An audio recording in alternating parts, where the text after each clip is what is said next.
A service of KIBMradio.com, the Internet's home for an all old-time radio.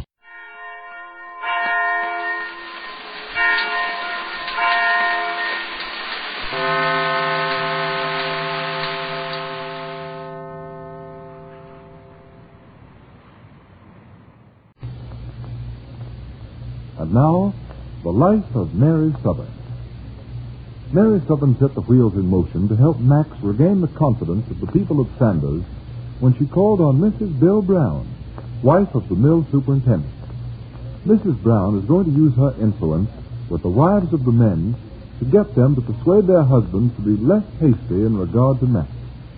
If the meeting they are contemplating is postponed, Max may have time to close a proposition bringing a new business to the town. Yesterday, Jeffrey Barton, the man with whom Max is negotiating, phoned from Chicago and said he would be in Sanders today. Max and Laura, Mr. Barton's daughter, are meeting the train.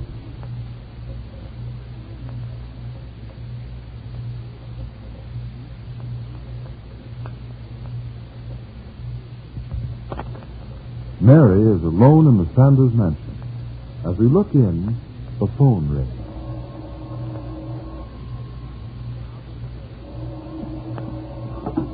Hello? Oh, hello, Laura. Has your father arrived? Oh, I hope he had a pleasant trip. Are you going over to the bank before you come here? What? Well, I thought Max was with you. He left to go to the station ages ago. Well, did you call his office? He wasn't there. Well, I can't imagine. Well, why don't you do this? Take Rube's cab and drive up here. Your father will want to freshen up and we'll have tea. Max should be back from wherever he is by that time. All right, dear. I'll be waiting. And tell your father I'm very sorry Max wasn't there. All right. Goodbye. Now, where could Max have gone? He knows meeting Mr. Barton was the most important thing he had to do. Who is it? Oh, it's just me, Toots. Max. Max, what are you doing? Oh, nothing. Max, why didn't you go to... Darling, what happened to you? Oh, nothing. I just fell down, that's all. Where, dear? Where'd you fall? Oh, downtown someplace. I'm okay. Just let me get cleaned up. Max, wait a minute. Let me look at you. Oh, gosh, don't fuss. So I'm all right. Bleeding, your shirt's torn? Max, you've been fighting. Okay, I've been fighting. Now, let me go up and change my shirt. Well, I'll go up with you, dear. Are you hurt? Oh, me hurt? No. I got these scraped knuckles from hitting the other guys. The other guys? Yeah. Well, who were they? What started it? Here, come on to the bedroom and tell me. Help you off with this shirt. Well, they were a couple of Davis's stooges. Hey, I'm on to his racket. He probably pays those guys to stir things up at the mill. But, darling, you weren't at the mill. You promised me you wouldn't go there alone till this trouble was over. Yeah, and I kept my word. So these guys were standing on the corner in front of the cigar store. And as I went by, they started to make cracks. Oh, darling, you should have ignored them. Let them talk. Now, look, Mary, I tried to hold my temper. I knew you'd be sore if I got into a fight, but they brought you into it. One of them said... It's a fine thing to have a gangster and his moll at the head of a law-abiding town. And boy, that made me see red, white, and blue. So you started to talk back? Talk nothing. I started slugging. Oh, darling, what an awful time to have a thing like this happen. Oh, I know. But... Got a big bruise on your cheek just when you need to look dignified. Oh, I don't look so bad. You should have... I know. I should have seen the other guys. Well... Yeah, that's what I was going to say. Oh, dear. Mr. Barton will be here any minute. I thought it was strange you didn't meet him, and now you look as if you'd been in a football scrimmage. Well, look, Toots, I'll tell him that I walked into a door. You can't do that. Huh?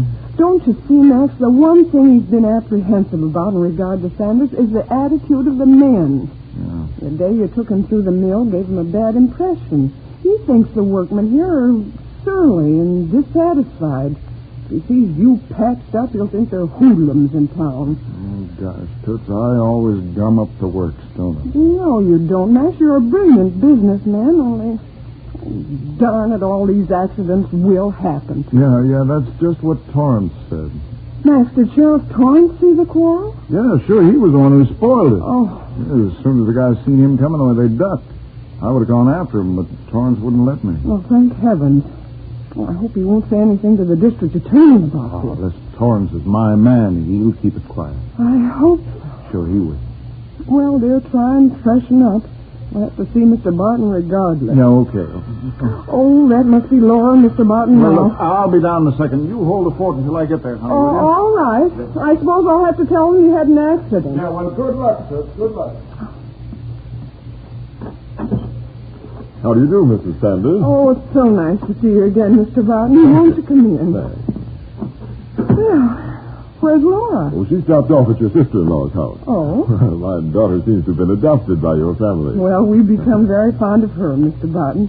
Come into the living room. Sit down. Sorry, Max couldn't meet you. He had a slight accident. Oh, that's unfortunate. Is he feeling better now? Oh, yes, he'll be right down. Oh, that's good. I want to talk to him about this factory business. There's one or two things that have been holding up my decision. Well, I'm sure Max will be able to clarify any uncertainty in your mind. Oh, here he is now. Well, say, how are you, Mr. Barton? I'm sorry I missed you at the station. Why, perfectly explainable. Mrs. Sanders tells me you had an accident. Why, I should say you had. Oh, yeah, well, it wasn't very much. I was coming along the street and I fell over some kid's bike. Must have struck your head pretty hard to raise that bruise. Oh, Max didn't get that bump from his fall. No? Oh, no, I got this one from another little accident. You better be more careful, young man. Yeah, I'll have to be more careful. I'll watch my step from now on. If you two gentlemen wish to talk business, I'd better leave you alone. Oh, no, not at all. You've as much interest in this as we have, Mrs. Sanders. In fact, you may have the woman's slant on the problem that's disturbing you. Yeah, sure, sit still, man. Oh, of course, I'll be glad to. Perhaps I'd better start explaining this way. I had a meeting with the members of my board in Chicago, and they're very well satisfied with Sanders in regard to location, water power, and general resources. Well, I don't think they'll find better, Miss Barton. Granted. As far as the board is concerned, they're definitely in favor of building here. But there's one issue that I personally have felt that they are not in a position to judge. Well, what's that, Mr. Martin? The attitude of the townspeople. Now, their lack of cooperation has puzzled me from the beginning. They've actually given me the impression that they would resent rather than welcome a new industry. Oh, Mr. Barton, the people here are anxious for outside influence. Sure. Well, they've been almost surly every time we inspected a public building. If I may express myself in this way, there seemed to be fight in the air. Oh, no, nothing like that. Our people are as calm as a bunch of cows. Why, there's not a fight in a car. No, really, Mr. Barton, we do have an unusually law-abiding community. The citizens here are very peaceful and friendly. Yeah, I'd like to feel confident of that. You understand, I have my stockholders' interests to protect. Yes. Those people have invested hard-earned dollars. I wouldn't want to invest their money in a community where I might encounter trouble. Why, there's not a chance of any trouble here, Mr. Barton. You can take my word for it. Oh, pardon me, that's the front door. I'll go, Mr. Yeah, okay, Mary. You go right ahead. I'll talk to Mr. Barton. Oh, hello. Hello there, Mary. Max home? Why, yes. Won't you come in, Sheriff Barstow? I'll call Max. He's in the living room. Don't you bother, Mary. I'll just go right in. Well, you see... Hi there, Max. Hi there. Well, I got up here as quick as I could.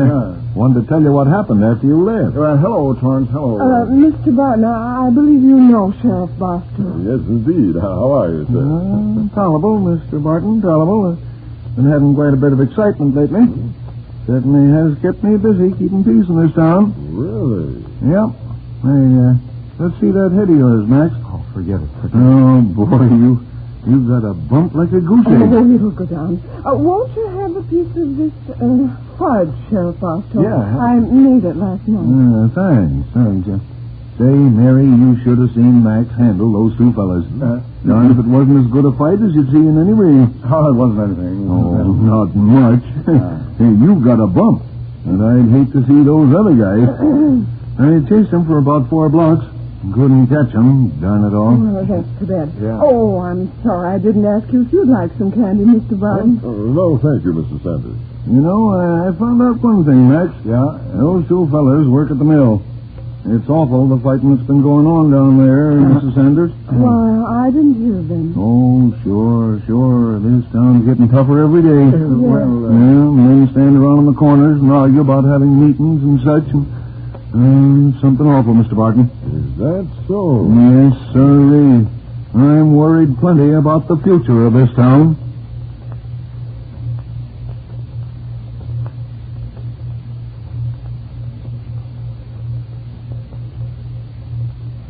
Well, that is upsetting the proverbial apple cart, horse and all.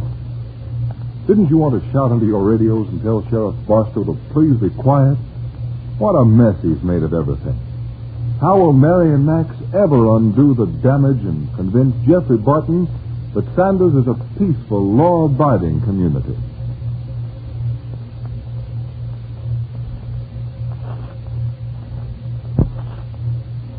CBS presents Our Miss Brooks, starring Eve Arden.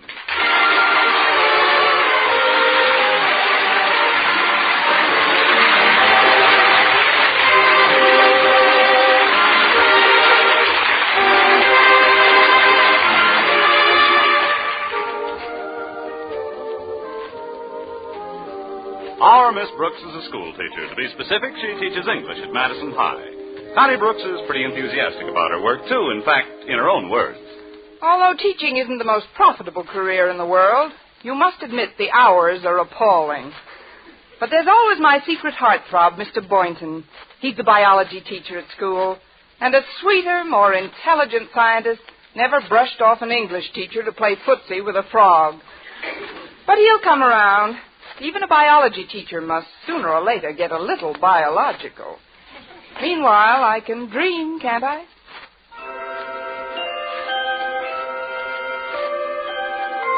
Yes, Connie Brooks can dream. Even now, she's in the middle of the sweetest dream of them all. The one that comes right before 7 a.m. Hold me closer, Mr. Boynton. There. Now kiss me. Oh, how does that make you feel? That's what it does to me, too. I'll shut it off. Miss Brooks, you'll be late. Kiss me again, Mr. Boynton. Miss Brooks, you have to go to school. For this, I don't have to go to school. Oh. Good morning. Well, if it isn't my favorite landlady. Oh, good morning, Mrs. Davis. What in the world were you dreaming about? Oh, nothing much. Just the school. I was giving an English lesson. Well, from the way your lips were puckered, I thought you were taking a bugle lesson. Better get up, dear. Today's the day you're supposed to find out about that new job as head of the English department from your new principal. Oh, that's right, Mrs. Davis. For 3 years I've been waiting for that job. 3 years of scrimping and scraping to get along. Now it's all going to be different. With this raise, I'll be able to run down to Miami once in a while, and after I've had the job a while, I might even go abroad. Paris, the Riviera, Biarritz in the spring, the casino at Monte Carlo. Just how much more money does this new job pay, Miss Brooks? $6 a month. You better watch your step at Monte Carlo. Money goes pretty fast down there. Money goes fast anywhere. I haven't been able to catch any for years.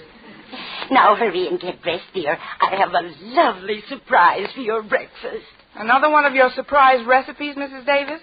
I hope it's not clam fritters again. You'll see, dear. Come along.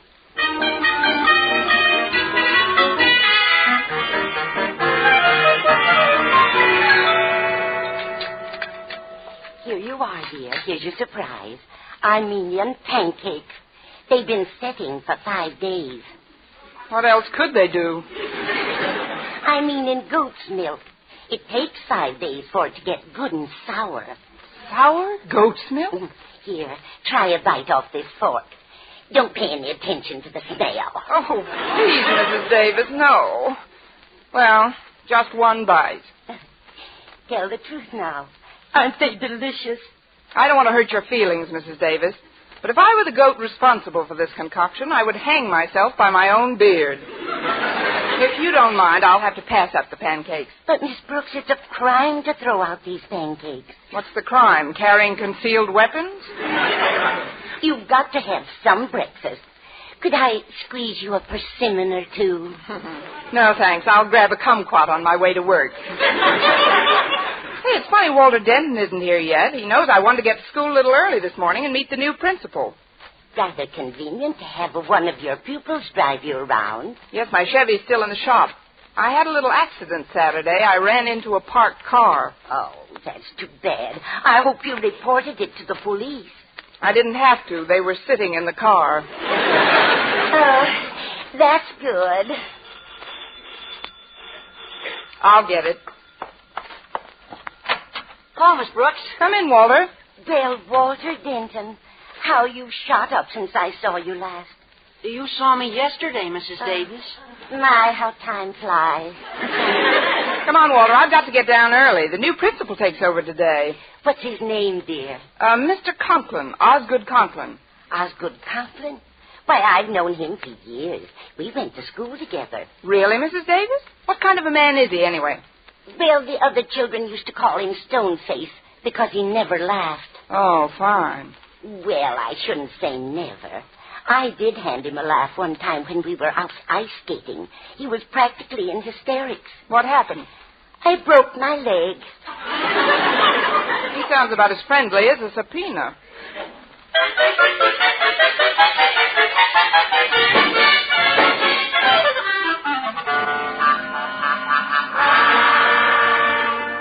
I'll correct any nonsense of this new school, Martha, or my name isn't Osgood Conklin. I've heard all about their lack of principle and discipline, and I won't have it. You hear? No one is going to interfere with my making Madison High a well-run school. No one. If anyone gets in my way, I'll crush them, step on them like so many ants, squash them. That's nice. Pass the marmalade, dear. And help yourself to some more toast. I hate toast. As I was saying, Martha, I'm sure that the faculty at Madison High is totally incompetent. Oh, please, Osgood, you mustn't let it irk you. Irk? Drink a little water, dear. It'll go away. No understanding, no cooperation. Nobody knows what a difficult job I'm faced with. It's awful. Awful. Please, Osgood, can't you talk without barking? Honestly, sometimes I think Prince is the only one who can really understand you. Prince? Don't mention that lazy mutt to me. Look at him over there. Dead to the world. Well, it's getting late. Now, where's my hat? Confound it, where's my hat? Please, dear, don't bark. I'm not barking, Martha. Once and for all, I don't bark. See? He does understand you. Now, be sure to drive carefully on your way to school. Oh, don't tell me how to drive the car. I'm not, dear. It's just that after all the work you put in, polishing it on Sunday, I'd hate to see that. Stop worrying. I did the work, didn't I? Ah, look at her out there. Nothing takes a wax polish like a black touring car. Well, Osgood, you'd better get started. You don't want to set a bad example for your new teacher. I'll show them a thing or two. I'll show them. Oh, shut up, Prince. Goodbye, Martha.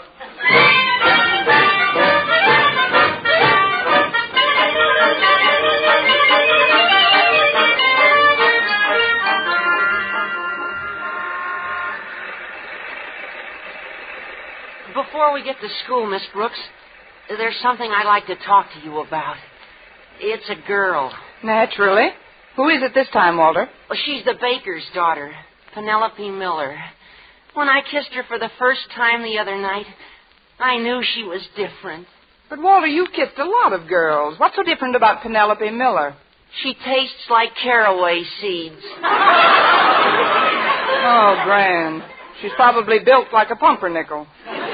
Now, look, Walter, I've got a lot on my mind today, what with trying to make a good impression on the new principal. Well, all I want you to do is help me write her a letter, Miss Brooks.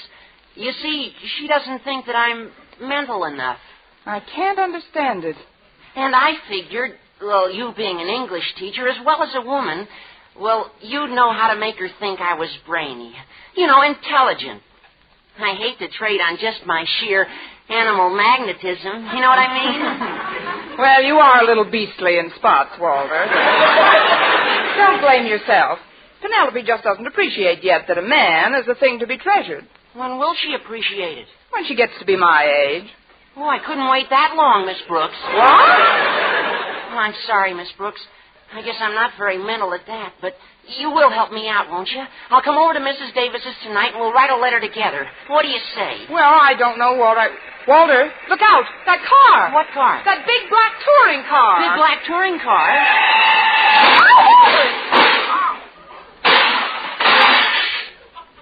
It's not quite as big as it was. You young idiot! Why don't you watch where you... My fenders, my shining fenders lying in the gutter. Walter, put the man's fenders back on. Oh, gee, mister, I didn't You mean didn't mean. Why didn't you look where you were going? Well, gosh, it takes two to make an accident. A brilliant observation. But it just happens that I was only going 15 miles an hour. You should have been going 30. We'd have missed you by a block. Now, see here, you red-haired joyrider. It was probably your fault. My fault? Why don't you learn how to drive that hopped-up hearse of yours? Hopped-up hearse. Now, listen here, young woman. I've tried to control my temper. But if you want to play rough, I can get plenty rough. Walter, I've got to run along. I'll leave you to straighten out Barking Boy. Barking Boy? That's the second time today I've been accused of barking. Young woman, I'll have you know I do not bark. Who's your friend? Go home, Fritz.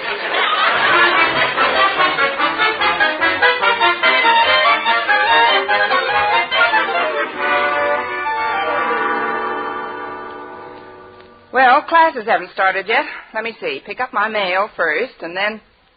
Oh, hello, Mr. Boynton. Hello, Miss Brooks.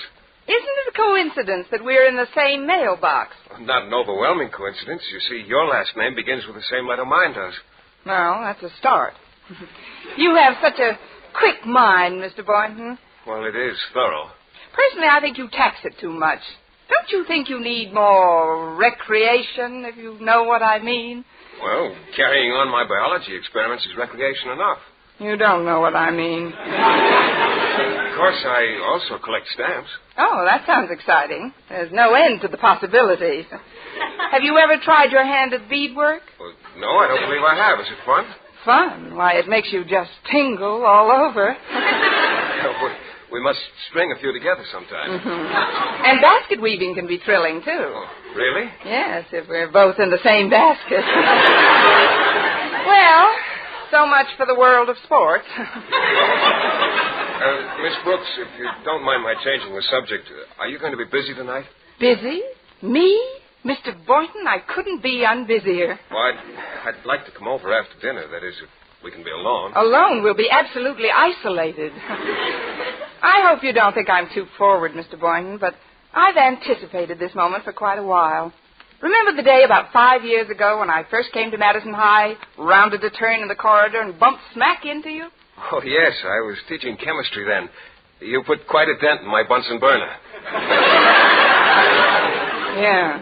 Well, you know, that was the day I first suspected that we'd be more to each other than just fellow faculty members.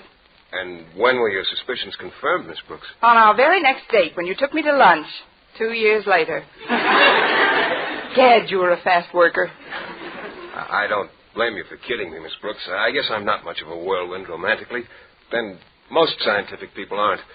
You see, the study of evolution alone tends to slow down any of the mere intemperate reflexes. Mm-hmm. You must realize that a tremendous period of time was involved before the single cell divided itself in the sea and adapted itself to the land and the air. Mm-hmm. Countless centuries passed before lower forms of life assumed their new shapes, generations before the mammal family produced the ape family, and before the ape family produced the human family.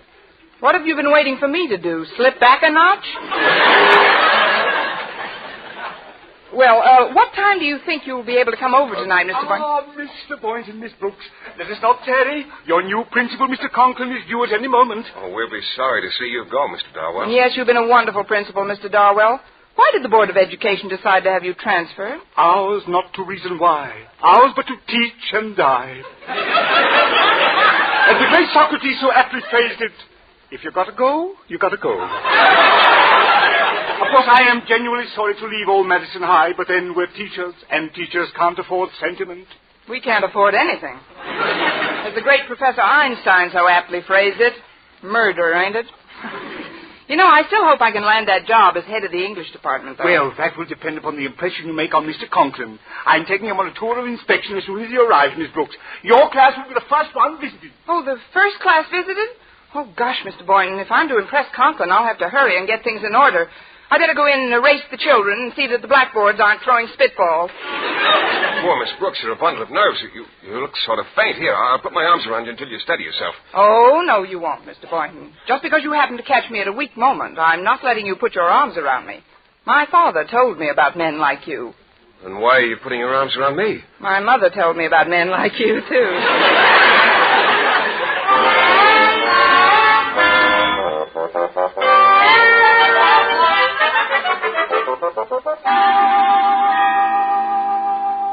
All right now, class, please let me have your attention. As many of you know, our new principal, Mr. Osgood Conklin, takes over his duties today. So, if he should drop in here at any time, there's no reason for any of us to be nervous, self-conscious, or head of the English department. I mean, we'll just go on in our normal manner. Now, to take up where we left off yesterday... Pardon me, Miss Brooks, but Mr. Conklin and I just happened to be passing by. Oh, why, come right in, Mr. Darwell. This way, Mr. Conklin. Thank you. Mr. Conklin, this is our Miss Brooks. How do you do, Miss Brooks? Glad to make your... Wait a minute. Oh, thanks, Mr. Conklin. Glad to make your acquaintance a minute, too. Oh? You two have met? We sort of ran into each other this morning. Yeah, well, this is the young lady in the accident I told you about. Mr. Conklin, I have an idea. Why don't we skip English and drop in on the... Now that I know just who Miss Brooks is, I'm particularly interested in watching her conduct her class. Go right on, Miss Brooks. Well, all right, Mr. Conklin. Now, class, I'm going to read some lines to you, which I'd like you to... I'd like you to... Well, I want you to tell me whom... No, who? I'd like the name of the author of the following stuff. Friends, Romans, countrymen, lend me your ears. I come to bury Conklin, not to praise him. That is to bury Caesar. Hand, please? No hands?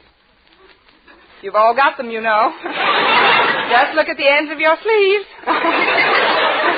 Oh, there's a hand. Winona. I can always depend on Winona. Who wrote those lines, Winona? I don't know. I just want to leave the room.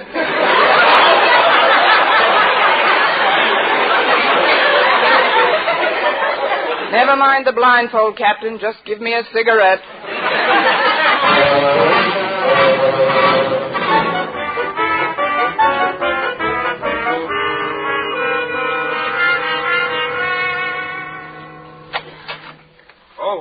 Come in, Miss Brooks. How is everything? Well, frankly, Mr. Boynton, I'm a little tired. I just lost 2 out of 3 falls to Mr. Conklin. Oh, you've met the new principal, eh? What's he like? He looks like he was weaned on a vinegar popsicle. Mr. Boynton, I just dropped by to see what time you're coming over tonight. Tonight?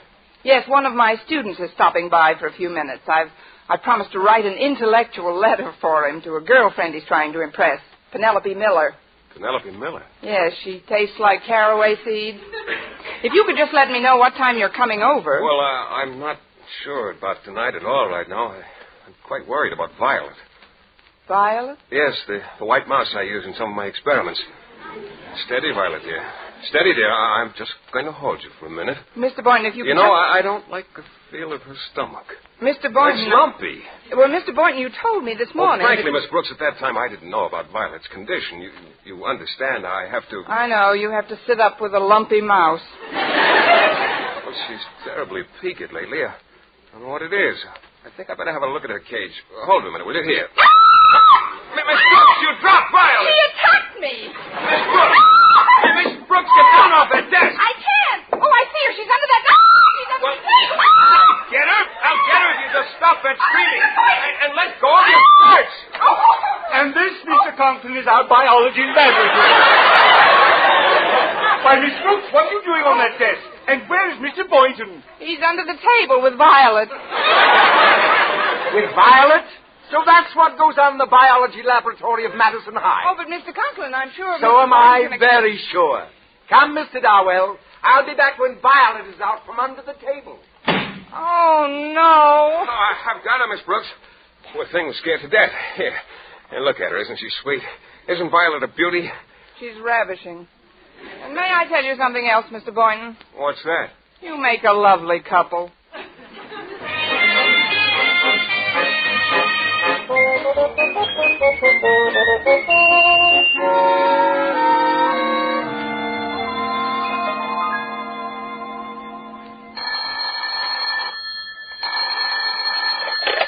Hello, principal's office. Osgood Conklin speaking. Who's calling, please? Mrs. Davis. Margaret Davis? Oh, yes, the girl I used to go ice skating with. Ha, ha, ha. How's your leg? What's that? You want me to come over to dinner? Well, I'm afraid You say there's a teacher living with you that you want me to meet. Miss Brooks. Well, I'd like... Miss Brooks! Now, look here, Margaret. I've already met that red-haired... Mr. Conklin. Hold the phone, Margaret. Yes? I'm Matilda Denton of the school board. I have reason to suspect that my boy Walter, a pupil at this institution, has fallen into the clutches of one of your female teachers.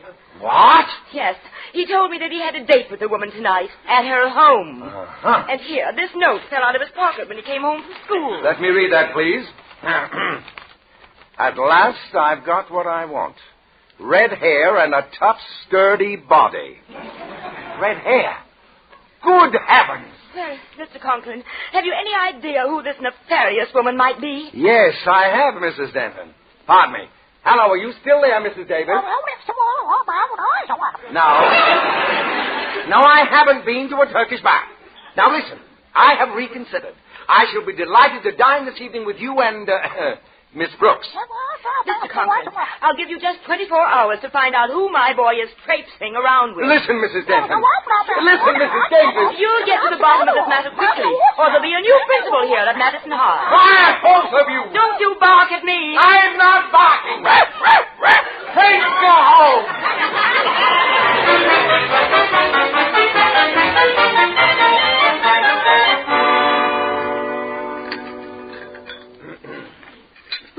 Osgood, how did you like your dinner? Very interesting, Mrs. Davis. I've never tasted this kind of meat before. Just what is it? It's our usual Monday night supper. Seal burgers. I'll take these dishes into the kitchen and see about the coffee. I make Bulgarian coffee, you know. It's strained through a grapefruit rind. Now then, Miss Brooks, let's get right to the point, huh? What would you think of a teacher who would allow a student to become infatuated with her and then lead him on? I think she was pretty terrible, Mr. Conklin. Who's the teacher? Well, we haven't any positive proof, but the boy's name is Walter Denton. Well, I think they both ought to be arrested. Walter Denton? Yes, Miss Brooks.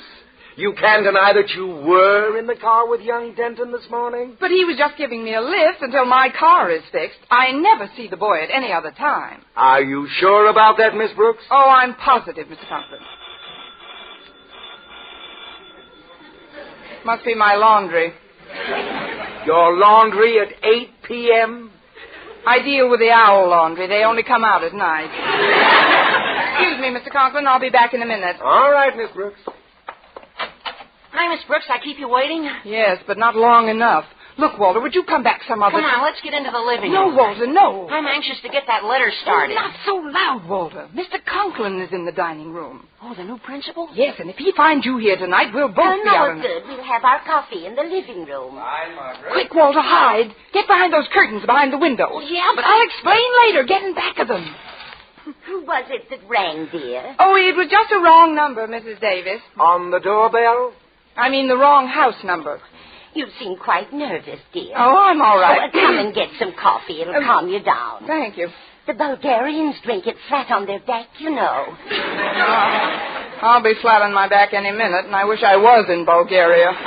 Why, you're trembling like a leaf, Miss Brooks, and you're all flushed. Well, it is rather warm in here, don't you think? If it isn't too much trouble, Osgood, would you mind pulling back those curtains and opening the window? Oh, no, not the curtains. No trouble at all. I'd be only too happy to open the window. And I'll be only too happy to jump out of it. There we are. Well, where is he? What's become of him? What's become of who? Bobby Breen. He used to send me. Come on over to the couch, Connie. You're still overwrought. Well, thank you. Lay right down here. Oh, dear. no, I'll thank you. get you a pillow. You know, I keep pillows in the window seat just for emergency. I always say you never know when you need them. Why, hello, Walter. Here you are, Miss. Think yourself. Ow! Margaret, what's the matter? Walter Denton, come out of my window seat. Aha! Just as I thought. Miss Brooks, where are you going? I thought I'd run down to the Belgian Congo for the weekend. Sit down, Miss Brooks. Young man, what were you doing in that window seat? If you'll only give me a chance, Mr. Conklin, I can explain. Go ahead. What were you doing in there? Hiding. Walter, tell them just why you came here tonight. Well, I came here to see Miss Brooks. I thought we'd be alone. Oh, ho! Oh, no. Well, she was only going to help me write a letter to my girlfriend. I see. Now, let's hear you explain this, Miss Brooks. Here, read this page from Walter's diary. Mine? What is this? At last I've got what I want. Red hair and what a tough, sturdy body. Walter! I wish everybody would stop saying Walter. Look, this isn't even my writing. Here, look at the other side. See, that's my biology notes from yesterday. I asked Mr. Boynton to loan me a piece of paper. Mr. Boynton wrote that? Miss Brooks, don't you get it? Get what? Red hair. It's you he's writing about. Mr. Boynton?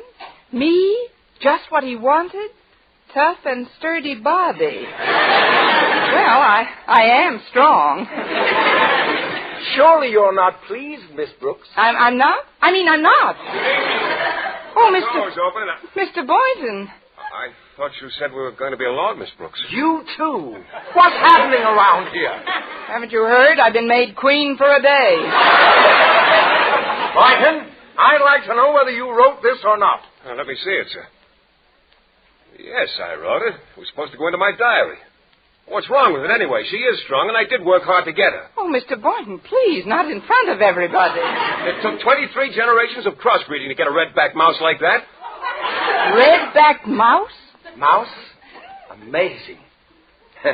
Miss Brooks, I'm afraid I've done you a grave injustice. You most certainly have, Mr. Conklin. You've placed your own meaning on unfortunate incidents. But You've accused me of misconduct with no proof whatsoever.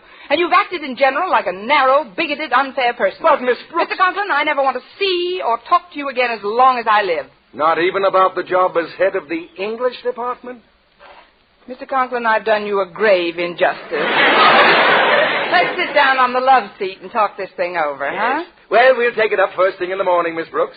I've got to be getting home now. Come on, Walter. We'll take the bus together.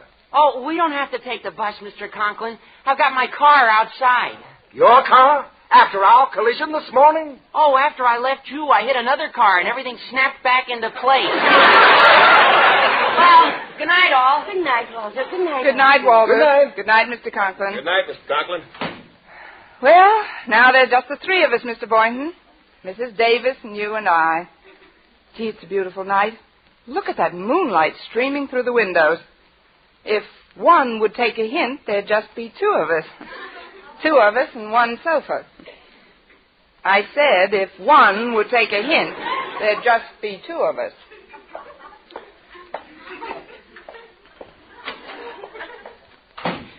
Well, here we are, just the two of us. Good. How about a little gin rummy? That's the deal.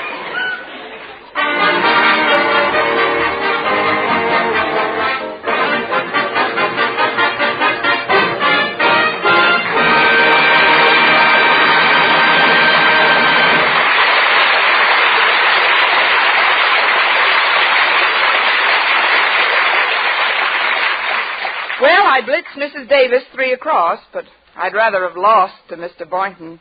He's certainly naive, my little biology boy. But though he's shy, he's glad of eye, and I'm sure he'll soon realize that the greatest thing he'll ever learn is just to love and be loved in return.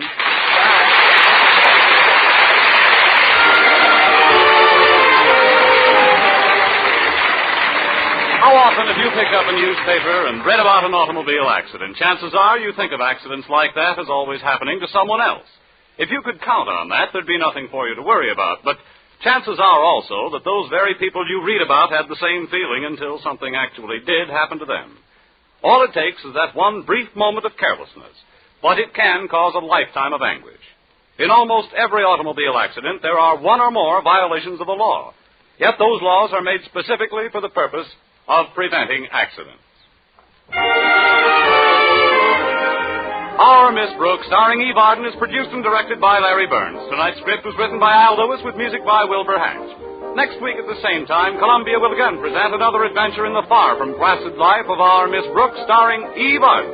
Bob Stevenson speaking. This is CBS, the Columbia Broadcasting System.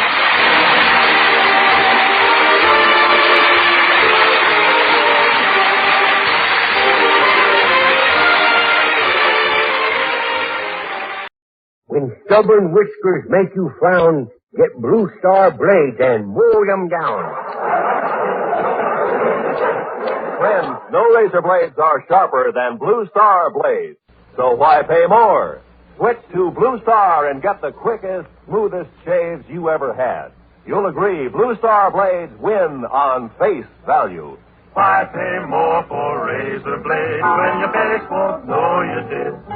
And now, transcribed from Hollywood, the American Safety Razor Corporation, makers of Blue Star razor blades, present The Red Skelton Show.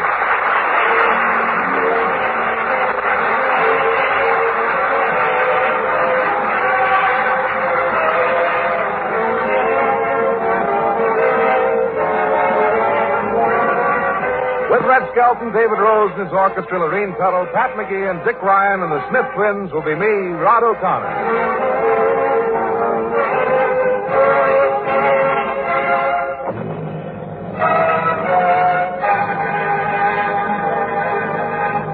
From the Skelton Scrapbook of Satire, a story entitled The Town Gossip. And it stars as Clem Cadiddlehopper, MGM's clown, Red Skelton.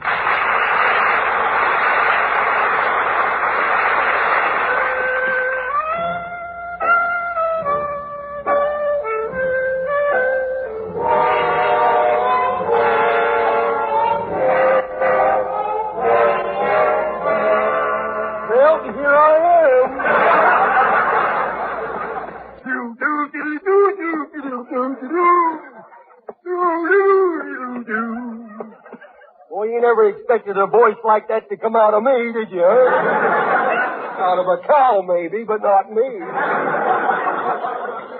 Oh, sick cow at that. I'm a bathtub singer myself. I only sing in the bathtub. Of course, I don't sing much.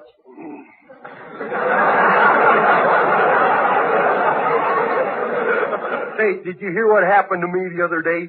I found a diamond ring in the bathtub. Really? Yeah. What did you do? Wipe the ring out and put the diamond in my pocket.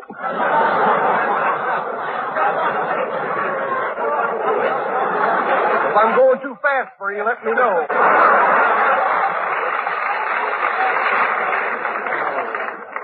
I didn't get it either.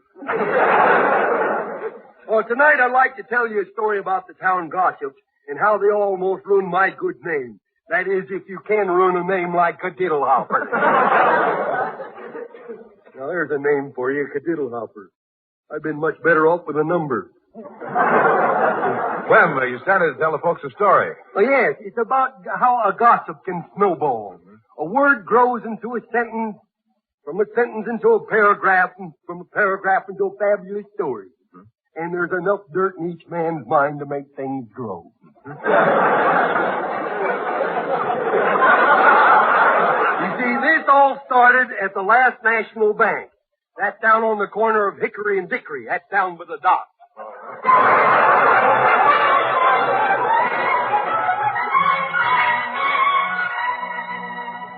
Well, there there's all the town's people and two good friends, Red Skelton and Rod O'Connor. Hey, Skelton, what'd you come in the bank for? What did I come in here for? To rinse out a few things. Oh? I came here to deposit my check from Metro and Mayor. Oh? Are they paying you now? Yeah.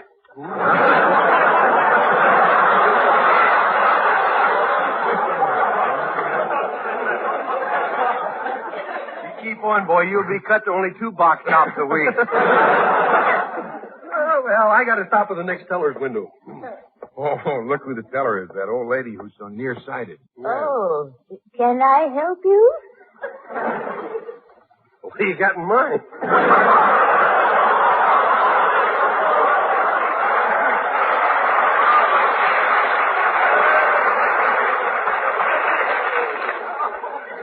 My goodness, you must be ill.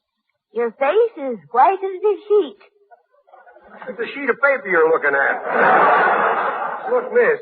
Oh, how did you know I was a miss? You haven't hit yet. Look, I'd like to make a withdrawal. Could I see your bank book, please? Well, my wife is at home on the chaise lounge reading it. Oh, here it is. Here. Well, how on earth did your bank book get this wart on it? You're holding my hand. This is the bank book. Oh, heavens to Betsy, I'm sorry. There's a snappy line, wasn't there?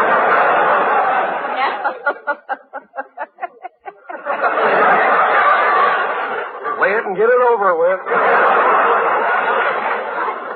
They're 90 cents a dozen now. Now, how much did you want to draw out of your savings? Well, let's see. The bills I've got to pay come to exactly $59. Here's your money. 10, 20, 30, 40, 50, 55, 59. My, these bills are certainly crisp. Well, take those blotters back and give me some money, will you?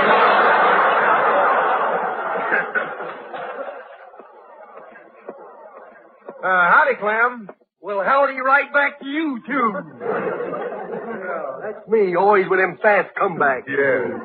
Well, what are you doing in the bank, Clem? Oh, I just moseyed in to fill my fountain pen. What else? But, Clem, they don't build banks just so people can come in and borrow ink. No? You mean they have a sideline? You know, I used to get my ink at the post office, but I had to buy my own pen. Them post office pens are a disgrace. You see, they play darts with them in the post office pens for about 3 weeks before they release them to the public.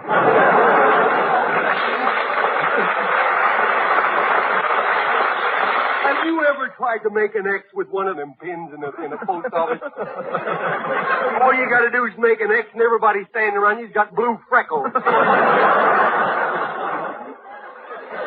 Look at that. That bank ink is getting worse every month. Now, I'm not one to complain, but if they don't make some improvements, I'm going to be forced to take my business elsewhere. Well, don't you keep your money in the bank, Clem? No, I should say not. I keep it in my sock, boy. That's the reason why I'm sprouting bunions on my 7th toe. I guess my shoes just ain't roomy enough to handle all them toes and them pennies, too. Well, getting back this bank here, how come you don't keep your money in the bank? Because they're always pulling fast ones. Now, look at that money they're handling today. Well, what's wrong with that? That money ain't ripe. Look, it's still green. You put your money in the bank, it's the silliest thing I ever heard of. You give them all your money, and they don't return it. They just give you a little book full of numbers. Boy, what a racket that is. Yeah. Call up everybody and give them that number, and nobody answers. That's the stupidest thing you ever said. You want to say it over? No, I think I did fairly well that time. Well, now that I got my pin filled, I guess I'll get back to the farm. That chicken house got struck by lightning last night. You never saw so many feathers fly in all your life, boy. Did the lightning kill the chickens? No, but it sure affected them eggs they're laying. Their eggs ain't any good to eat anymore, but they make awfully dandy light bulbs. Well, skip the Maloo, kid. Yeah. Skip the Maloo.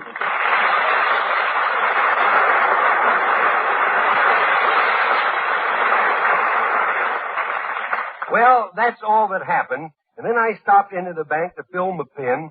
And then I stopped into the music store to hear Dave Roseney's orchestra play Syncopation.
Now we got a little news for you men only.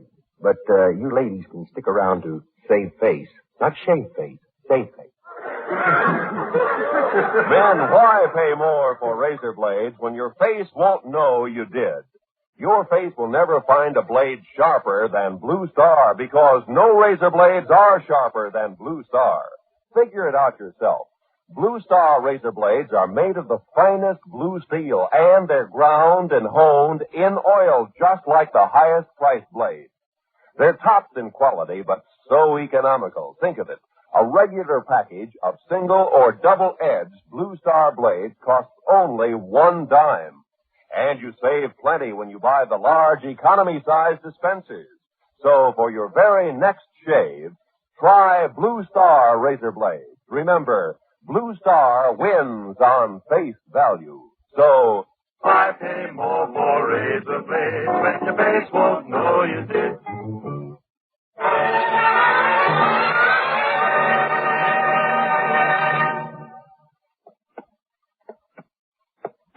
Well, here I am, lending ear to Mr. Fuddy-Duddy, our town's busybody. He tries to bend everybody's ears, Skelton's and O'Connor's included. Mr. Skelton, what's this I hear about you and Mr. Skelton? Cleaning your teeth? I don't know, Mr. Fuddy-Duddy. What has your big ears just heard? Well, as you know, I'm not one to gossip. Since when? Now, don't change the subject. Is it true that you and your wife have pipped?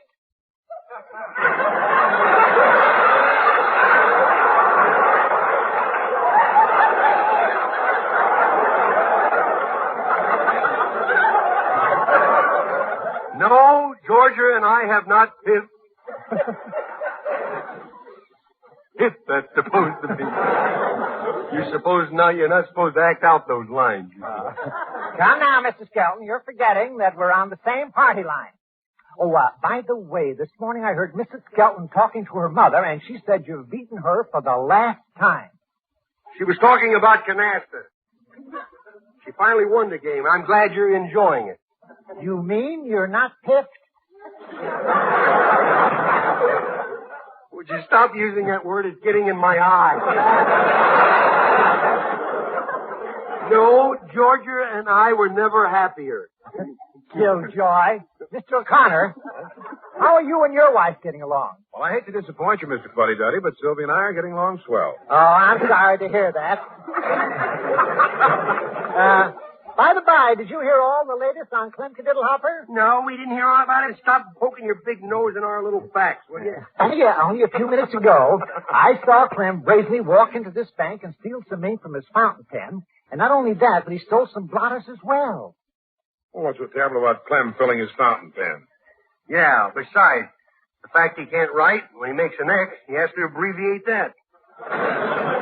You know, this can develop into a 3-day show.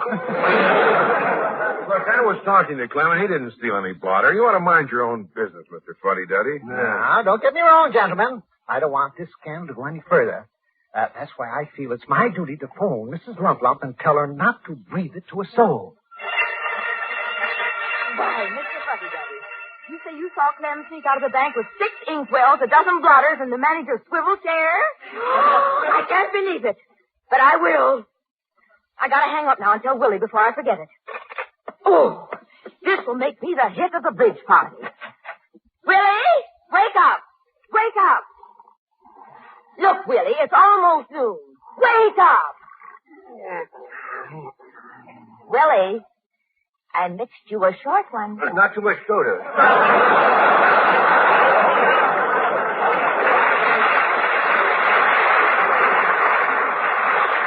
Hurry up, hand it over. Better still, I'll just open my mouth and you pour it in, will you? Come on now, get up. Okay, I'm getting up. Ooh, I bumped my head. Why didn't you tell me I was sleeping under the dresser? Boy, did I ever have a rough night. I will never go through that again. Go through what? A case of denatured hatter call. Oh, my head, boy. What happened to my hair? I lost all my hair. The top of my head's all ball and lumpy. You're feeling the ice bag on top of your head. Ice bag? Well, I'm glad to know that. I thought I had water on the brain. It cubed up on me. Oh, now, Willie, open your eyes and look at me. Ah! You ever do that to me again? Now you've killed my appetite for breakfast. Least thing you can do is take that mud pack off your face. I'm not wearing a mud pack. Well, go put one on. The way you look in the morning, you look like you're celebrating Halloween all the time.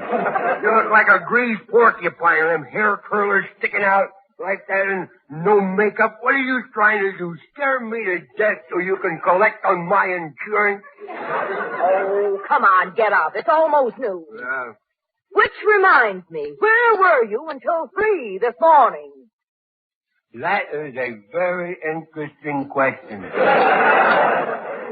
I had to work late at the office. I was dictating a few letters into the dictaphone. Then what was that I smelled on your breath? Well, one of those stupid janitors oiled the dictaphone with gin. And all night long it kept talking back to me. I nearly forgot. What? Mr. Fuddy-Duddy just called and told me that Clem Diddlehopper sneaked out of the bank with all the waste paper baskets, 3 adding machines, and 6 cartons of Dixie cups. No kidding. Clem Diddlehopper kidnapped 6 Dixie cracks? I'd better get over to Joe's Bar and Grill and tell him all about this little item. Boy, this ought to really shock the pretzel platoon. I'll see you later. Now, point me to the front door and get me out of here, will you? Willie, that's the shower door, and I've got the shower running. Don't bother me. I know where I'm going. Willie, come out of there. Can I borrow your bumper soup? There's a cloudburst outside.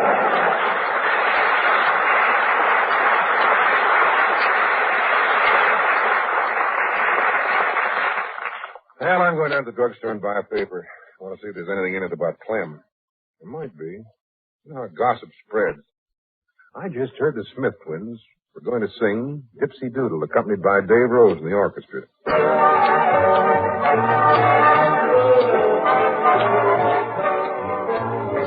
The Dipsy Doodle, the thing to beware. The Dipsy Doodle will get in your hair And if they get you, it couldn't be worse. The things you say will come out in reverse. Like you love I and me love you. That's the way the dipsy doodle works. The dipsy doodle is easy to find. It's almost always in back of your mind. You never know it until it's too late. And then you're in such a terrible state. Like the moon jumps over the KIBM. That's the way the dipsy doodle works. When you think that you're crazy, you're the victim of a dipsy doodle. But it's not your mind that's hazy. It's your tongue that's the fault, not your noodle. You better listen and try to be good. And try to do all the things that you should. The dipsy doodle will get you someday. You think you're crazy, the things that you say. Like rhythm, God, that's the way the dipsy doodle works. When you think that you're crazy, you're the victim of the dipsy doodle. But it's not your mind that's hazy. It's your tongue that's the fault, not your noodle. You better listen and try to be good. And try to do all the things that you should. The dipsy doodle will get you someday. You think you're crazy, the things that you say. Like rhythm, God, that's the way the dipsy doodle works. The dipsy doodle, the dipsy doodle. The dipsy doodle, the dipsy doodle. The dipsy doodle, the dipsy doodle.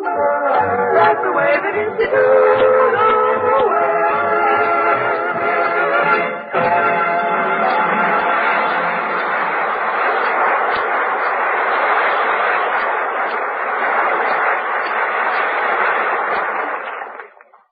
Don't wipe anymore for window blade when your face won't know you did. When your face won't know you did? I never do anything without telling my face first. Well, Red, here's special news for every face that shaves with double-edged blades. You've got a real shaving thrill coming when you try Blue Star double-edged blades. They're so sharp, and they give you such quick, smooth shaves.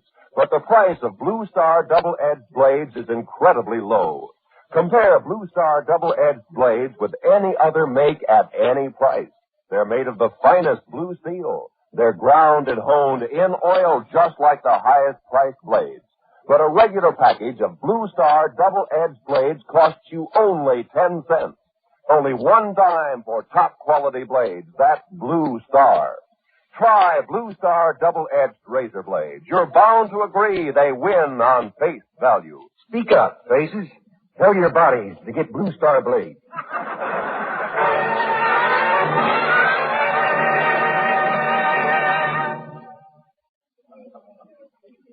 There's Clem singing at the soda fountain.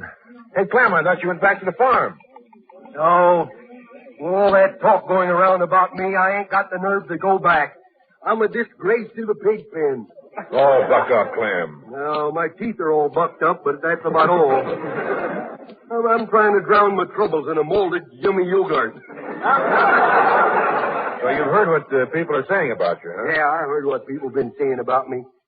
They're saying I broke every window in the bank trying to set the place on fire. Well, that's not true. No, all I did was cash a bum check for $10,000. Now, you didn't cash any bum check. Yes, I did. I got the facts direct from the bus driver, who heard it from one of his friends, who heard it from his wife, who heard it from the milkman, who heard it from his mother-in-law, who forgot where she heard it. Well, now, look, that's not true. I was with you at the time. I saw you fill your pen with ink. I know. So how could so many people do these things to other people? Well, things have really gotten serious when the gossips have even convinced you. Yeah. My gosh, don't worry, Clem. I'm going out and put those blabbermouths straight. Oh. Come on, Red, let's go. Hey, look, there goes Junior running into the house. Well, I'll go tell his mother the true story about Clem.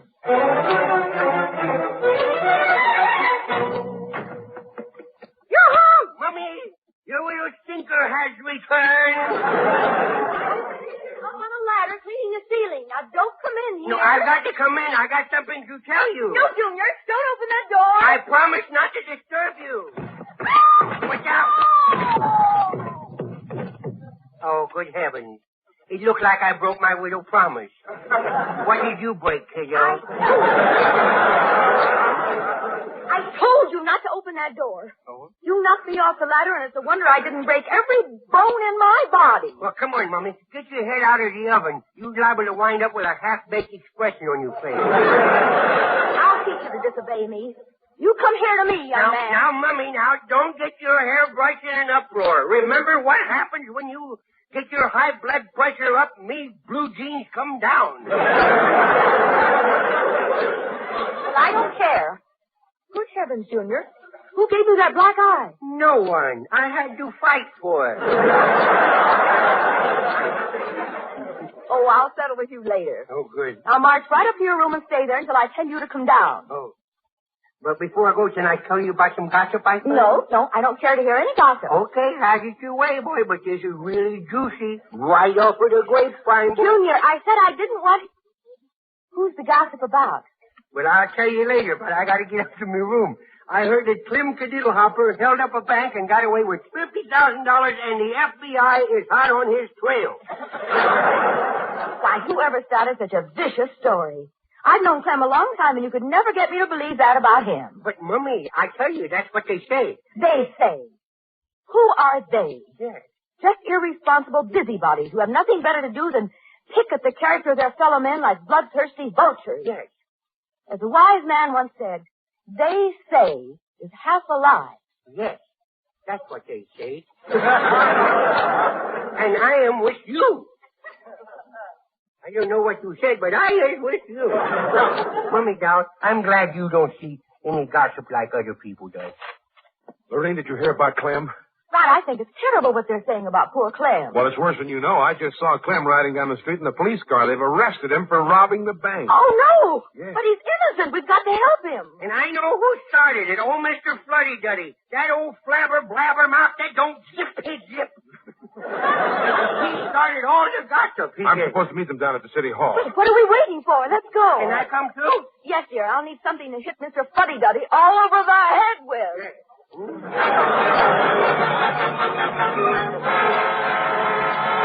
Sergeant, I tell you that Clem's innocent. He most certainly is. Clem's our pal. He's a nice guy. Well, I don't see why everyone is getting so mad. Oh, turn blue, you big blabber mouth. All right, now. I'm the desk sergeant here, so let's simmer down a bit.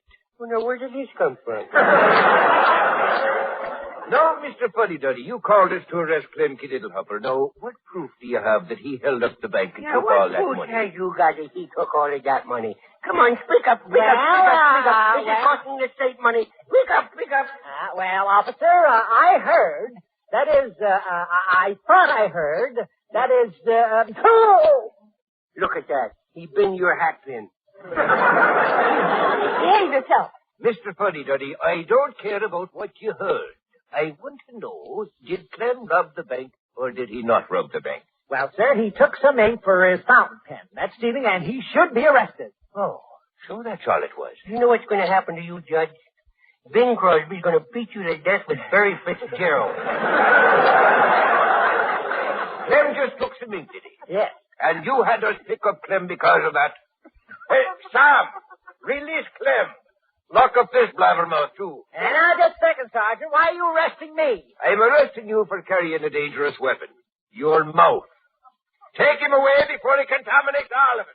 Good. Good for you, Sergeant. Good. Thanks. Well, come on, folks. Let's go. Yeah, come on, folks. Come on. Come on, Mummy. Let's get out of here before the sergeant recognizes me and locks me up, too. Just a second, dear. I hope you remember what you saw here today. Right. How vicious gossip can hurt a man's character. Never talk about anyone unless you have proof about them. Oh? Because a few words can sometimes be as dangerous as a gun. Yeah, and some people are always shooting off their mouths, too. Yes. Gossip is like a snowball. The further it travels, the bigger it gets. So, Junior, never repeat anything you hear unless you know it for a fact that it's the truth. I'll remember that, Mummy, Doc. Oh, Lorena, I just went out to get into my car, and somebody's let all the air out of my tires. Really?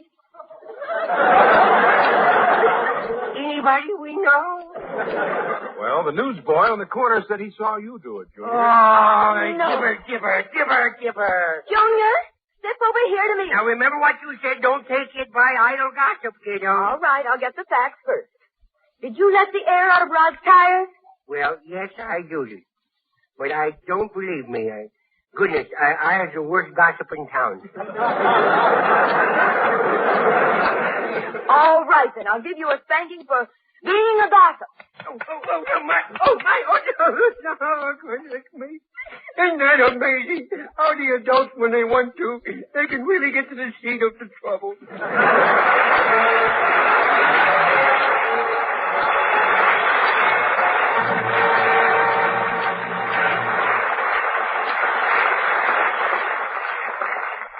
You've been listening to the Red Skelton Show, presented by the makers of Blue Star Razor Blades. No razor blades are sharper. No razor blades give you quicker, smoother shaves than Blue Star blades. So next time, ask for Blue Star, a precision product by ASR, and you'll agree. I've tried them all for shaving ease, and Blue Star gets my bid. So why pay more for razor blades when your face won't know you did? Thanks for letting us come into your homes, and we'll be with you again next week. And this is Red Skelton saying goodbye now. Thanks for listening, and don't forget Blue Star Blades.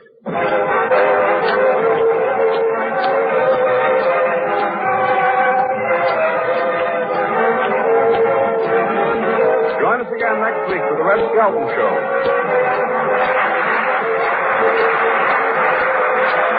Red Skelton is heard in this program through the courtesy of Metro-Goldwyn-Mayer Studios. This is a copyrighted feature transcribed from Hollywood. This is the CBS Radio Network.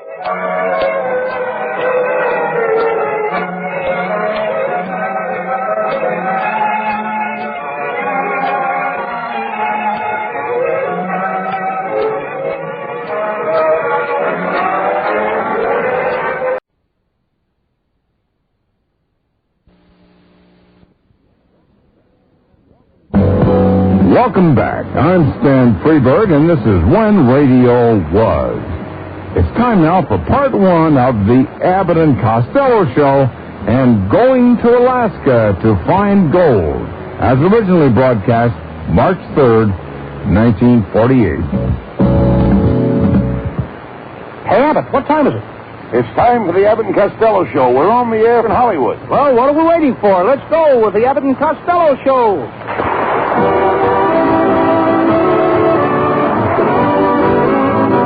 From Hollywood, it's the transcribed Abbott and Costello Show. So hold on to your chairs, folks, for here they are, Bud Abbott and Lou Costello.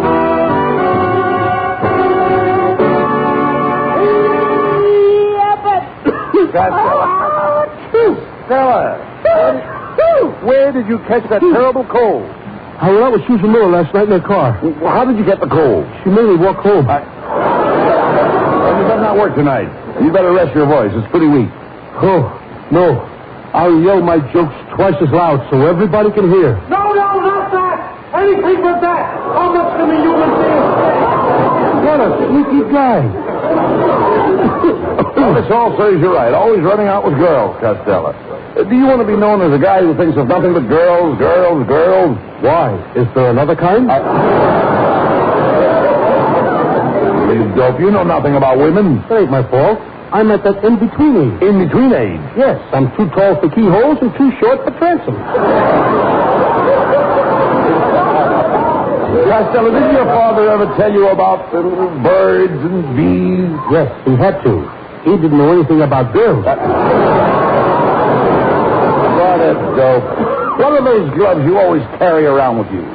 They belong to my old girl back in Patterson. Why don't you throw them away? What? Throw away Mary Boswell's gloves?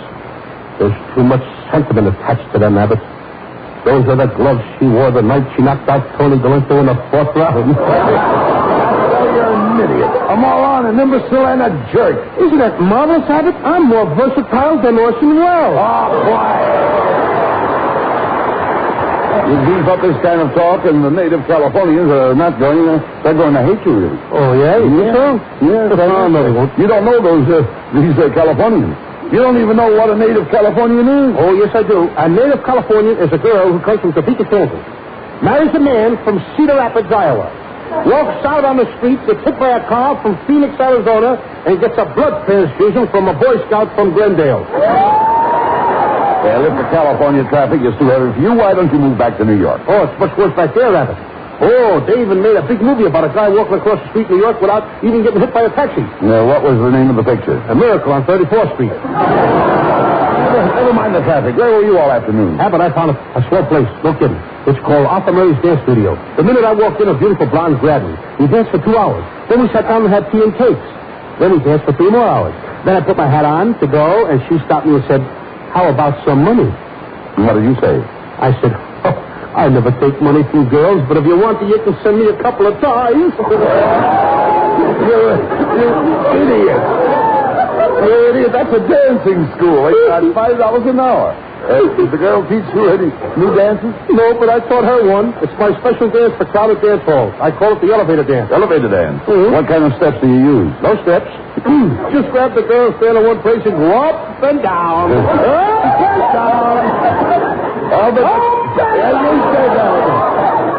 I bet that girl was glad to see you leave. She was not. She wanted to make a date with me for tonight. She says after work. She says after work. I can't read the next line. Why am I lost? She was not. She wanted to make a date with me for the night. She says after work she's a taxi dancer. Are you going to meet her? No, you can't have no fun dancing in a taxi. Then that leaves you without a date tonight. No, I'll get one. How? Like I always do. Me and my dog stand out in front of the Palladium and I whistle. If it's a dog, he gets her. If it's a girl, I get her. And if nobody comes, we go inside the dog and I dance together. Shame on you whistling at girls. Don't you know you get your face slapped that way? Yeah, they get some pretty good dates, too. Hello, boys. Well, it's Susan Miller. There are policemen swarming all over the place. What's wrong? Well, they're looking for a peeping Tom that's been peeking in the dressing rooms of the girls at Earl Cal Theater. From the top of this building. Oh, I'd hate to be the guy. I'd hate to be that guy when the police catch up with him. You said it. Excuse me a minute. Where are you going? I'm going to go out and sell my binoculars. You're just like a little kid. I think I'll get you a doll and some games. Just get me the doll. I'll think of my own games. Costello, that's no way to talk to Susan. She's trying to be nice to you. I'm sorry, Susan. And if you come over to my house tonight, I'll shoot you a game of billiards. I've got a new billiard table. But I never played billiards. How do you play it? Are you sure you don't know how to play? No. Well, you stand close to the table like this. Then you put your arms around me like this. And I put my arms around you like this. Then you squeeze me tight like this. Then I squeeze you tight like this. Wait a minute, Costello. Wait a minute. That's not the way you play billiards. It's not? No. How do you like that? Every year they change the rules. You know, I've got a better idea, Costello. A bunch of us girls are giving a friend of mine a shower tonight, and I'd like to have you come over. What for? Well, I want to show them what a real drip looks like. So long, Costello.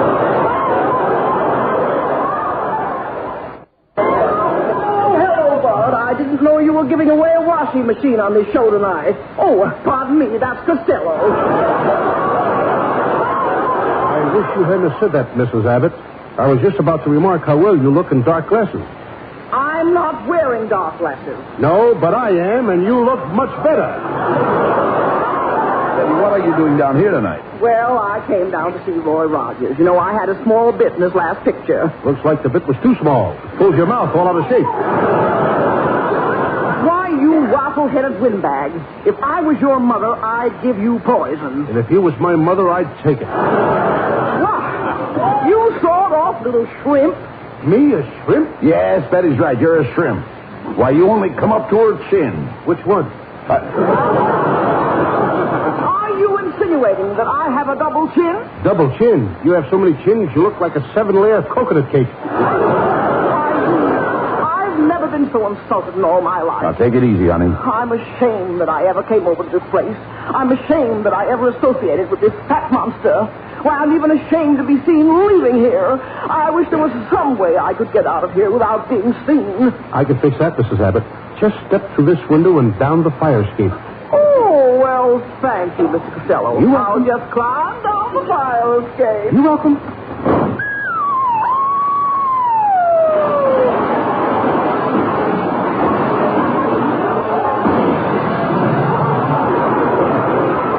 Costello, what happened? I just thought we ain't got no fire escape. Right. Shouldn't have done that, Costello. Playing a trick like that on my wife. That's very dangerous. Yes, I never thought of that. It is dangerous. Certainly. Sure. She might have landed on an innocent bystander. Telegram for Luke Costello. Wait a minute. Hey, you're pretty old to be a messenger boy, aren't you? Why, lad, I've been delivering telegrams around here for nigh on to 40 years. I remember when this place used to be a livery stable. You mean there used to be horses and jackasses in here? Mm-hmm, yes. Just think, a livery stable. And now you and I are broadcasting from here, Abbott. Yep. Ain't changed much. Here's a telegram for you, Costello. Thanks. Costello, he's an old man. Give him a tip. Okay. Mr. Messenger, how much of a tip do you usually get for delivering a telegram? Well, the average tip is $5. Okay, here's $5. Thanks. I want to tell you that in all the 40 years I've been delivering telegrams, you're the first fellow to ever come up to the average. So long. Well, all right. Come on, Costello. Read the telegram. Okay. Abbott. What? It's from my Uncle Mike. He's been up in Alaska prospecting for the past 5 years. Brother, is this good news? Well, what does it say? Dear Louie, struck gold. Need your help. Come at once and bring Bud Abbott. Signed, Uncle Mike. Come on, Abbott. We're rich. Well, at last, Costello, this is the break we've been waiting for. Gold. Uncle Mike has found a bonanza. I hope he'll split it with us. Why? I love bonanza splits. Forget about the bonanza. Uncle Mike is in Alaska, isn't he yet? Yes. Well, know him? Certainly I know him. He's my Uncle Mike, ain't he? No, you dummy. I'm talking about Nome in Alaska. I'd know him any place. I'd know him in Patterson, New Jersey. I'd know him in Secaucus and the State, any place. Well, forget New Jersey. Your Uncle Mike is in Alaska, isn't he? Yes. Well, when you get to Alaska, you'll get to know him. I don't have to go to Alaska to get to know him. I've known my Uncle Mike all my life. Costello, I'm not talking about know him. I said Nome in Alaska. You have to get to Alaska to get to Nome. That's the Yukon. That's the what? Yukon. Icon what?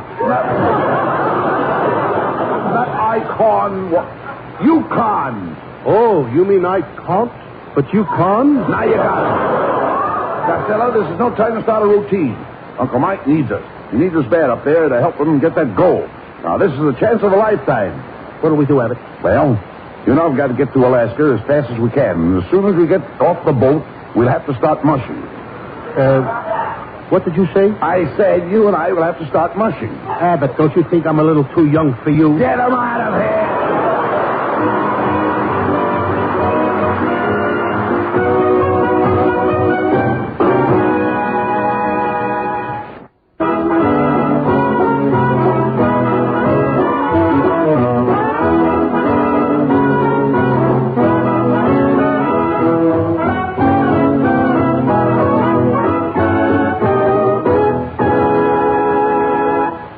Costello, come on, let's get packed. We're going to Alaska and sharing your uncle's mine. That gold mine he struck, remember? Yes. It's going to be wonderful. We may wind up with $2 million apiece. You know that? Abbott, what would you do with $2 million? First, I'd buy a used car. And what would you do with the other $1 million? You please talk sense. Remember, in Alaska, we may run into a lot of icebergs. I know all about icebergs. I used to go steady with a girl who was an iceberg. Now, wait a minute. How could a girl be an iceberg? An iceberg is a great big cold thing that you couldn't even budge. That's her. Hey, wait a minute. What's that bottle you're putting in your bag? I beg your pardon? What's that bottle you're putting in your bag? Some perfume. I'm taking along in case I meet a beautiful Eskimo girl. It's called New Dot. What's New Dot? Nothing much. What's new with you? You dummy. I don't know why your Uncle Mike picked you to share his gold. and calls you his favorite nephew? There are 3 reasons, Abbott, why I'm his favorite nephew. First, I'm honest. Second, I'm intelligent. And third, I'm his only nephew. Come on. I don't think you will do it. Come on. We're off for Alaska and gold.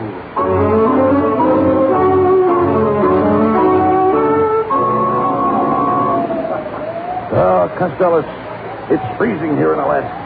Boy, listen to that wind. Now, come on, Costello. We're going to find Uncle Mike. We'll need a dog sled. Look, there's Ignorant Ignat, the used sled dealer. Ah, gentlemen, what can I do for you? Well, we're traveling north. What kind of a sled would you suggest for us? Oh, that's our radio special, a sled with a horn. The horn is $5 extra. Just listen to it.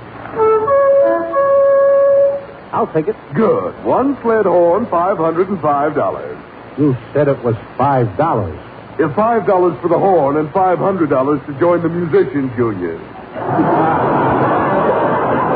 Now, here's a nice sled with plenty of extras. White wall blubber tires, sleep covers, fog lights, headlights, parking lights, spotlights, and a searchlight. What's the searchlight for? So you can find the switch to put on the other light. We'll take it. How about some dogs? Yes, you can't fool me on dogs. You know, Mr. Costello, I don't like to say this, but I don't believe you ever drove a dog team.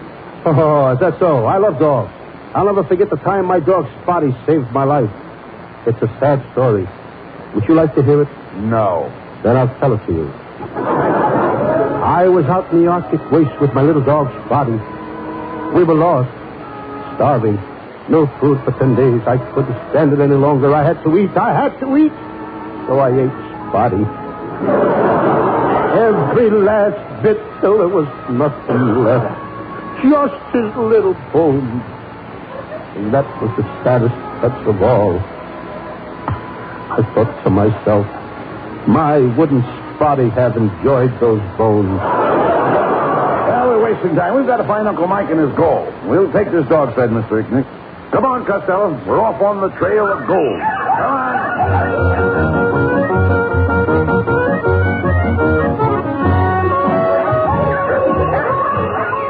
Costello, can't you make those dogs go any faster? I keep yelling, giddy up, and they just turn and sneer in my face. Giddy up. The word is mush.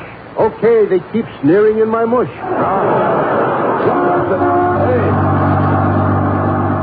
Costello, that's a Los Angeles bus. What's it doing up here in Alaska? It must be the bus that runs to the Los Angeles city limits. There's the Lucky 7 saloon. Let's go in and get warm. Come on, Abbott. What? I don't like the looks of that saloon. There's a tough guy hanging out in front of it. Well, lots of guys hang out in front of saloons. On the end of a rope? Come on, hop off that sled and let's go in. Hey, look at all the Eskimos in here, Costello. And they're all dressed alike. I wonder how you can tell a girl Eskimo from a boy Eskimo. Abbott, if the Eskimos ain't complaining, why should you? Say, there's one of those Alaskan dance hall girls. She's beautiful. Look at that dress she's wearing. It's made out of gold pieces. Yeah, it sure is. Look, she's got $5 gold pieces around the bottom, $10 gold pieces around the hips, $20 gold pieces around the waist. Quit staring, Abbott. Anybody would think you never saw a $50 gold piece before. Costello, when we find your Uncle Mike, we'll have plenty of gold, too.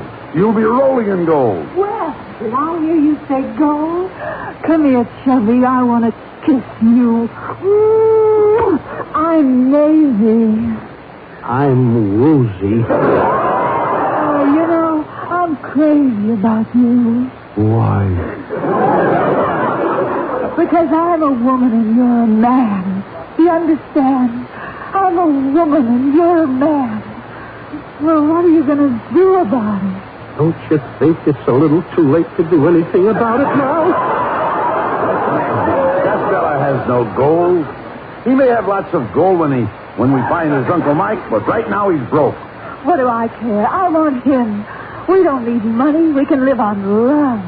Kisses for breakfast. More kisses for lunch. Kisses for lunch. Nothing but kisses for dinner. You're going to live on nothing but kisses?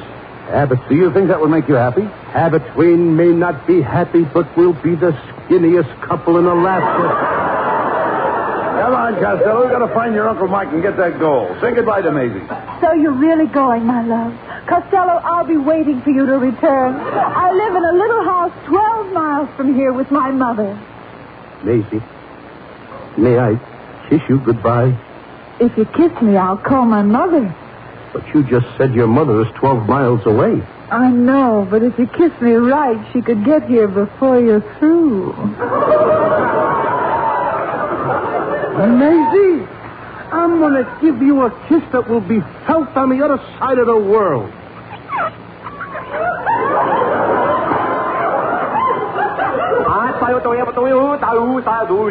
How do you like that? I didn't think I could do it. Come on, Costello. We've got to find Uncle Mike.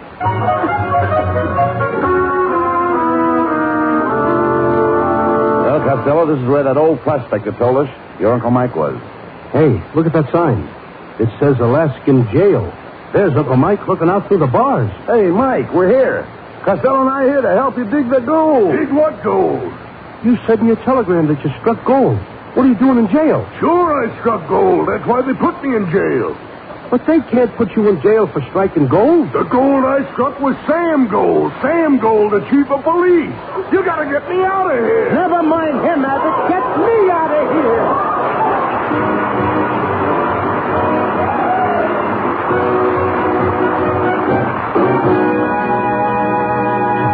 Susan Miller with Matty Malnick's orchestra points the way to the people's choice. Love is just around the corner.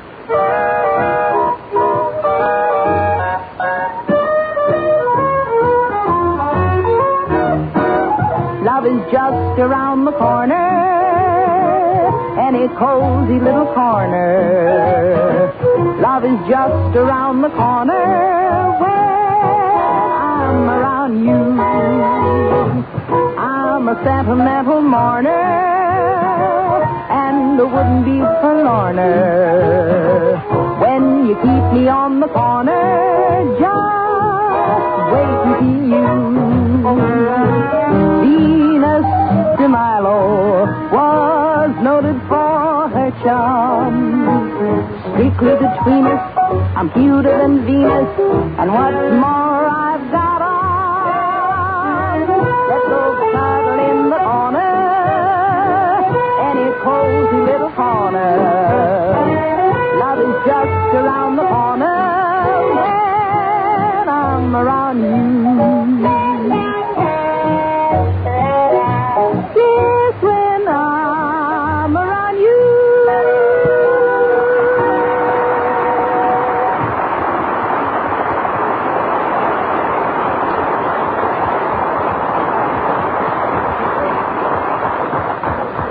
And now here are Abbott and Costello with the final word. Well, your Uncle Mike certainly turned out to be a bust. Just like the rest of your family. Oh, I don't know. My Uncle Henry is a pretty smart guy.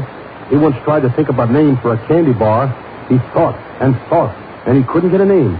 Then one day the phone rang. It was his wife. She said, "Oh, Henry, drop dead." And then and there he got the name for the candy bar. What did he call the candy bar? Drop dead. Good night, folks. Good night, everybody.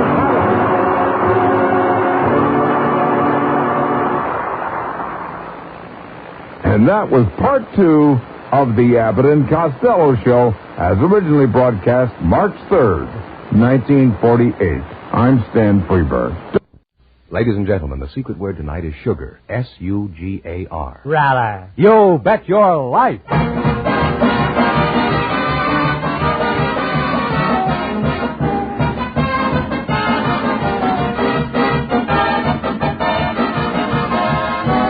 The DeSoto Plymouth Dealers of America present Groucho Marx in You Bet Your Life, the comedy quiz series produced and transcribed from Hollywood. And here he is, the one, the only... Never heard of him. Oh, that's me, Groucho Marx.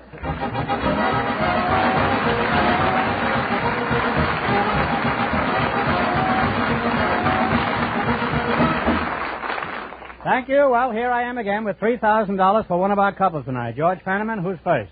We invited some milkmen and some brewmasters to the show tonight, and just before we went on the air, our studio audience selected milkman Howard Cram. His partner is brewer John White. Gentlemen, meet Groucho Marx. Welcome, gents, for the DeSoto Plymouth dealers. And if one of you says the secret word at any time, he wins $100 in cash. It's a common word, something you use every day. A milkman and a brewmaster, eh? Milkman, Howard Cram, is that right? Where are you from, Howard? Park City, Montana. Just a hop, skip, and a jump from Yellowstone National Park. Well, is that the only way you can go? And, Mr. Weiss, you're the brewmaster, huh? That's right. Oh, where are you from? Omaha, Nebraska. Why aren't you from Milwaukee? I'm born in Omaha. Did you know then you were going to be in the beer business? Almost. Almost?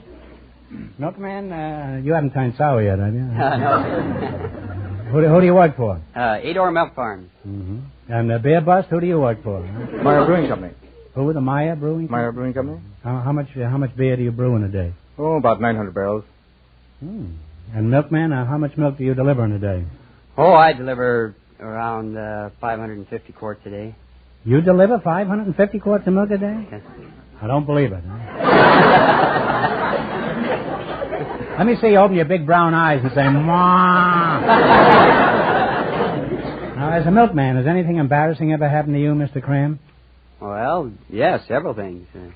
One, for instance, my wife and I was walking down the street the other day, and I happened to see one of my customers on the street.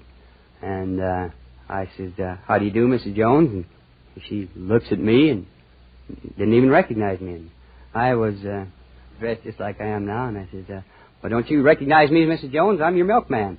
She says, "Oh, I didn't know you with your clothes on."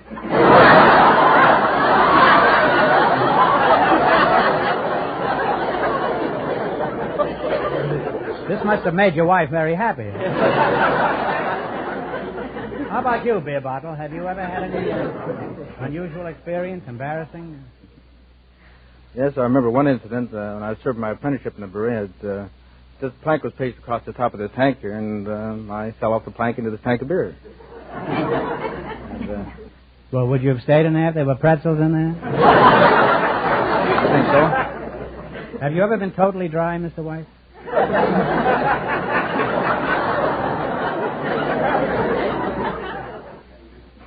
Do you know how to milk a cow, Mr. Cram? Oh, it's easy. There's nothing to it.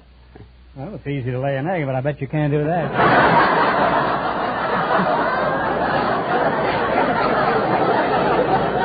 Well, I think the least you two could do is shake hands. I now pronounce you malted milk, huh?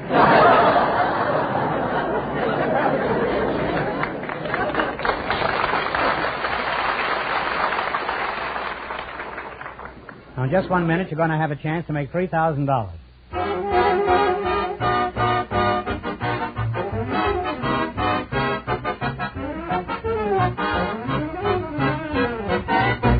For many reasons, the DeSoto Plymouth dealers of America believe that their way of doing business has won them many new customers, folks who will continue to be their customers. That's because these dealers have done their utmost to treat you fairly and squarely. Whether it be for a new car, a used car, or a simple repair job, they've tried to be courteous all along. Well, you, the car owners of America, seem to have appreciated this kind of organization and the attitude it had toward you. So today, in every city and every state, thousands of smart car owners make sure they stop at the sign of an authorized DeSoto Plymouth dealer.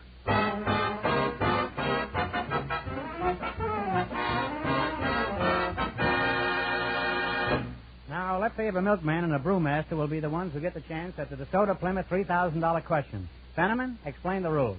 Each of our three couples has $20. They bet as much of that 20 as they want on each of four questions. The couple that earns the most money gets the chance at the $3,000 question at the end of the show. Our other two couples are in a waiting room off stage, so they don't know what's going on out here. You selected famous friends and companions as your category, is that right? All right, now you have $20. How much are you going to bet? $10. Here's your first question. You bet $10. What was the name of Robinson Crusoe's faithful servant? Friday. Friday is right, huh? They're on their way with $30, Groucho. Remember, you're going for $3,000 tonight. How much of the 30 will you try? 20. What was the name of John Alden's good friend?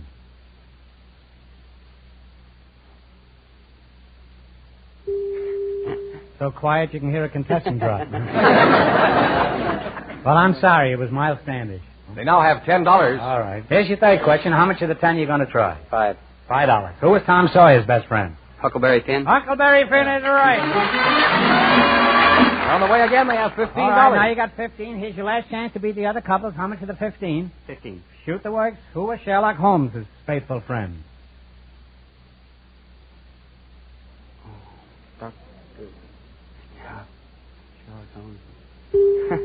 Dr. something. Well, yes, that's right. It was Dr. Watson the Needle. Oh, Dr. Watson. Well, here's one more chance to make some money. If you get this one right, I'll hand over $10 in cash, and please, no coaching. Who was buried in Grant's tomb? Grant. General Grant is right.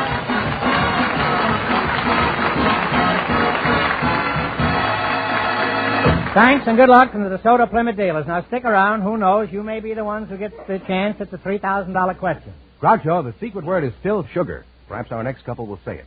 Just before we went on the air, our studio audience selected an interior decorator, Mr. Doug Haynes, and a housewife, Mrs. Audrey Forsythe. Folks, meet Groucho Marx.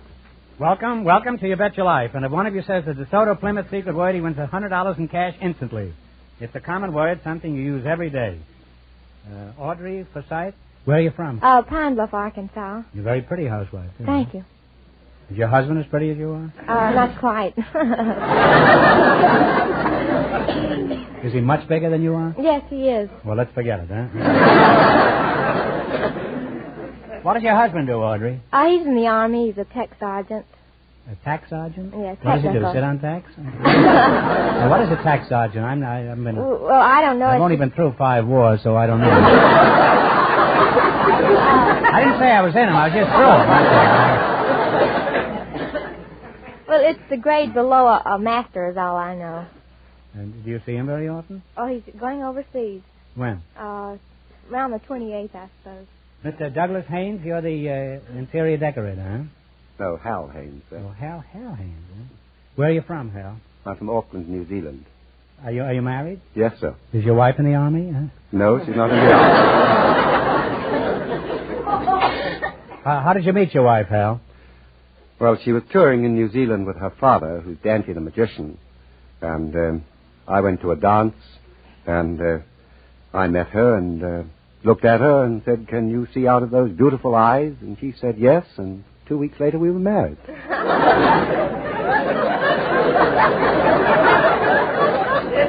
Is that the customary approach in New Zealand? I don't know, sir. It's the only one I've ever approached. Well, I think you did it charmingly, huh? How did you meet your husband, Mrs. Forsythe? I was working at my brother and sister-in-law's cafe during the summer. Where was this? In Pine Bluff, Arkansas. Oh. And my brother-in-law is a very ticklish person. I mean, he's just ticklish all over. And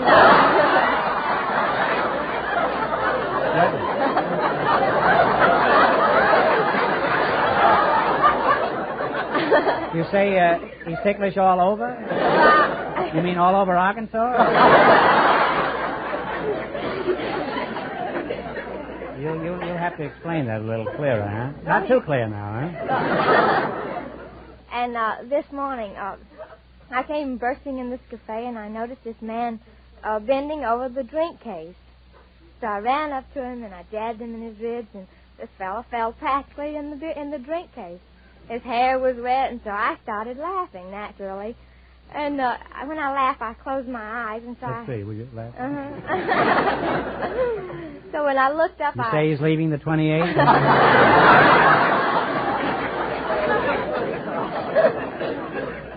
So, where was I now? You had your betrothed in a water case or something. So when I finally stopped laughing, I looked up and hissed a very angry man. I said I was sorry that I thought he was my brother-in-law. And then we were married a couple of months later. Oh. Was he dry by that time? Yes, he was quite dry. Where do you do your decorating, Mr. Haynes? I work for W&J Sloan's in Beverly Hills. Mm-hmm. Well, how much would you charge to decorate, let's say, fix up the inside of the average 5-room house? Oh, about $4,000 to $5,000. Now, I don't mean to build a house. I mean... just climb down out of that chandelier up there. I mean, how little could you do it for? Well, we could do it for as little as, say $500 or $1,000. But really? Wouldn't suit a man in your position, Mr. Mouse. My customary position is horizontal. Would that mean?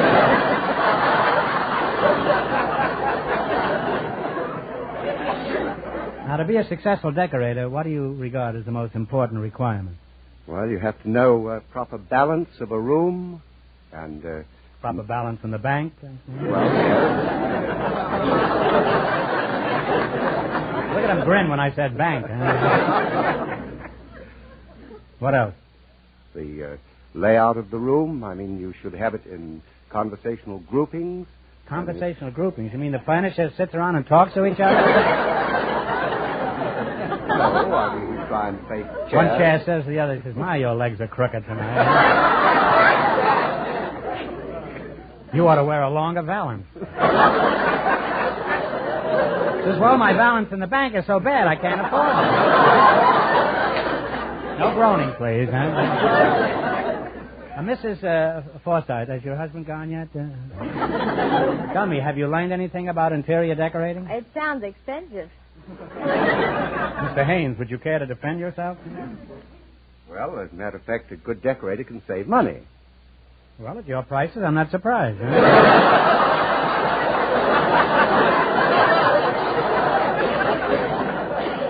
How much did you save last year?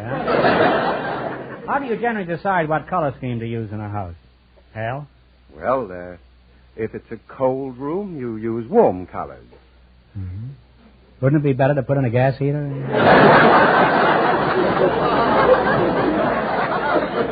Mrs. Forsythe, if this isn't too impudent, what color is your living room? It's pink. It's pink. Mm-hmm. How about it, Mr. Haynes? Is the living room warm? Oh, yes.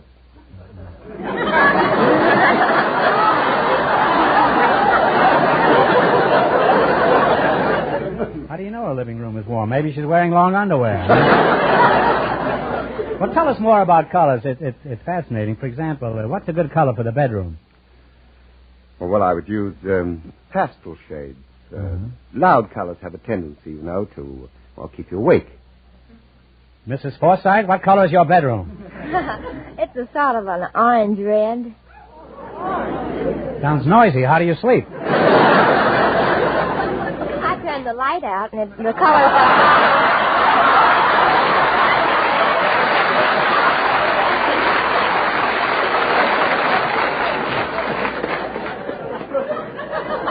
You say you turned the light out? Yes. Doesn't that keep your husband in the dark? Now, you're going to have a chance to make $3,000. You run your $20 into more than the other couples, and you get a crack at the big question. I can't tell you how much they won, but George Fenneman is off stage to remind our listeners. The milkman and the brewmaster lost all their money, so this couple has a clear field. Here we go. You have $20. How much are you going to risk? 10. You selected largest cities of the United States as your category. Is that right? Yes. Now, you're going to bet $10.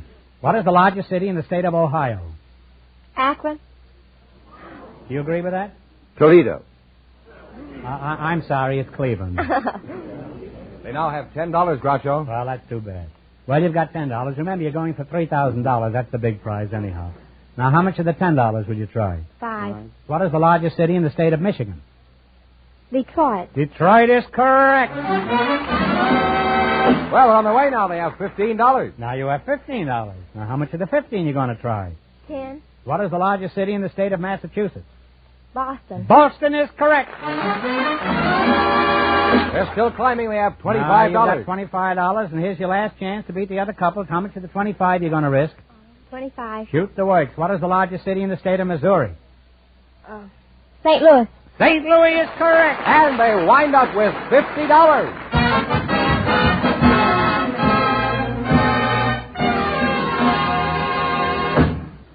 Well, thanks and good luck from the DeSoto Plymouth dealers. Now, in just a moment, our last couple will come up to bat, and then we'll know who gets the chance at the $3,000. Gentlemen, who's ahead so far? The interior decorator and the housewife are leading with their $50. And the secret word is still sugar. Perhaps the next couple will say it. In honor of Valentine's Day, we invited some people whose occupations are in keeping with the season. And just before we went on the air, our studio audience selected Mr. Jack Thorpe, a greeting card writer, and his partner is Miss Frankie Brown, a wedding director. And here they are. Folks, meet Groucho Marx. Welcome, children, to You Bet Your Life. And if one of you says the DeSoto Plymouth secret word, he wins $100 in cash instantly. It's a common word, something you use every day. A greeting card writer and a wedding director, huh? Mr. Thorpe, huh? You're the greeting card writer? That's correct. Mm-hmm. Well, greetings. Where are you from, huh? Los Angeles. Frankie Brown? That's an odd name for a girl, isn't it? My name's really Frances. Oh, well, there's a new movie out called Frances, you know. Mm. Were you the star of that picture? Not that I know of. It's a good thing. Frances is a mule in this picture. Where are you from, Frankie? I'm from Las Vegas, Nevada. Do you have a husband, Frankie? No, I don't. You have nice teeth, Frankie. Thank you. Do you plan to remain an old maid, Frankie? I'm not an old maid. I'm only 22. How old are you, Jack? 25. Are you married? No, I'm not.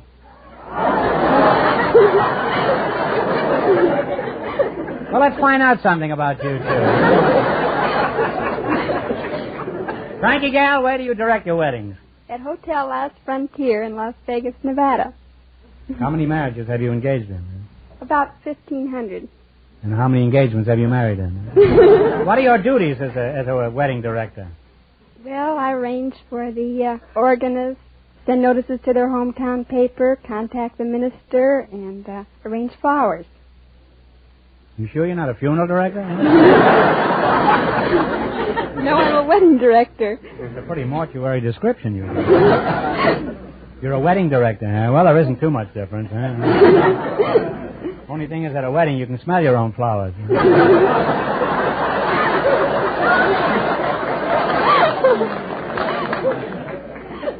Now, tell me about the greeting card business, Mr. Thorpe. Who do you work for? Well, I do work for Colonial Greeting Card, Buzzer Cardoza, and several others.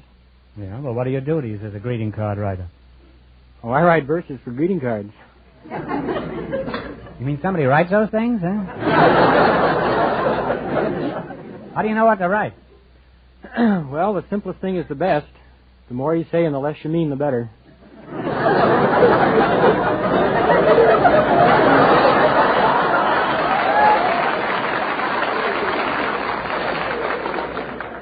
It's something like the Congressional Record, huh?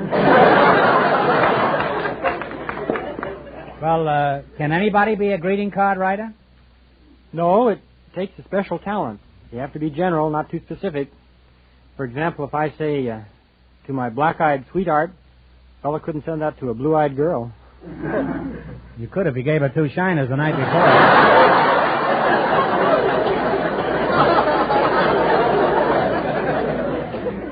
Well, tell me, Shakespeare, what are the... what specifically are the occasions for which you provide this deathless prose? Huh? Well, we have greeting cards for all occasions. Birthdays, Valentines, congratulations for starting a new business.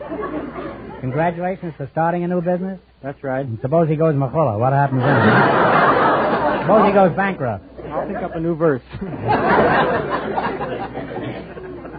What do? Do you say the voice is yet to come?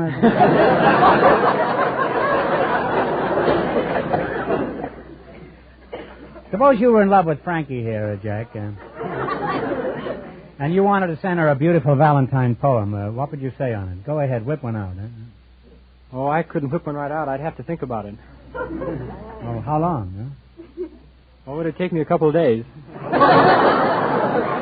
By that time, she's married to some desert right up in Las Vegas.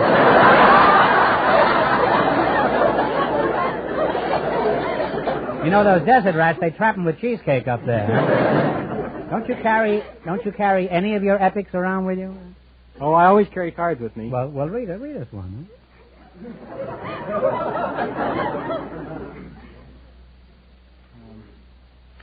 Hi there, Grandma darling.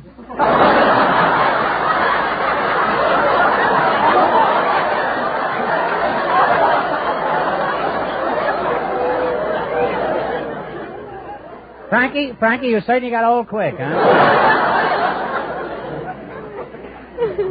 Well, Jackie boy, that was pretty old-fashioned. Haven't you got anything more streamlined? Yes, I have a comic Valentine here.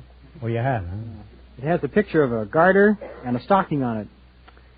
As the stocking said to the garter, "Hook up with me, pal. I ain't been snagged yet."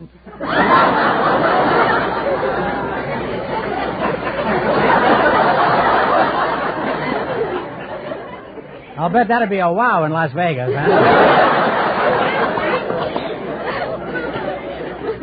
Frankie, while you're swooning from all this sentiment here, let's talk some more about your job. For instance, where do the people come from who get married in your chapel?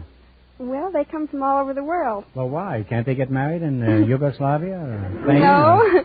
Our chapel's... Panama Canal? It doesn't cost as much as having a large wedding in your hometown. And then another thing, nobody knows you're there, too.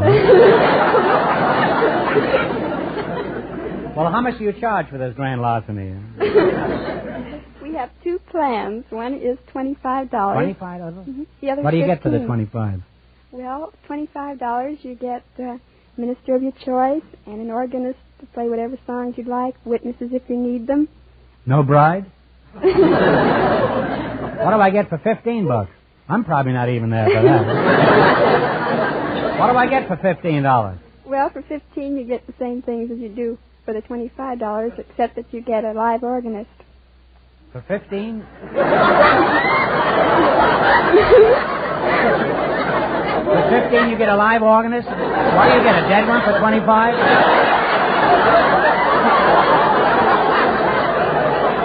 Frankie? Frankie, I'll take the one with the dead organist.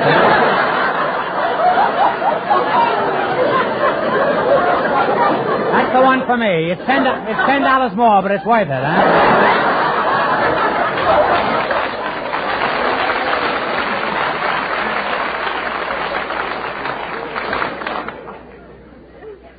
Frankie, what's the largest number of splice jobs you've racked up in a single day, eh? One Valentine's Day, we had 27 weddings. And is that what killed the organist?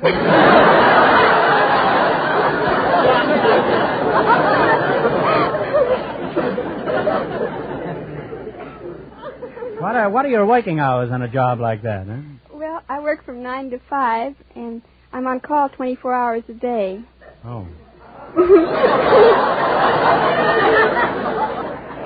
Well, you're sort of like a fireman, huh? You slide down a brass pole with a box of rice in one hand and a dead organist in the other.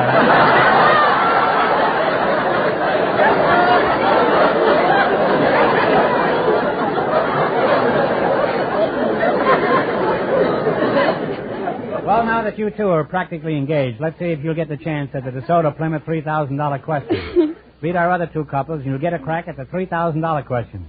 I can't tell you how much they won, but George is off stage to remind our listeners. The interior decorator and the housewife are ahead with $50.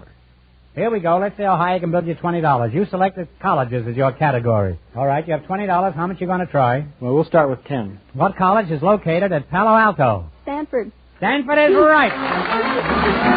And they're off to a fine start with $30. All right, you got $30. Remember, you're going for $3,000 tonight. How much of the 30 will you bet? 25. 25. What college is located at Ann Arbor? Michigan. University of Michigan. They're climbing now. They have $55. You got 55. Here's your third question. How much of the 55 you going to go for? 50. What college is located at New Haven? Yale. Yale is right. They're really on their way now. They have $105. Now you've got $105. There's your last chance to beat the other couples. How much of the 105 are you going to go for? 100. What do you say, Keith? 100. What college is at Laramie? Laramie. University of Wyoming. University of Wyoming. And they wind up with $205. And that means that they get the chance at the DeSoto Plymouth $3,000 question.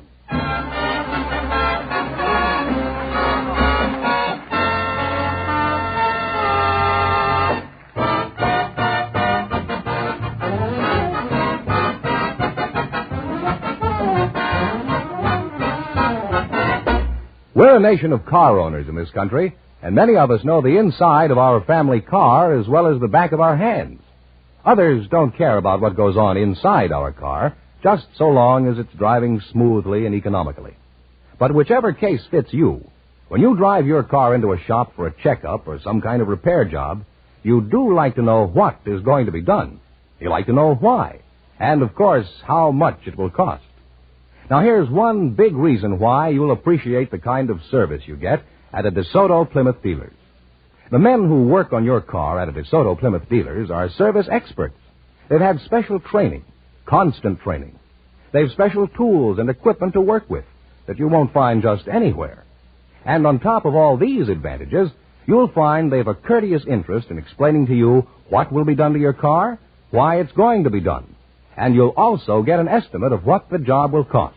That's fair, isn't it? Well, fairness is one of the aims of the folks you'll meet at the sign of an authorized DeSoto Plymouth dealer.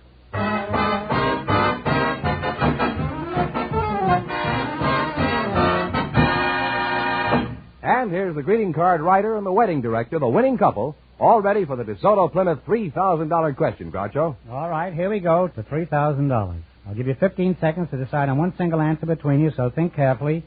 And please, no help in the audience. Here it is. The first capital of our country was New York.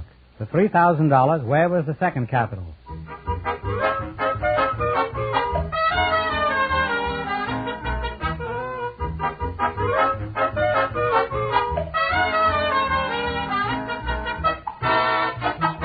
All right, what's the answer you two have decided upon? Annapolis? No, I'm sorry. It's Philadelphia, Pennsylvania. So that means the big question next week will be worth $3,500. Well, you lost the big money, but you won $205 in the quiz. Congratulations, and thanks to both of you, huh?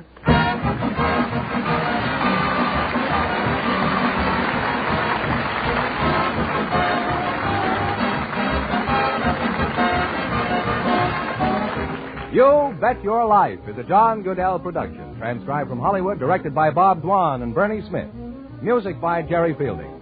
Be sure to tune in again next Wednesday night at this time for the Groucho Marx Show, You Bet Your Life, presented by the more than 3,000 DeSoto Plymouth dealers of America. And remember, all dealers who sell DeSoto also sell Plymouth, two great cars, both products of the Chrysler Corporation. And don't forget, next week, the big question will be worth $3,500. Well, it's almost time for Bing Crosby, so good night, folks. And remember, just be sure to see your DeSoto Plymouth dealer.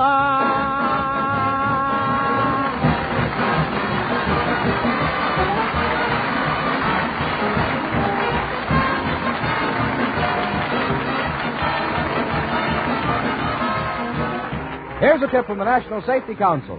Look out for the driver who doesn't look out for you. This is George Fenneman, signing off for the more than 3,000 DeSoto Plymouth dealers from coast to coast.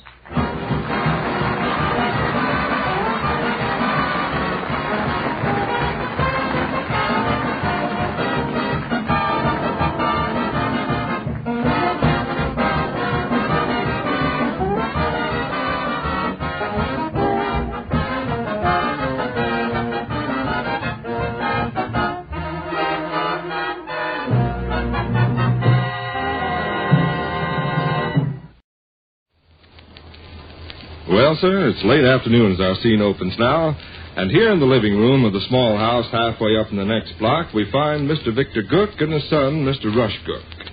Vic is established at the library table doing a bit of office work at home. Young Rush has just entered. Listen. Busy, Gov? Just coasting. I finished all the hard work. All I have to do now is copy off a bunch of figures on a clean piece of paper. Big excitement outdoors. Mr. Donahue's taking a trip to Chicago. That is indeed breathtaking news. Now I'll give you a shock. My left shoe is laced up too tight. My foot feels cramped. No, but wait till you hear the circumstances. He's taking his trip to Chicago with Miss Scott's brother. Great guns, man. Use your head. Want to kill your father? Springing startling information on him all of a sudden without warning. No, but wait till you hear the circumstances. Mom's not home, is she? That's right. She said something at the dinner table this noon about going downtown with Miss Stembottom. Wish she was here. She'd enjoy this. Well, Sir Gov, if you'll step to the window, you'll see Mr. Donahue in a few minutes. He'll be wearing his pajamas, easy slippers, and bathrobe. Really? He's going to Chicago in Miss Scott's brother's automobile, and he's going to sleep all the way. Come on over to the window with me. We'll see him leave pretty quick. Oh, I hate to get up out of my comfortable chair. Come on, this is well worth your while. No doubt Pa Donahue in his undershirt is quite a glamorous spectacle. Come on. Okay. It's the circumstances surrounding the situation that's comical. I got all the details from Nicer. Seems Mr. Donahue has to catch a few hours sleep. And Mrs. Donahue's got her sister from Pontiac visiting, and The house is full of little kids. I don't see Donahue in his undershirt. He'll be along directly. Is that Miss Scott's brother's car? Yeah. It's got a bed in the back. So it is. I've always wanted to examine that mechanism and see how it operates. They tell me it's a very... Nicer is waving at us. Hi, Nicer. Who's the other kid? Vernon Pagels. Oh, sure, Vernon. He's waving, too. Hi, Vernon. What's that on his face? Dirt. Vernon wants to ask your advice on the matter after a while. Does he? He found a railroad ticket and wants you to sell it for him. It's a railroad ticket that entitles the bearer to transportation between Phelps City, Oklahoma, and Rutherford, North Carolina. I don't know anybody that wants to go from Phelps City, Oklahoma to Rutherford, North Carolina. I did know a Miss Stockdale that wanted to go from Phelps City, Oklahoma to Rutherford, North Carolina, but she decided to ride a horse instead. Here comes Miss Scott's brother outdoors. Don't know him. Nice fella. He's Hi, waving at Williamson. us. Name's Urquhart. Hi, Urquhart. Very nice fella. Tall son of a gun. Yeah. Where's Donahue in his nightshirt? He'll be along presently. What's this business all about, did you say? I'll sum it up for you in a nutshell. To begin with... Hi, Urquhart.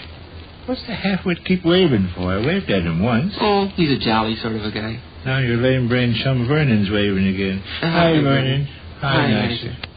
To begin with, Gov, it just Hi, Urquhart. I'm going to go back and finish my work. I'm not going to stand here waggling my fingers like an idiot the rest of the afternoon. No, stick around. It's a very interesting thing. I wish Mom was here. Donahue's going to crawl in that automobile, huh? And go to Chicago? Yes, and then come right back again.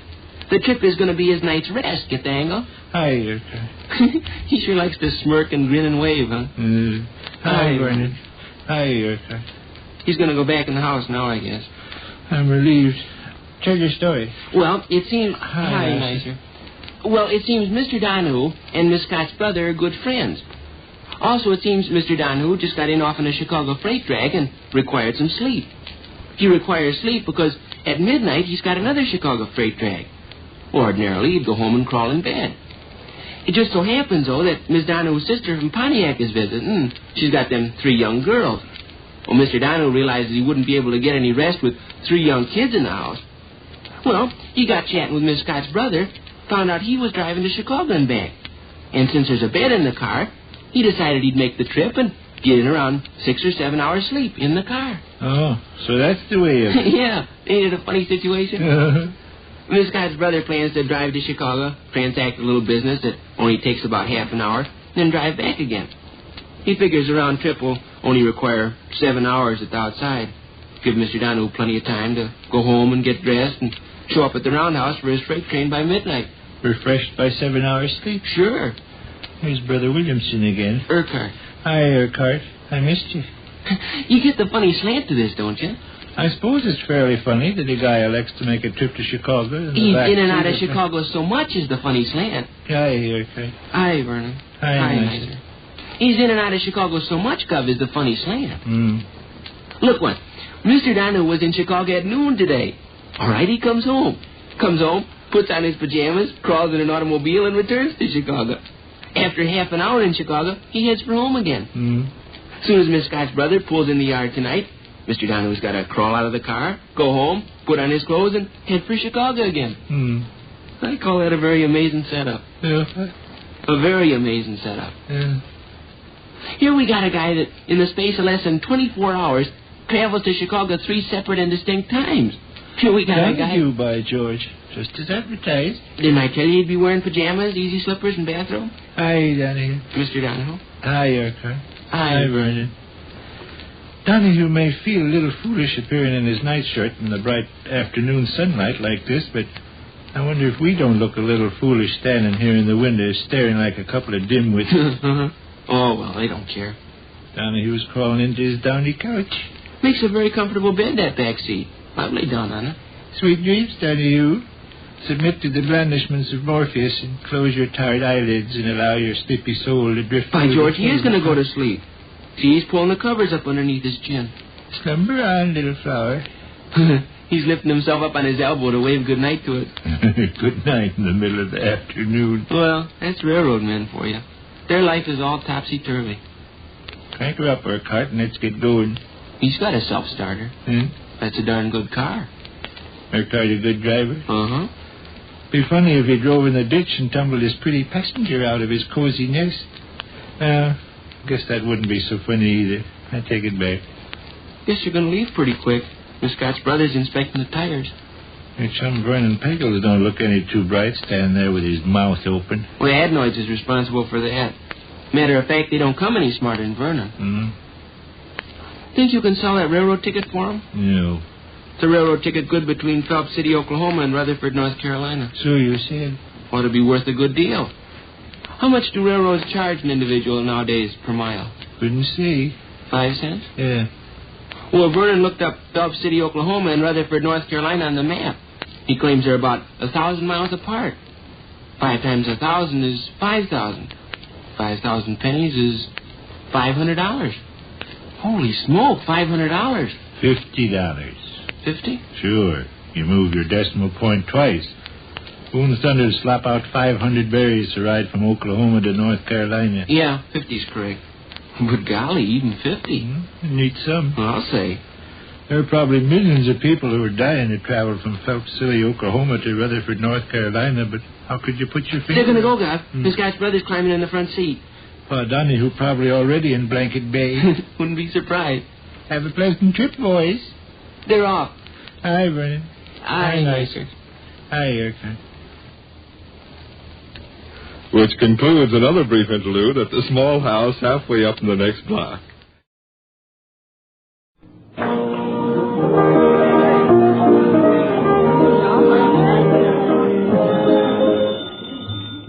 Bristol Myers, makers of Ipana toothpaste for the smile of beauty and Vitalis for well-groomed hair, bring you transcribed Duffy's Tavern with our guest tonight, Charles Coburn, and starring Archie himself, Ed Gardner.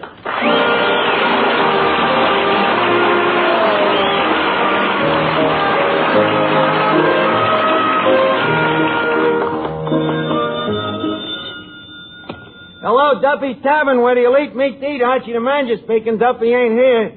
Oh, hello, Duffy. Tonight, Charles Coburn. Charles Coburn. Now, Duffy, don't hang up. All right, so 1 week it ain't a dame. Huh? You never heard of Coburn? Duffy, I'm surprised. The gentleman's histrionic talents have made him one of the foremost exponents of testis. Yes, he's a ham. Yeah, been in show business for years. How old is he? Well, let me put it this way. He's old enough to know what it's all about, but he ain't young enough to do nothing about it.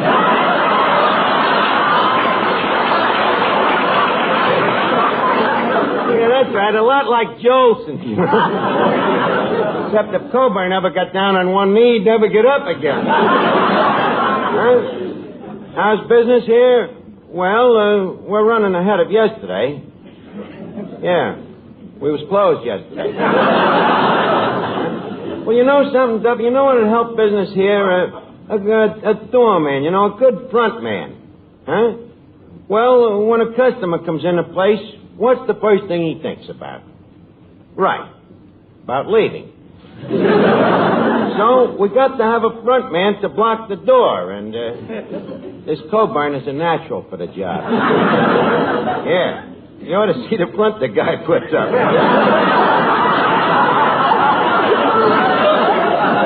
His duties, well, we'd expect him to go up to the customers, you know, and inquire, for instance, how they like the food here.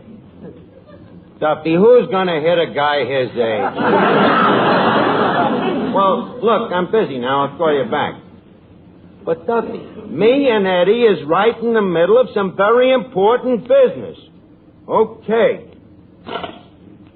Okay, Eddie, deal out the cards. Okay, Miss Archie. Oh, this is a wonderful game, you know? What'd you say the name of it? It's called Jim Rummy. It's named after that famous gambler, Diamond Jim. You know? Diamond Jim, huh? I thought this game was called Gin Rummy. You're thinking of Eli Whitney. Sure, he invented the cotton gin.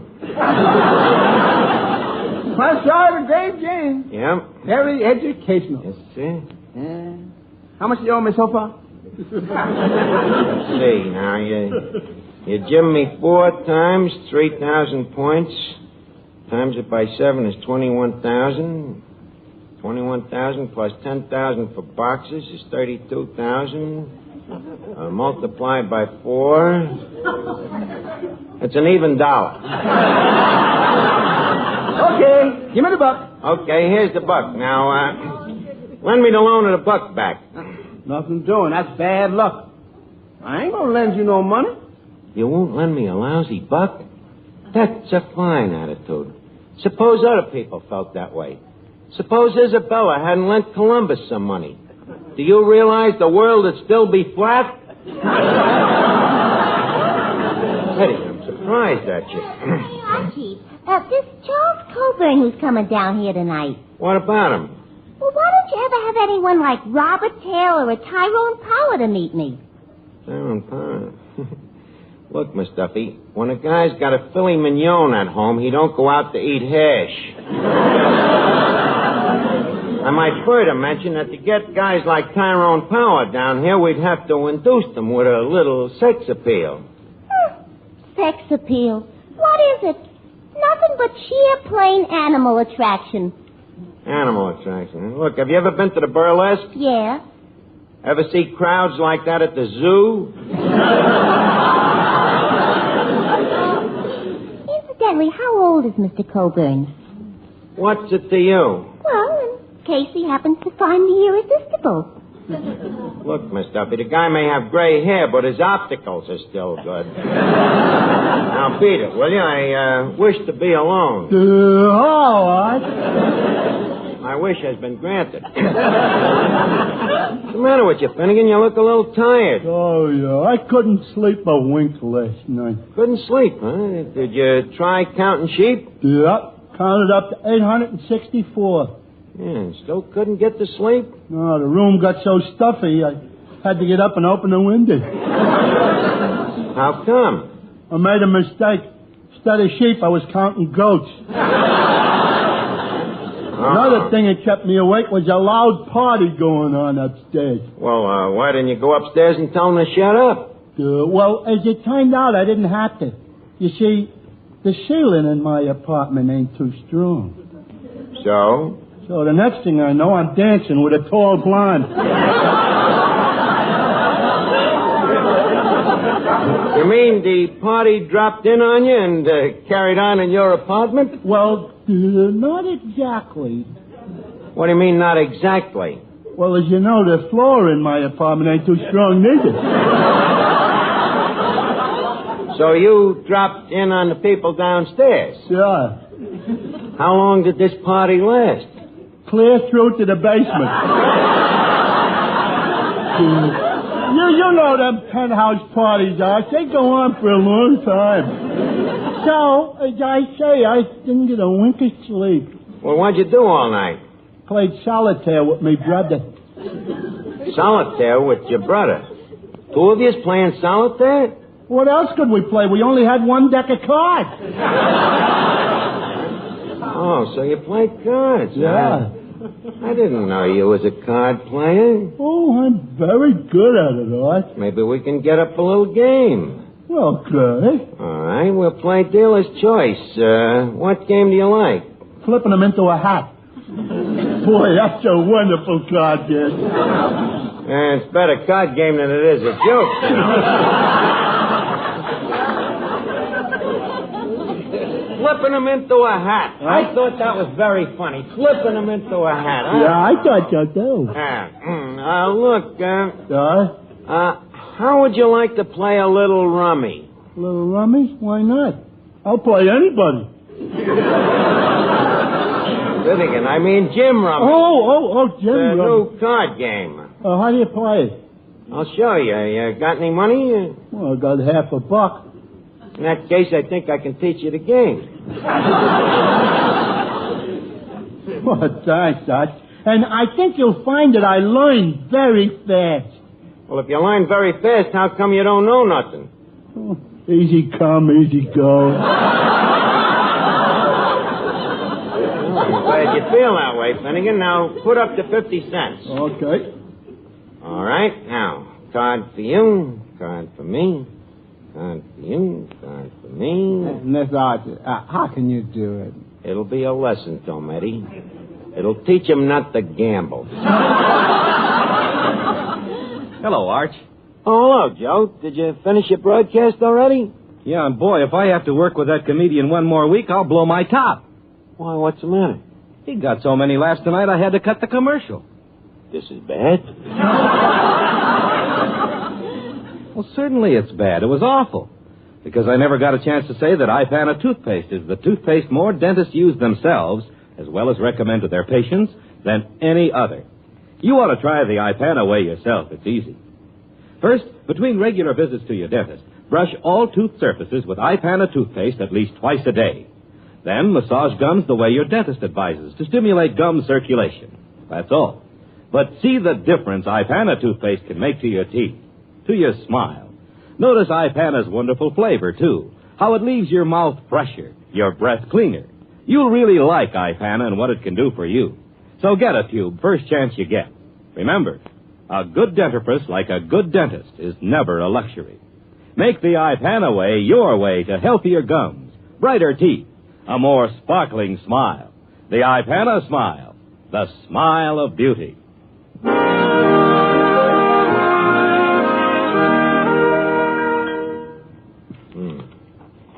Well, Finnegan, that's that.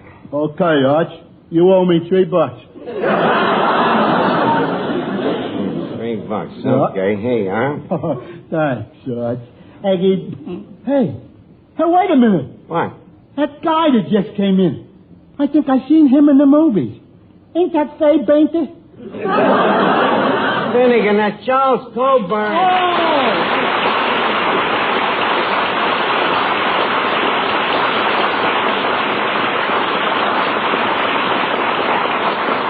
Well, Mr. Coburn, may I tell you that many great stars have passed through these portholes. But you are the portliest of them all. And furthermore, may I say that we are indeed pleased... Oh, shut up. So this is Duffy's Tavern, Mm-hmm. Where's Duffy? He's home. He's smart. You don't like the place? Well, it's sort of broken down and decrepit. But then, who am I to talk? That's right. At least you got a roof over your head. By the way, are you keeping busy these days? Oh, yes. My days are quite full. Pictures, radio, personal appearances, looking for work. Tell me, how long have you been an actor? About 50 years. 50 years, almost a decade. Look, as long as you brought it up, just how old a man are you? Approaching 65. Mm-hmm. Tell me, at an age like that, what do you do for amusement? Oh, I collect antique furniture. Antique furniture? Did you buy these antiques when they was new? All except the 18th century stuff. John Quincy Adams outbid me. Well, I'm sorry I ain't got no antiques to amuse you, but how about a drink? Thank you, I will. Okay. Eddie, 3 fingers of warm milk. Would you like something to eat with it, Mr. Coburn? No, thanks. I have to be very careful what I eat. Yeah, what's the matter? The stomach kicking up? It used to, but it hasn't got the strength anymore. All it does now is to squirm a little.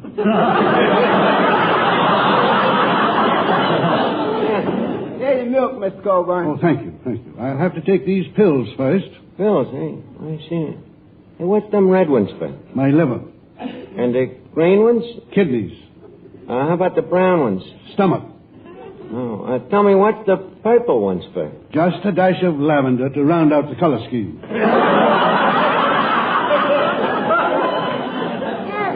Say, Archie. We're in trouble. I suppose you want an introduction? To him?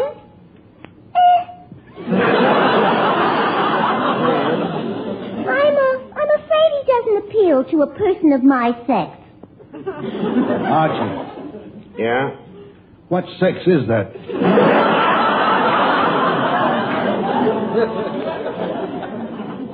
She's a girl. You could have fooled me. Well, we might as well get it over with. Miss Duffy, this is Charles Coburn. How do you do? No. No, I'm sorry, Mr. Coburn. But May can never wed December. Miss Duffy, December had no intention of asking you.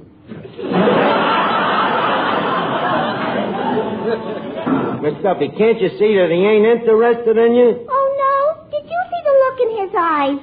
Forgive me, dear lady. I was carried away by your lovely, ravishing face.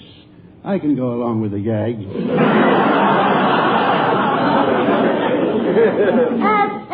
Tell me something, Mr. Coburn. Yes? Do girls go out with you? Oh, once in a while. How do they explain you to their folks? They usually say, Mama, see what I'll have to marry if you don't let me go out with Joe?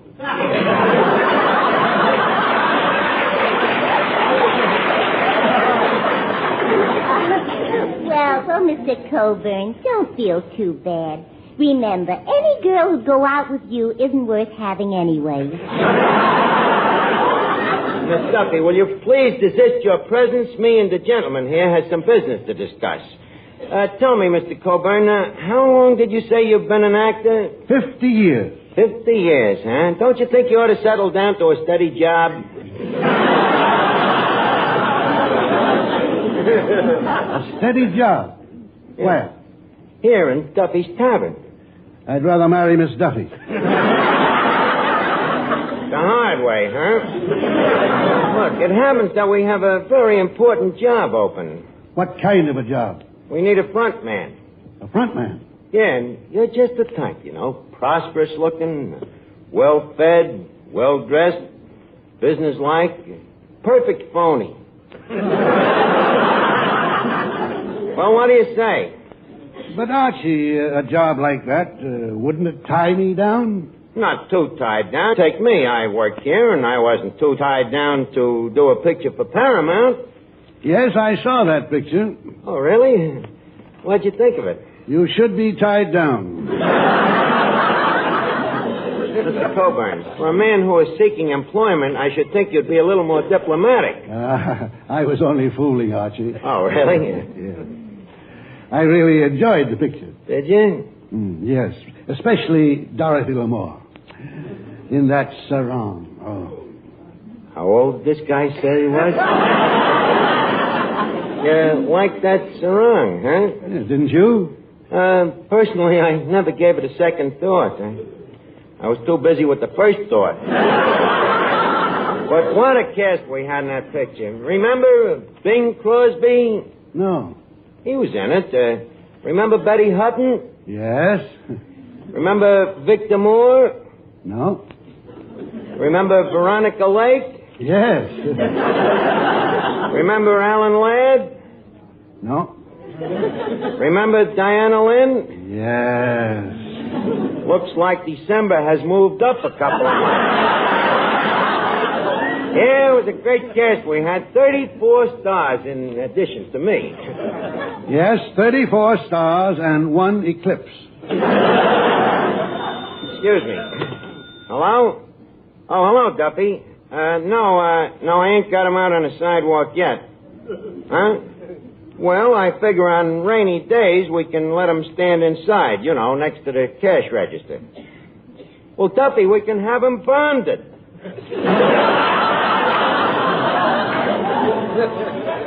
Look, Duffy, there's nothing to worry about. He's the settled type, you know, not bright enough to steal and too old to run.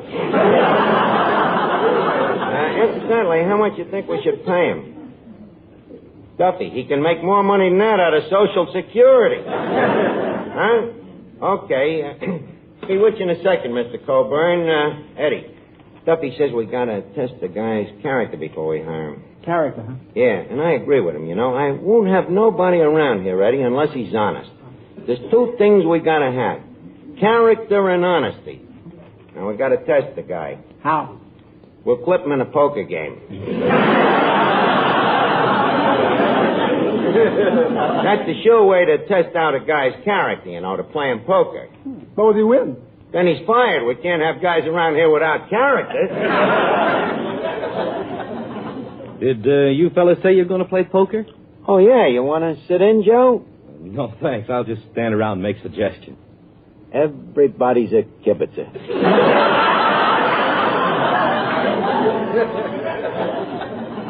Well, no, Arch, not really. If you happen to have a queen, I'll just casually mention that every queen goes for a guy that has that well-groomed Vitalis look. And I might even go so far as to say that you can look like a king after a Vitalis 60-second workout. Won't cost you so much jack, either. And you'll like Vitalis, especially so if you're troubled with dry, unruly hair. Hair that's been dried out by sun, wind, and water. Why, no other hair preparation can give your scalp and hair better protection than Vitalis and the 60-second workout.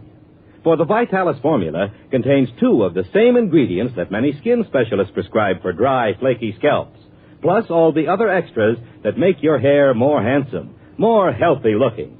So try the Vitalis 60-second workout. Let it prevent scalp and hair dryness, rout flaky dandruff, and give you the best-looking, healthiest-looking head of hair you ever had. You'll look your best tomorrow if you get a bottle of Vitalis today.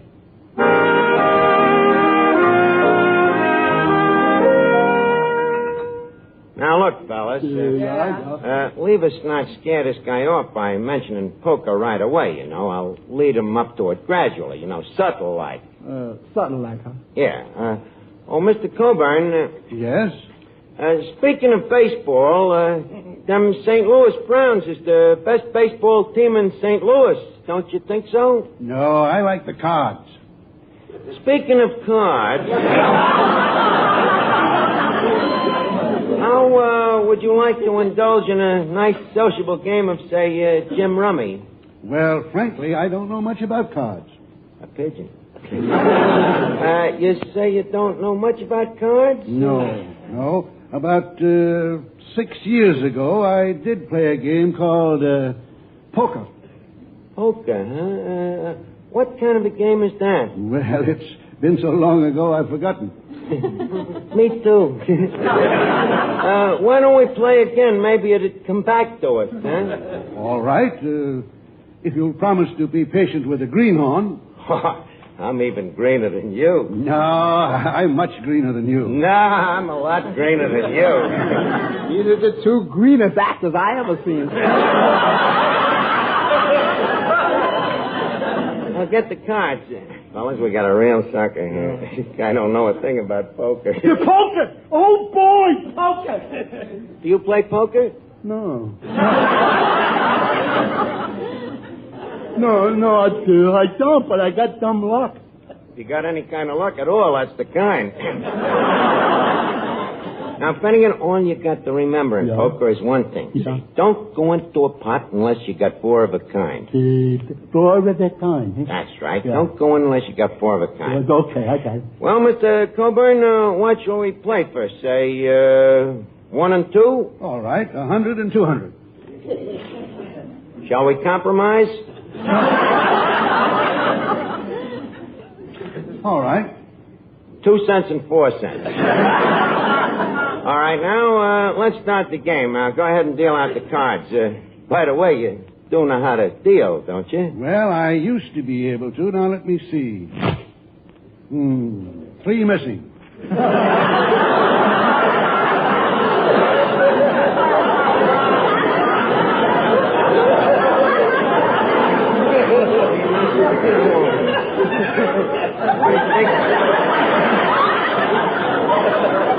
What do you think we should do?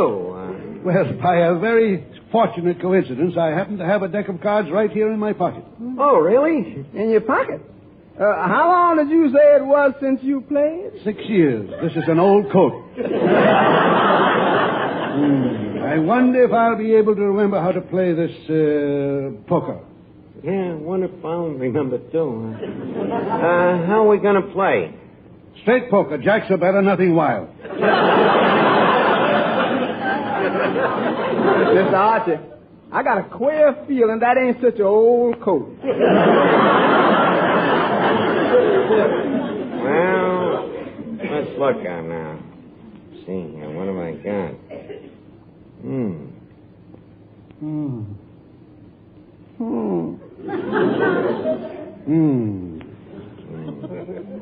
I'll open it. I bet 4 cents. Wait, no, I don't. Leave it there. That's down or dead. Are you staying, Eddie? No, I'm dropping out. Me too. Me too. You win the pot, Mr. Coburn. Oh, do I win? Yep, take the money. Well, this is great fun. Beginner's luck, I guess. Yeah, what'd you have? A pair of bullets. I mean, 2 ones.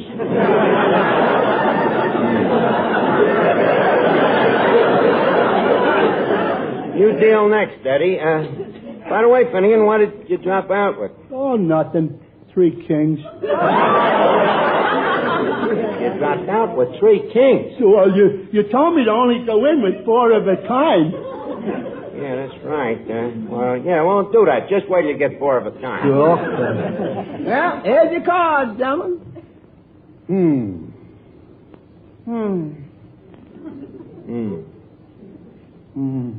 Oh, boy! I open it! You open it, Finnegan? Yeah. In that case, I think I'll drop out. And me too. Well, I think I'll stay. Brave boy. Okay, how many cards you drawing? None. I think I'll stand pat. Oh, yeah? Well, I'll stand pat, too. Hey, very shrewd poker, Finnegan. Here's my bet. I raise you. I raise you. I said it's fight. Finnegan, he's got a right to raise you. This is a democracy. But you can re-raise him. Oh, okay. And I raise, and it's re-raise, and I raise, and I re-raise you again. I double it. Okay, I'll drop out.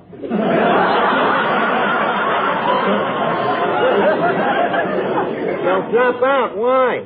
I ain't got enough dough. Wait a minute. I might back you if you got what I think you got. Don't worry, Arch. I got him. You got him, huh? That's good enough for me. Mr. Coburn, we raise you 2. 4. 8. 16. 32. 64. Give me a pencil.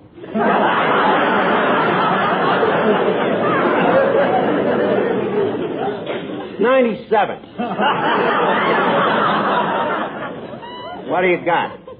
10, Jack, Queen, King, Ace. A straight? That's all? Finnegan. Yeah. Show your cards. Here you are, Rod. Let's see. 10, 4, 2, 7. Jack. Finnegan, where's the 4 of a kind? There they are, 4 spades.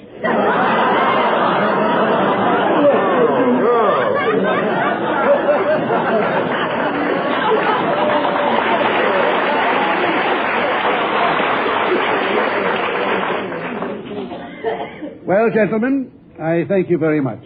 Good night. Good night, Mr. Coburn. Hey, wait just a second. I think this ace belongs to you. It just fell out of your cup. Oh, did it? Well, you may keep it.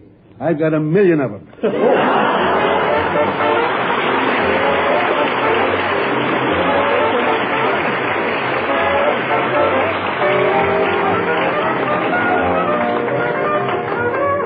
Mister, we're sure of it. If you'll just try Benex Brushless Shave Cream for a few days, we're sure you'll use Benex for life. Yes, Benex. B-E-N-E-X. Gives you the best shaves you've ever had.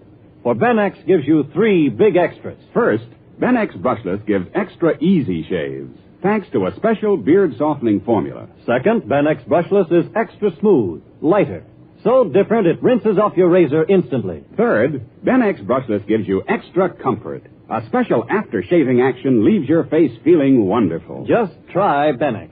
See for yourself. That's Benex, B-E-N-E-X. Benex Brushless Shave at your nearest drug counter. Get Benex tomorrow.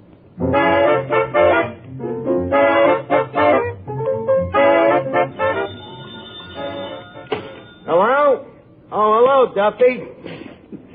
No, we decided not to hire Coburn. Well, we found out his memory was a little better than his character. Well, next week, Chester Morris is coming down. We'll try him. Oh, I don't know, maybe trap shooting or something. Okay. Good night, Duffy. Good night, everybody. It's time now to leave Duffy's Tavern for this evening, but let's meet here again at the same time next Wednesday when our guest will be Chester Morris.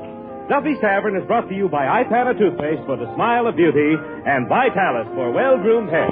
Each Wednesday, Bristol Myers brings you Duffy's Tavern and Mr. District Attorney, which follows immediately over most of these stations. The preceding was transcribed. This is NBC, the National Broadcasting Company.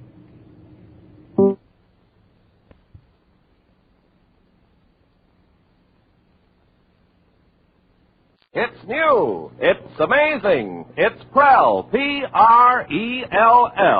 Procter & Gamble's new Radiant Cream Shampoo in the handy tube.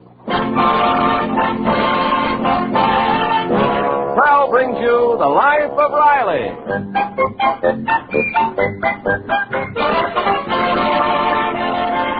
Prell, the shampoo that removes unsightly dandruff in as little as 3 minutes and leaves hair radiantly clean, radiantly lovely, presents The Life of Riley with William Bendix as Riley.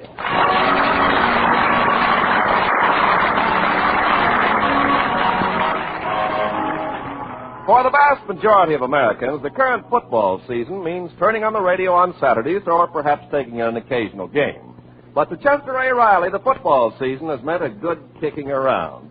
It all started about 10 days ago. Now, let's see. UCLA versus Southern Methodist, Army versus Columbia. Junior, please, stop mumbling. California versus USC.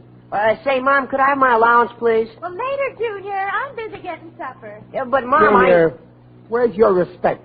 When you want your allowance, ask me for it. Remember, I'm still head of the house. Oh, I'm sorry, Pop. Could I have my allowance, please? Stop mumbling. But, Pop... You're always asking ahead of time. You know your week's allowance ain't due till Thursday. Yeah, but I'm asking you for last week's allowance. Oh, well, why don't you say you want last week's allowance? Oh, okay, Pop. Can I have last week's allowance? I'll give it to you next week. But I gotta have a quarter by Saturday morning. I just gotta. What's so important? You got a secret wife you're supporting? No, it's for this football pool. Football pool? Yeah, do you see this card here? I bet a quarter. You bet a quarter, but that's gambling. Well, everybody does it. That's no excuse. Gambling never pays. But if I win, I can buy a new helicopter radio. I forbid you to gamble. Okay, Pop, okay. Take it from the horse's mouth. I know what I'm saying. I know all the ins and outs of gambling, and believe me... Gambling? Chester Riley, do you mean to tell me you've been gambling? No, not me, Peg, not me. It was him, Junior. He did it. He did it. Did what? I'm no squealer. Oh, I didn't do anything, Mom. I just want to go into a pool, that's all. Well, I don't see any harm in that, as long as you dry yourself off when you get out of the water. He's talking about a football pool, Peg. You see this card here? It's got 10 games they're going to play this week. You try to pick the winners and you bet money. Junior, I'm surprised at you. You know what I think of gambling. Oh, gee, I was only going to bet a quarter. Well, I think it's disgraceful. Your mother's right. Now, let this be a lesson to you, Junior. Believe me, gambling has broken up more homes. I'm glad I'm not married to a selfish, thoughtless gambler. If I was, I'd leave him. And I wouldn't blame you, Dumpling. I'd even go with you.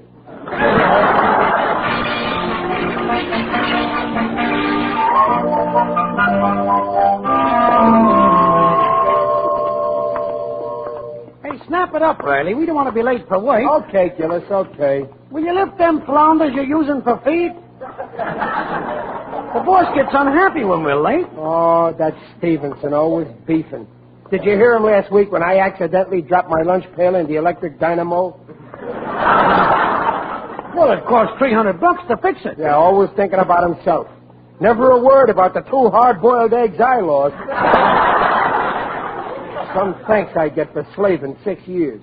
Does Stevenson give me a job with responsibility? No, he keeps me in a job a moron could do. And you do it almost perfect. Work. That's all I do. And some salary he pays. A measly handout. Believe me, Riley, today with the inflation, a man can't do hardly nothing for his family. Take me. Right now I'm miserable that I can't afford to buy my wife one of them new long dresses. Well, that's not so important. Oh, it ain't, huh? Did you ever see my wife's legs?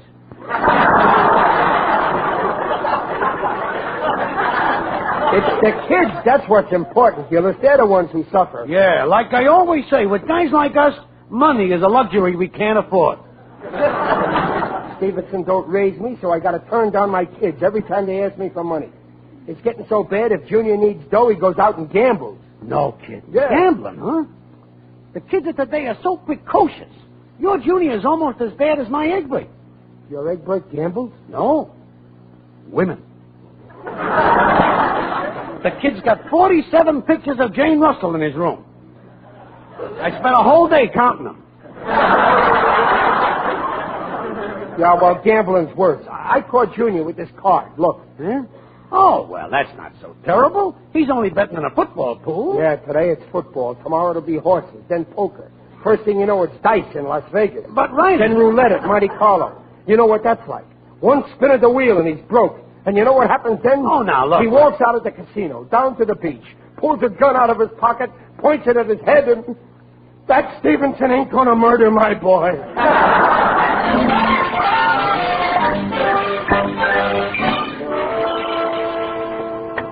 Look here, Mr. Stevenson. Riley, what's the idea of tearing into my office like this? Oh, this is important, boss. I'm too busy to see you now. But, Mr. Stevenson, if you'll only... I told you I'm busy. See me Monday. I haven't got time. Yes, what is it? Washington is calling. Good morning, Carl. Now, I'm too busy to talk to them now. Have them call me later. Now, where was I? Oh, yes. Army versus Columbia. I'll take Army. But, Mr. Stevenson, all I want is 1 minute... Are you still here? Boss, I want you to take a good look at this here card. Do you realize what this means? You got to do something. Will you please run along, Riley? I told you I'm busy. Okay, if that's the way you feel about it. Confounded interruptions. Now, let's see. Army versus Columbia. I picked Columbia. Columbia? I picked Army. Oh, this must be the card that Riley... Hey, I picked Army, he picked Columbia.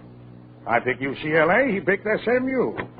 Shall I call the War Department back? Hey, look at this, Millie. Riley picks every game the exact opposite from me. Mr. Stevenson, are you going to waste every Saturday morning over that football pool? Millie, for years I've been trying to pick a winning card. I've made a science of it. And I haven't won once. It's a standing joke down at my club.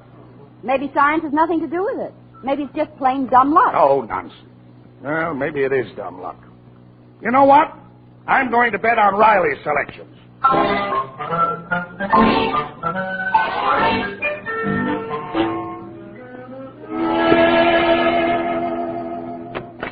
Oh, is that you, dear? Yeah, it's me. That no-good, penny-pinching skinflint of a tightwad. Oh, you asked for a raise again. Well, I started to. He told me to come back Monday. Didn't even have the decency to turn me down, like he always does. Well, maybe Mr. Stevenson will give you the raise Monday. Yeah, fat chance. If I was dying of thirst, he wouldn't give me a drink of water unless I had 2 co-signers. Now, be fair, Riley. Hey, Papa, just heard the football scores. Every team I picked won. Oh, if you'd only have let me bet, I'd have cleaned up. Junior, I don't want to hear another word about football. A boy your age and all you think about is gambling. Why can't you be like Egbert Gillis? He goes in for photography. His father was telling me he's got 47 pic... Don't ever let me catch you hanging around that Egbert Gillis.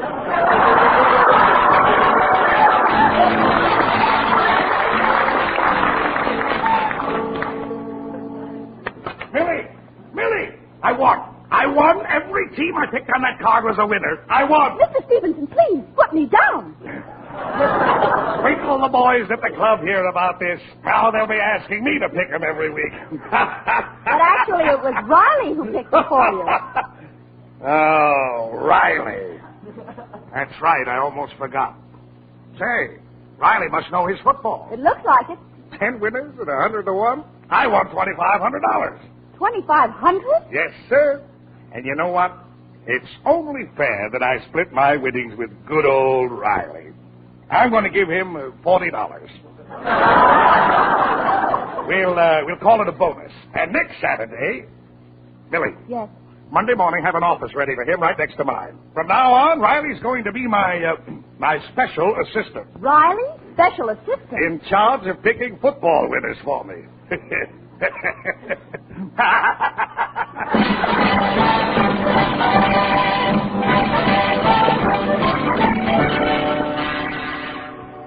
But, Pop, all I said was if I'd bet I would have won $25. Now, listen, Junior. I'm laying down the law. Don't ever let me hear you talk about betting. But, Pop, I picked 10 Don't winners. even think about who's going to win. Oh, now be reasonable. Don't even let me hear you talk about football. So put that in your pipe and smoke it. And don't ever let me catch you smoking. All right, that's enough now, Riley. If I ever find out that he disobeyed me... Hello. Riley, this is Stevenson. Well, what do you want? Mr. Stevenson. Excuse me. I didn't mean to sound nasty. I thought it was a friend of mine. Riley? You're through with the Riverdale. True? Oh, no, you don't mean that. Don't believe them rumors. I never said you're a hateful monster. Riley, listen. Believe me, you're the most lovable monster I ever knew. Please don't fire me, Mr. Stevenson. Riley, you are promoting you. Your new office is right next to mine. Mr. Stevenson, you're making me an executive? Well, you're going to be sort of a special assistant to me. Special assistant? An executive? Oh, boss. And there's a $50 raise goes with the job and a $40 bonus. See you Monday. Goodbye. Oh, thank you, boss. Riley, stop kissing that phone. Peg, I'm an executive. $30 raise and a $40 bonus. He made me an executive. An executive? You? You, Pop? You an executive? Well, why not? What's the matter with me being an executive? Well, nothing, but it seems a little... Don't you worry. I can be as good an executive as the next guy. Press my pants, stick a highball in my hand, and I could be this month's man of extinction.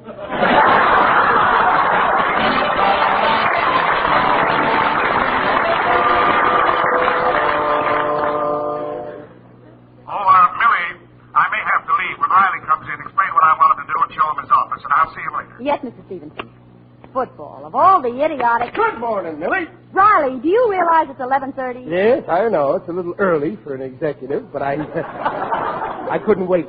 Listen, Riley, Mr. Stevenson asked me to explain about your new job. Ah, never mind, Millie. I'll get all the dirt from the big boss. But he said I should help you. Look, Millie, I'm special assistant to Stevenson, ain't I? Yes, but... Then he's the only one who can assist me. Is he in? Yes, but he said that... Oh, good morning, Chief. Ah, it's you, Riley. How are you? Fine, Carl, fine. I hope you don't mind me calling you by your maiden name. Not at all, not at all. After all, you're my special assistant, eh? Yes, sir. Riley the Riveter is dead. Long live Riley the Industrial Maggot. Well, all set to go to work? Check. Won't take me long to dope things out. Good. And you'll find out I know the score. I found that out already. You did? And all this time I thought you thought I was just well, never mind. Come on, Riley, I'll show you your office. All right. Right in here. Oh, boy, what an office. Look at that desk. You like it, eh? Oh, gee, boss. I never knew you felt this way about... Oh, I'm going to make good at this job. I won't let you down. That's the way to talk. Maybe someday I could even get to be superintendent. Who knows? Now, let's get to Maybe even vice president. You never could tell. Now, let's... And maybe someday I might even get to be your partner. Well, anything can happen. Partners. Me and the great Carl Stevenson. Oh, what a thrill I'll get the day I become your partner. And we put up a big sign on top of the plant. Riley and Company. Yes. Now, look, here's the morning paper, Riley. Time to get to work. Yes, sir, right away. Oh, here's the list. Got a hunch, Riley? U.S. Steel 77 and 7/8. Buy steel. Oh, never mind that, Riley. What about Pennsylvania this week? Pennsylvania? Buy it. Them railroads are going places. Riley, I'm not talking about stocks. I'm talking about football. Oh, no, please, boys. I want to make good. No football during business hours. But that's what this new job is. Didn't Millie tell you? Tell me what? Oh, for Pete's sake, look, I want you to pick the football winners for me like you did last week on that card you left there. Oh, that. Is that why you promote? Oh, what a revolting development this is.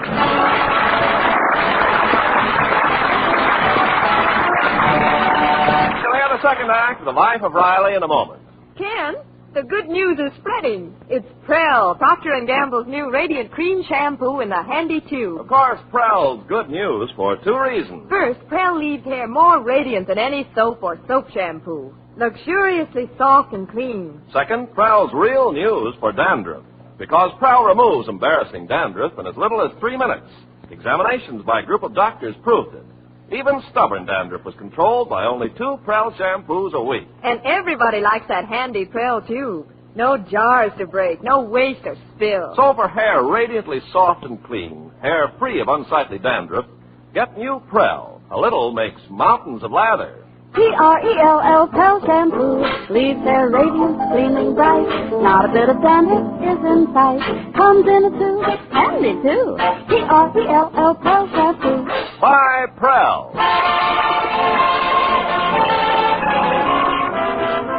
And now back to The Life of Riley with William Bendix as Riley. Oh, that's you, dear. Hiya, Pop. How's the big executive?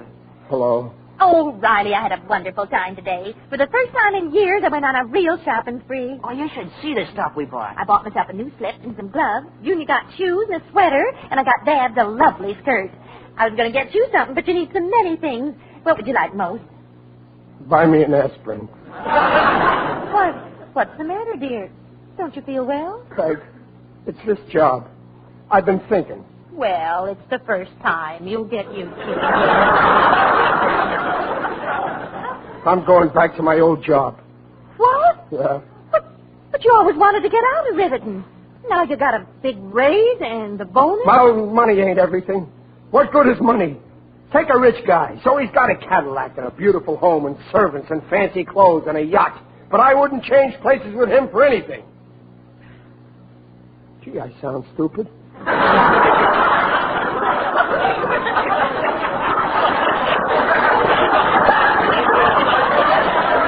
No wonder I ain't cut out for this job. Oh, but dear, you're just new at it. No, it's no use, Peg. I don't like it. It's different than I thought it was. All right, dear. We won't argue about it.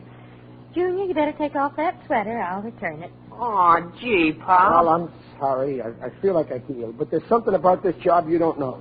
You see, Stevenson wants me to figure out... Well, what I got to do is... Papa, I'm good at figures. I could help you. Oh, don't be silly, Junior. Yeah, how could you help? Hey, you could help me. Well, that's right. You're the one who... Peg, we're going to be on Easy Street.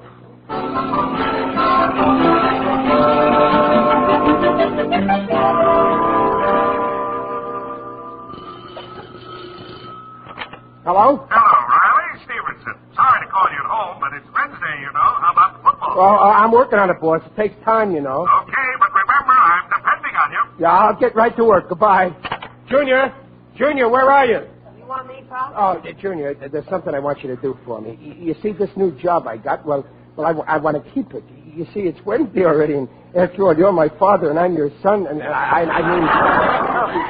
Pop, Yeah? you feel all right? Oh, sure. I'm fine, Junior. Yeah, well, I'll see you later, No, Pop. wait, Junior. Yeah, you asked me how I feel. It's only fair that I should ask you how you feel. How I feel? Yeah. How do you feel about Navy and Notre Dame? I get it. Now, you don't have to try and trick me. I told you I'm through with gambling. Oh, but Junior... Honest, I've reformed. I'll never pick another team again. Just like you told me. Wait, he's reformed. Other fathers are lucky, but me, no. I had to have a son who does what I tell him.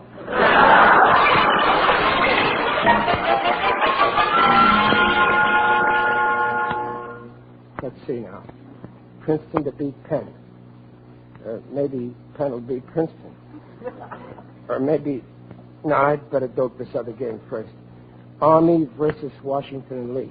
Let's see. Last week, the Army lost to Columbia. Well, how's that possible? Columbia's only got 50 men. The Army's got 100,000 men.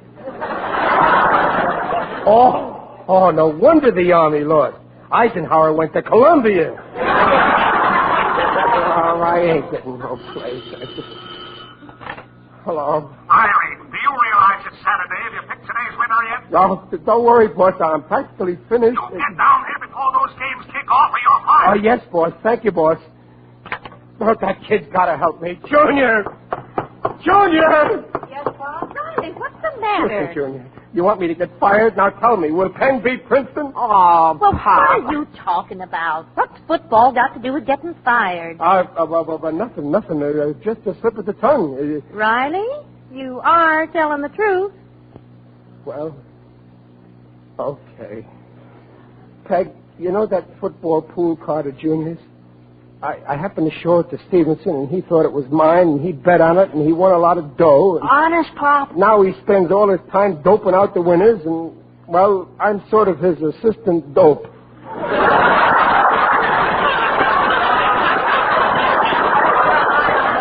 mean to tell me?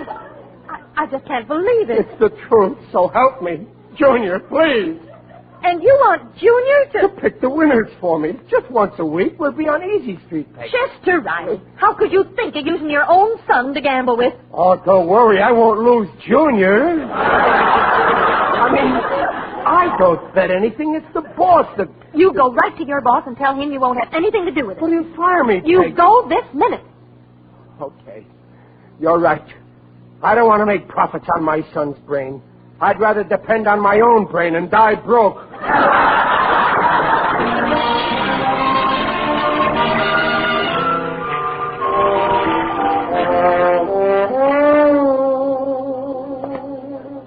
Oh, what a mess. If I tell Stevenson, I'll lose my job. Where'll I ever find another opening I can fit into? Don't worry. I'll find a nice spot for you. Who's that? It is I, Digby Odell, the friendly undertaker. Oh, hello, Digger. Excuse me, I'm in a hurry. I got to see my boss and tell him something before they all kick off. In that case, I'd better go along with you. No, I got to handle this myself. It's some trouble on account of my boy. Ah, yes. My boy, Marblestone, is a problem, too. For years, I planned that when he graduated from college, he'd enter my business and take a load off my shoulders. And now he won't? Today he said, "Sire, I'm going to be a farmer. You can get a lot out of the land." Stoney, I said, "It's not what you get out of the land, it's what you put in it." Well, with my boy, it was gambling. I was using Junior to help me dope out football winners so as my boss could win a pool. Riley, you shock me. Using an innocent lad for such a nefarious... Oh, you've sunk pretty low. And when I say a man has sunk low, brother, he's hit the bottom. My wife says that I should go tell my boss off. Your dear spouse is right. A man like that ought to be put in his place. And I know just the place to put him. But he'll fire me, Diggy. No matter. Your honor is at stake. There comes a time in every man's life when it's do or die. And whatever happens, I'll be right behind you. Well, cheerio. I'd better be shoveling off.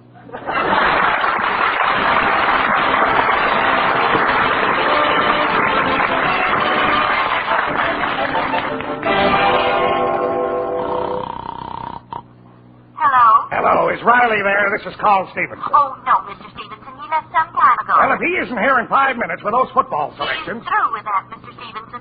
And you ought to be ashamed using a young boy... Young boy? Riley's at least 40. I mean Junior. He picked those winners for you last week, not Riley. And now you think... Oh, I didn't know that, Mrs. Riley. I thought... And if this is the only way Riley can hold a job, I'd rather you fired him. Oh, well, don't worry. I won't do that. I didn't know about the boy. Riley can go back to riveting Monday. And I'm awfully sorry about this. I'm very glad you told me. Goodbye. Oh, that Riley. Of all the... Yes? Stevenson, Riley's here. You bet I'm here. Riley, why didn't you tell I'll me? tell you plenty before I'm through. Now listen, Riley. You listen to me. I'm through with this job, Stevenson. Now wait, Riley. I ain't taking it no more. I don't want no phony desk job. I want to go back to my riveting job. And that's final. I'm handing you an old tomato.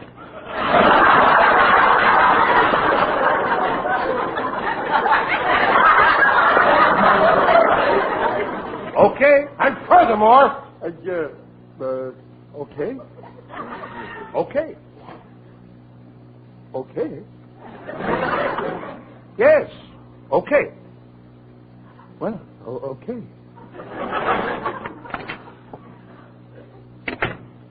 He said okay. Millie, he said okay. Riley, what's wrong with you? I just told him off and he said okay. He was scared of me. No wonder I never got anywhere all these years. I never spoke up.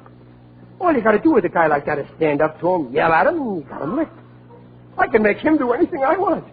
And I want a foreman's job. Riley, what are you doing? Taking off my pants. I mean my overalls. Where's your wastebasket?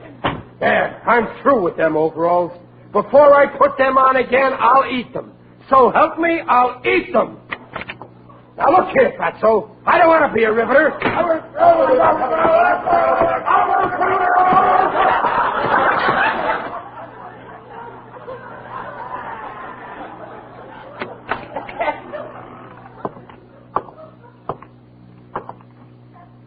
Millie, have you got a knife and fork?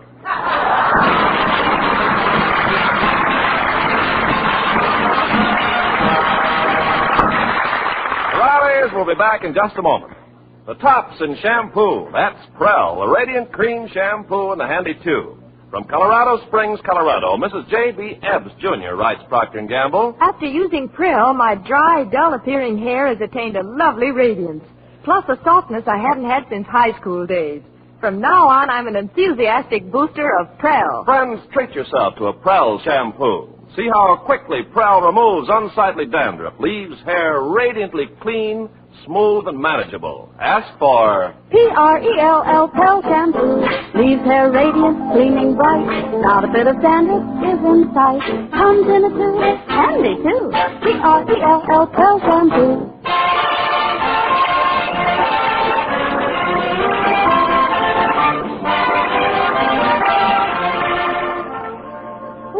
Thank goodness you've still got your old job. Yeah, to tell the truth, I couldn't enjoy being a big business executive. I find it very hard to sleep on a desk.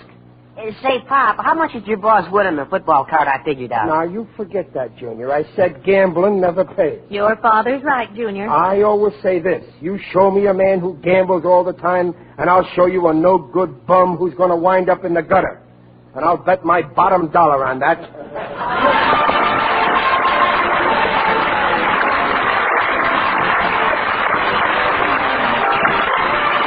Gamble invites you to join us again next week to hear The Life of Riley with William Bendix as Riley. The script is by Reuben Ship, Alan Lipscott, and Henry Posner. Mrs. Riley is Paula Winslow. Digger Odell is John Brown. The Life of Riley is produced and directed by Irving Brecken.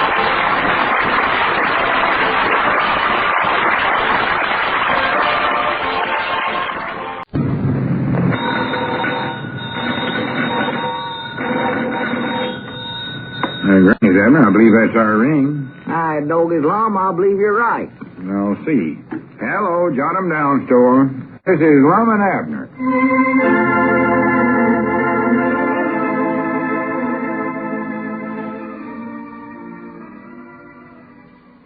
And now, let's see what's going on down in Pine Ridge.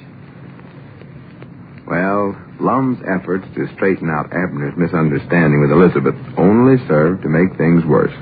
His phone call to tell Elizabeth that Abner was not going on a fishing trip was received by Sister Simpson, who misinterpreted it to mean that Abner had only told his wife he was going fishing in order to cover up some suspicious plans he'd formulated. As we look in on the little community today, we find Lum back in the feed room working on greeting cards, while Abner is in the Jot 'em Down store telling his troubles to Grandpappy Spears. Listen. Well, I don't know, Grandpap. I just can't understand it. All I know is that yesterday we was going fishing. Who are you? You and Elizabeth? No, me and Lum. Or at least ways I thought we was, and Lum said something about paddling his own canoe, and I figured he meant he wanted to go fishing. Natural. So I called up the place and said I wouldn't be home for supper on account of going fishing, and then I went over to Dick Huddleston's to get some tackle and stuff, and when I got back to the store, why, Elizabeth called up. And told you not to go fishing, huh? No, she was all upset because she heard I weren't going. It seems that Sister Simpson give her some story about me just saying I was going fishing, but that actually I was going to do something else. Oh, something else?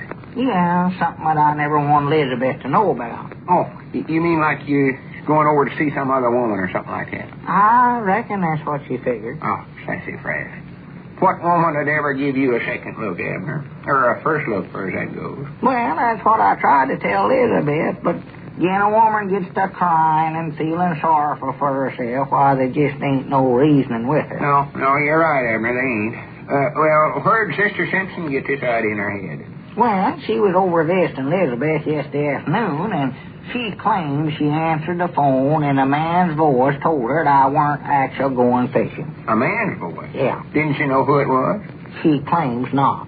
Well, I can understand that. She never gives a feller enough time to get 3 words in edgeways so she can recognize who she is talking to. And Dad, blame it all anyway. Well, what final happened? Did you or didn't you go fishing? Why, no, I never went. I went right home, tried to cheer Elizabeth up and explain things to her, but it just seemed like the more I tried to explain, why, the worse things got. Oh, no.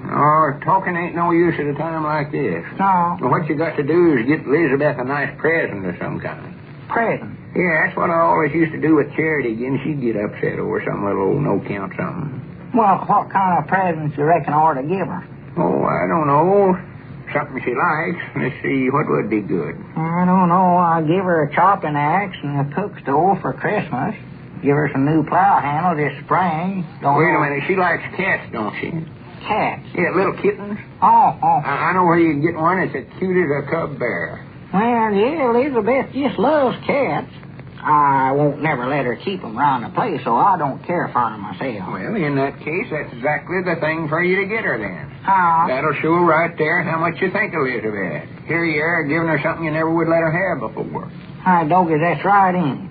Yes, sir, I believe you got an idea there, Grandpa. That'd more likely just tickle her to death. Why, of course it would. Of course it would. Whereabouts did you say I could get a little kitten? Over to Master's. Oh. It's a little black one with a white spot on its forehead. Well. Cute as anything. Call it Annabelle, I believe. Annabelle? Yeah.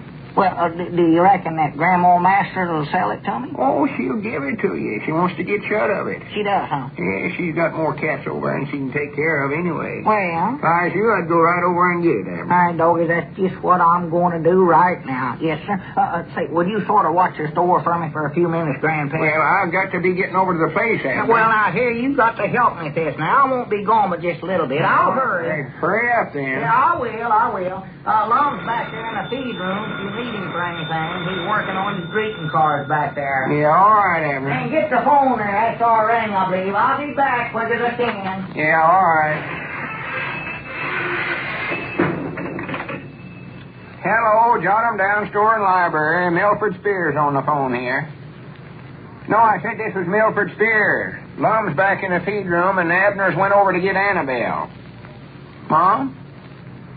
Annabelle ain't a who, it's a dog. A cat. Why, it is, too. Now, listen here. I know a cat when I see one. Wait a minute. Who am I talking to here? Sister Simpson. Well, why didn't you say so? Goodbye.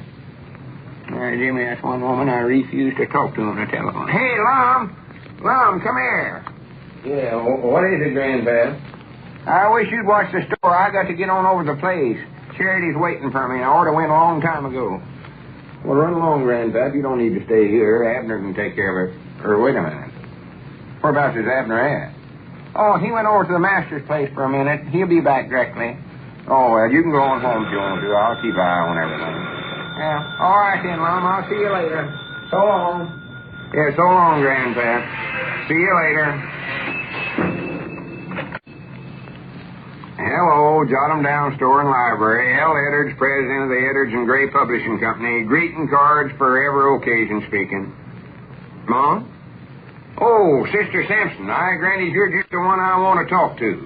What was the idea of telling Elizabeth that Abner was... Well, give me a chance to talk. Listen, Sister Simpson, I was the one that called... Let me talk just a second, please. Huh? Cat named Annabelle. No, I ain't got one, and neither's Abner. Why? Then it must be a what? A woman? What are you talking about? Why, that's ridiculous. Oh, hello, Lum. Oh, excuse me. Listen here, Sister Simpson, if you don't stop making up stories... listen... Well, I gotta hang up. A customer just come in. Goodbye. Well, I'm not a customer, Lum. I'm a partner in your publishing company. Yeah, I know that, Mousy. I just had to use that for excuse to hang up. Yes, sir. Granny, someday that woman's tongue's gonna rattle itself clean out of her head, I believe. Yes, sir. She even talks more than Gussie, I believe. And the worst part of it is, with Sister Simpson, every time she opens her mouth, she gets somebody in trouble. You mean Abner? Yeah. Now she's got it to where he's going with a woman named Annabelle. Annabelle? Yeah, do you know anybody named Annabelle? Yes, sir. Annabelle May Watts. I used to know her back in Iowa, Lum. Well, I mean somebody around here by that name. She was a pretty girl, Lum. That is, after you got used to her. She didn't have a very good personality, but she had nice broad shoulders. Well, I ain't interested in what she looked like now, see? She had sort of buck teeth, too, but you didn't notice them when she wasn't talking, and she hardly ever talked.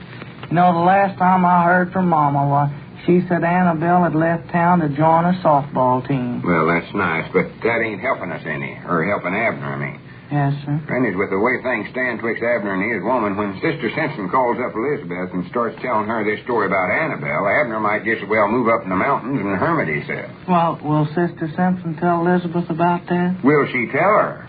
Why, she'll go over there and draw pictures of it. She'll shout it from the housetops. If she could drive a airplane, Granny, she'd go up in the air and write it with skywriting. Oh, gee. Where could she have gotten such an idea, Lum? I don't know. With an imagination like that woman's got, there ain't no telling what... Wait a minute. What's the matter, Lum? Granny, I wonder if that could be it. Wonder if what could be what? Annabelle Kearney. She used to live in Pine Ridge a long time ago, and she was sort of sweet on Abner. Yes. That was long before ever he went with Elizabeth. Well, did Abner like her? No.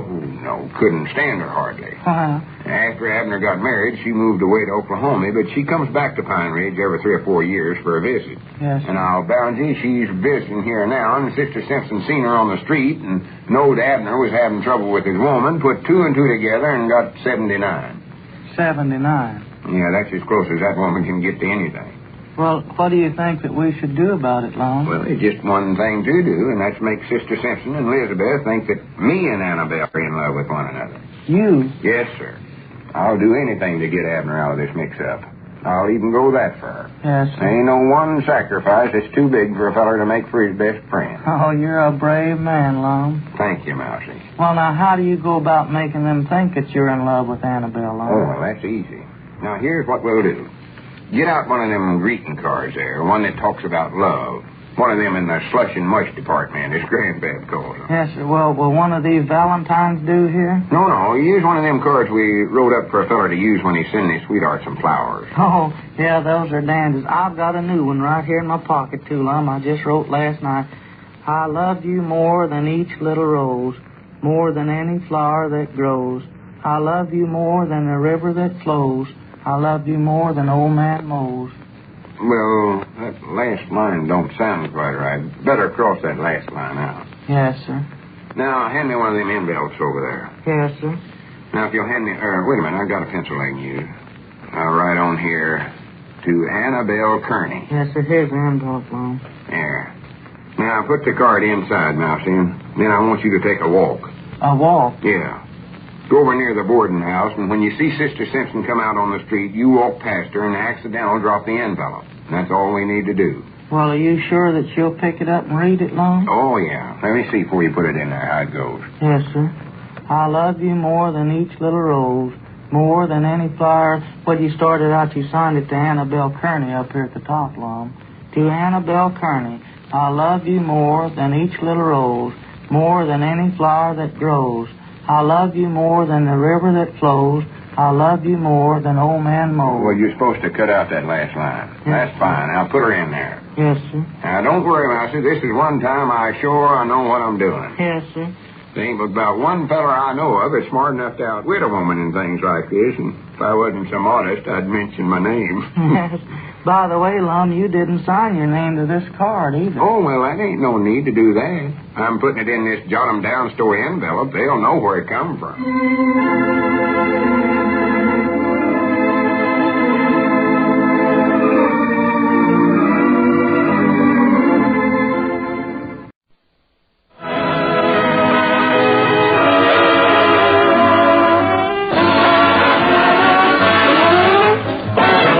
The Amos and Andy Show, transcribed, written by Joe Connolly and Bob Mosier, featuring Ernestine Wade, Amanda Randolph, Johnny Lee, Lillian Randolph, Millie Bruce, Frank Gerstle, Jeff Alexander's music, yours truly, Harlow Wilcox, and starring radio's all-time favorites, Freeman Gosden and Charles Correll. Amos and Andy!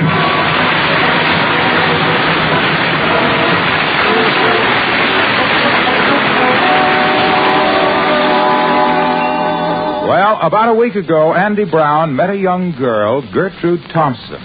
Despite the fact that she's years younger than Andy, he's taken quite an interest in her. They've been out dancing, to the theater together, and tonight, Gertrude has had Andy up to her house for a quiet little dinner alone. Right now, dinner is over, and Andy is helping Gertrude wash the dishes.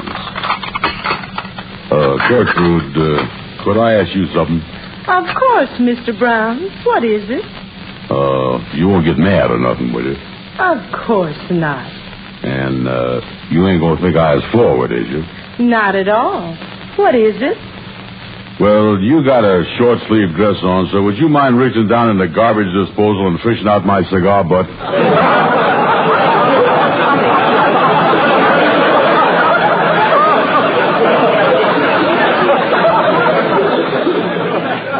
Something. Mr. Brown, you've never been married? No. It ain't 'cause I ain't had a lot of chances. Plenty of gals has been infatuated with me. Thing is, I ain't never been fatched up with them the way they've been fatched up with me. But someday you'll find the right girl and settle down, won't you? Oh, sure. I plan to get married and settle down one of these days, now that I've reached my maternity.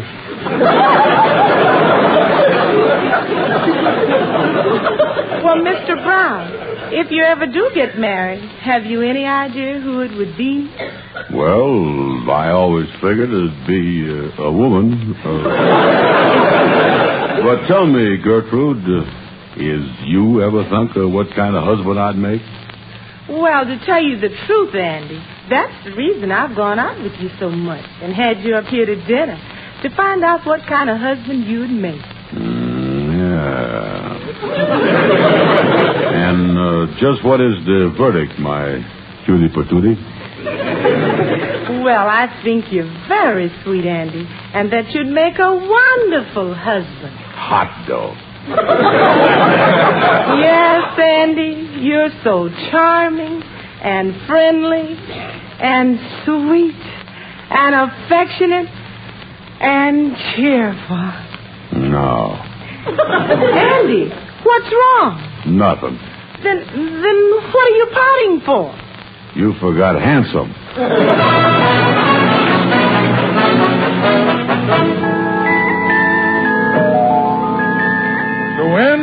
Look like you're going to take the feudal step, huh? Oh, yeah, that Gertrude is pretty interested in me. But don't talk like that, Kingfish. Marriage ain't bad.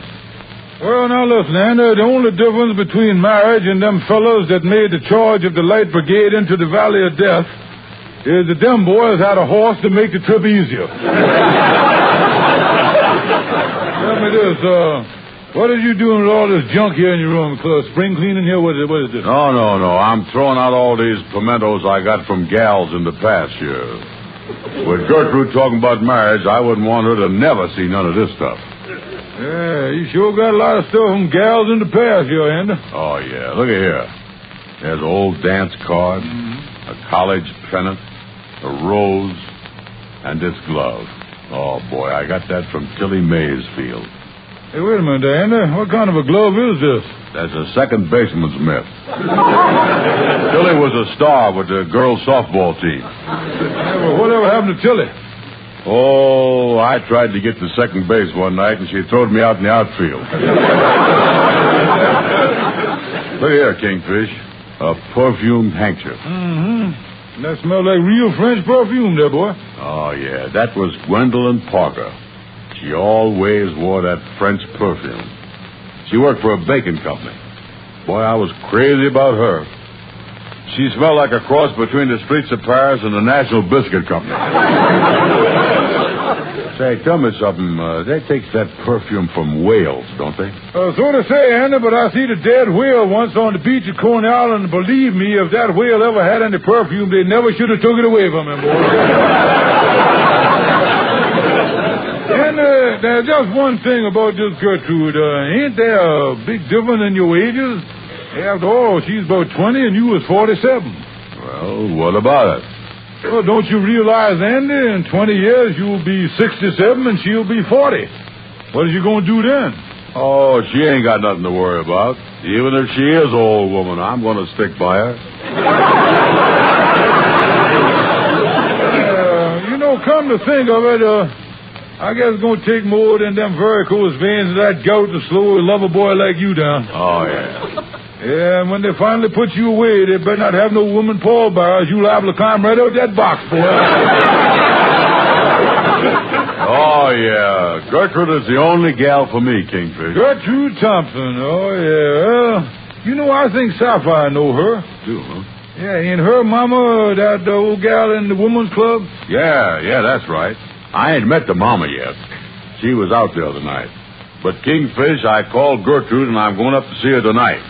I'm planning on popping the question. Hey, look at this box here. Look at this. Well.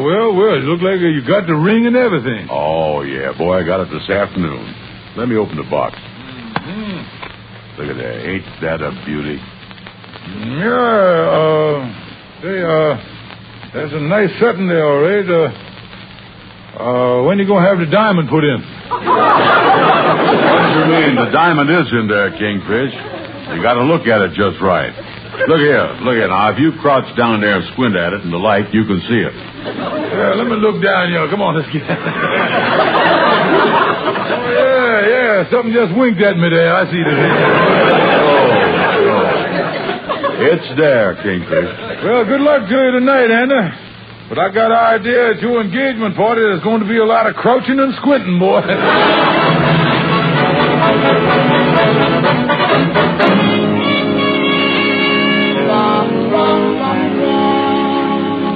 George, what's this about Andy and young Gertrude Thompson? That's right, Sapphire. Andy's going up to see her tonight and pop the question. Oh, this whole thing is ridiculous. A young girl like that. Wait till I tell Mama. She's a friend of Miss Thompson's, and I know she'll think it's the worst thing ever. Is that bald-headed, bandy-legged, nincompoop guy here? Oh, hello, John. I didn't see you there. Mama, if they ever hold the primaries for the pickle of the year, you is going to get the biggest write-in vote in history. None of that, George. Say, Mama, did you hear the news that Andy Brown is proposing to young Gertrude Thompson? Now, what is that big loafer doing that for? 'Cause the gal is interested in him. She went out with him, she had him up for dinner, talked to him about, asked him what kind of a husband he'd make. Naturally, he's going to propose to her after that. Why, that poor boo.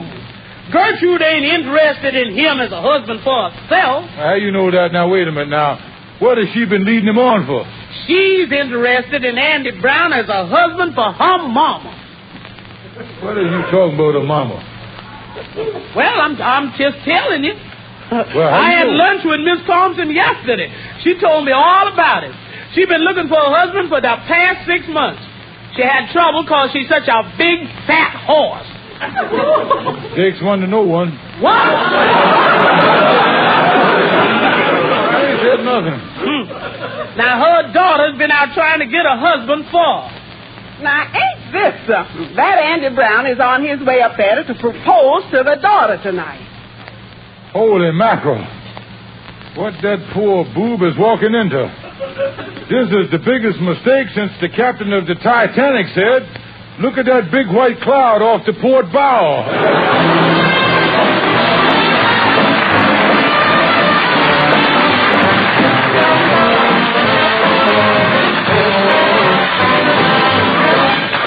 Amos and Andy will be back in a moment. Meanwhile, here's music by the Four Knights.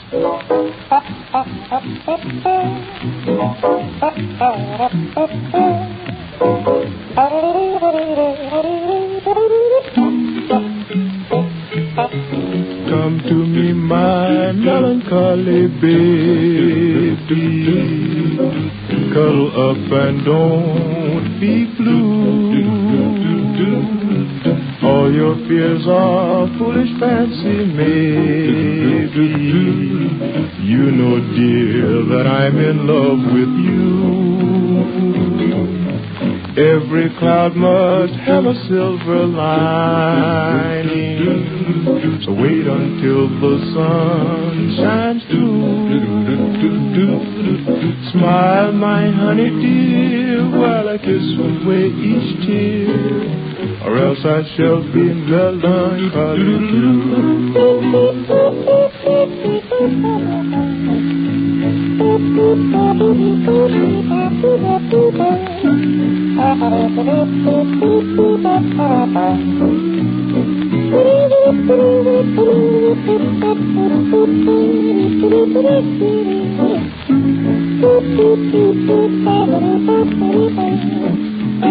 Now every cloud must have a silver lining, oh babe.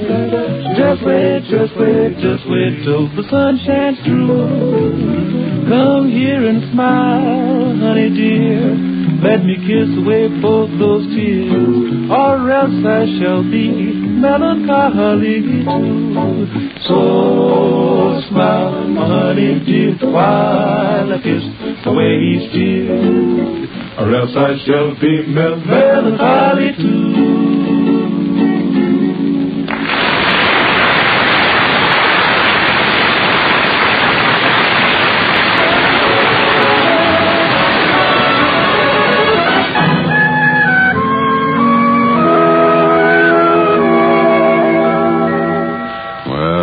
Gertrude's house. I'll ring the bell. Oh, be still, my pounding heart. You was about to see the fairest creature in the world. Yes? May I help you? Yeah. Excuse me, mister. Is the lady of the house in? I'm the lady of the house. Oh. I'm Mrs. Thompson. Oh, excuse me. Yeah, I see the lights. I couldn't see so well, you see. I is Andy Brown. Oh, Mr. Brown, come in. Yes, ma'am. Thank you. You know, Mr. Brown, my daughters talk so much to me about you. Won't you come in the living room? Yeah. Say, where's Gertrude? She upstairs getting dressed or something? Oh, no, Gertrude went out. Gertrude went out?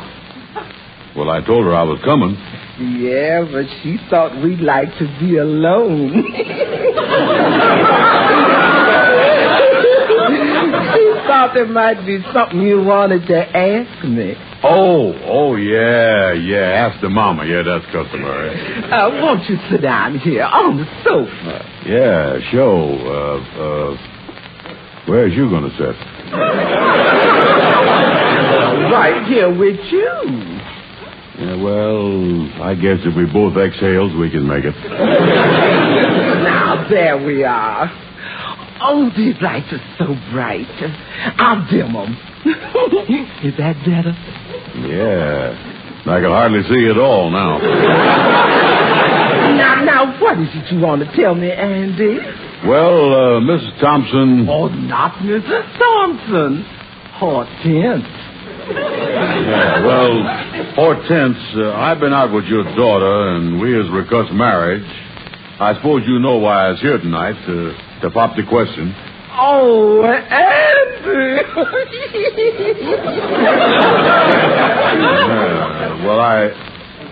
Hortense, would you mind not taking such deep breath as you was practically inhaling me off the sofa here?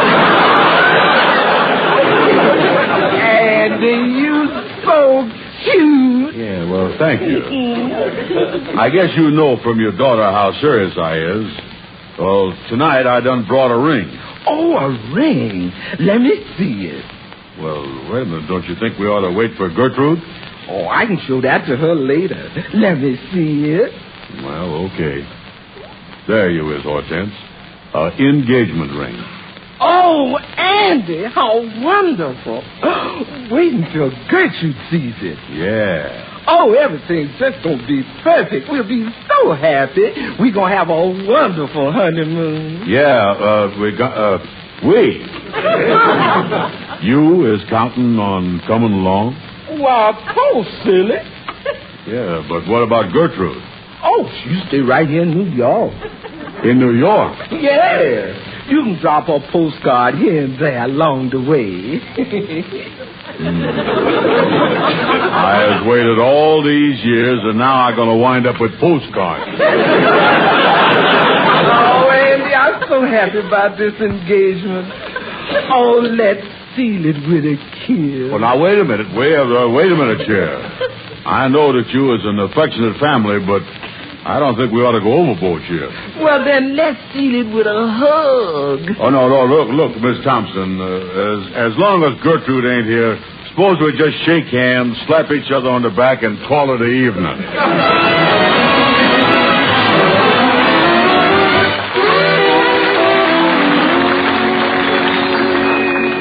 Oh, come in, Brother Andy. You know, I thought you was going to run into a mess last night at Miss Thompson's house, but I see by the newspapers it worked out fine. What you mean, Kingfish?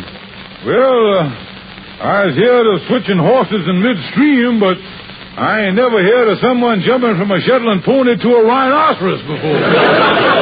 What is you talking about, Kingfish? Well, it's right here in the paper on the society page about your engagement.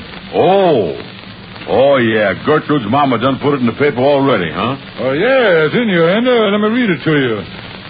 Say here, Miss Gertrude Thompson announces the engagement of her mother, Mrs. Hortense Thompson, to Mr. Andrew H. Brown of this city. Yeah, well, you see, when Say, Kingfish, in that sentence you just read there, didn't you put the predicated before the subjective? Or throw in a retroactive adenoid there someplace or something? Oh, and see here, Miss Gertrude Thompson announces the engagement of her mother, Mrs. Hortense. Hold it, Kingfish, hold it. Call the newspaper. They got a type of graphical error there. Well, it ain't no error, Andy. This is in all the newspapers. Well, wait a minute now, wait. Maybe I just don't understand this newspaper wording. Kingfish, in that announcement, the language boiled down to the fact that somebody is engaged, don't it? You was coming in on the beam, Andy. And one of them persons is Andrew H. Brown. That's me, ain't it? Still on the beam, Andy. And the person Andrew H. Brown is engaged to is Miss Gertrude Thompson, ain't it? Son, you just nosedived into the hangar. You were scheduled to do your formation flying with an old seagull, boy. Wait a minute here. Wait, this couldn't happen. Call my lawyer. I'm going to sue the newspaper. I'm going to sue everybody. I've been framed. Well, calm down now, Andy. I'm down nothing. How could I go up there to propose to the daughter and wind up engaged to the mother? Yeah, well, Andy, there's very few persons in the world that could do a thing like that, and all the others I can think of is under lock and key. Kingfish, give me that phone. I'm going to call Mrs. Thompson and tell her this is all a mistake. Yeah, well, now, wait a minute, Andy. Now, look here. Ain't no use to... just take your time there. It ain't no mistake. Oh, I tell you, Kingfish. Hello. Listen, Hortense, this is Andy Brown. Oh, Andy, I'm so glad you called. I was just talking to Gertrude, and she's so happy about our engagement. She is happy?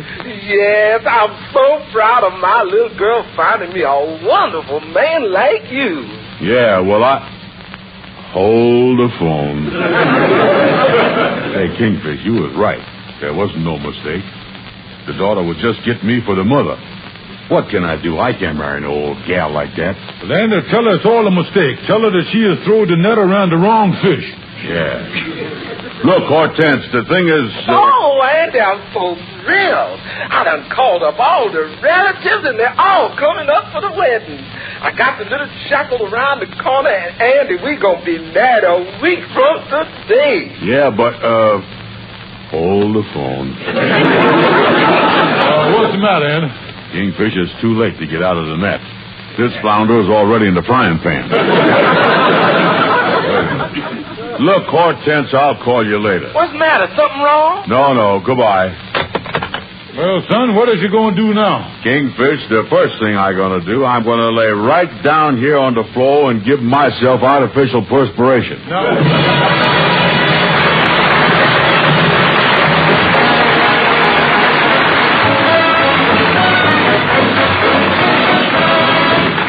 Amos and Andy will be back shortly.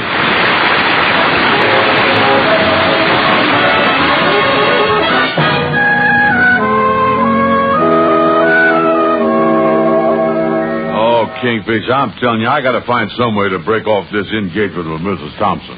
Yeah, with the wedding set and all them relatives coming, boy, you was on the spot, all right. Yeah, that's right. And I done sent for Algonquin J. Calhoun, too, to see if he can get me out of this mess. I wish he'd get you. Oh, yeah, and I tell you what, maybe there's a way to... Hi, boys. Here I am. What's the trouble? Listen, Calhoun...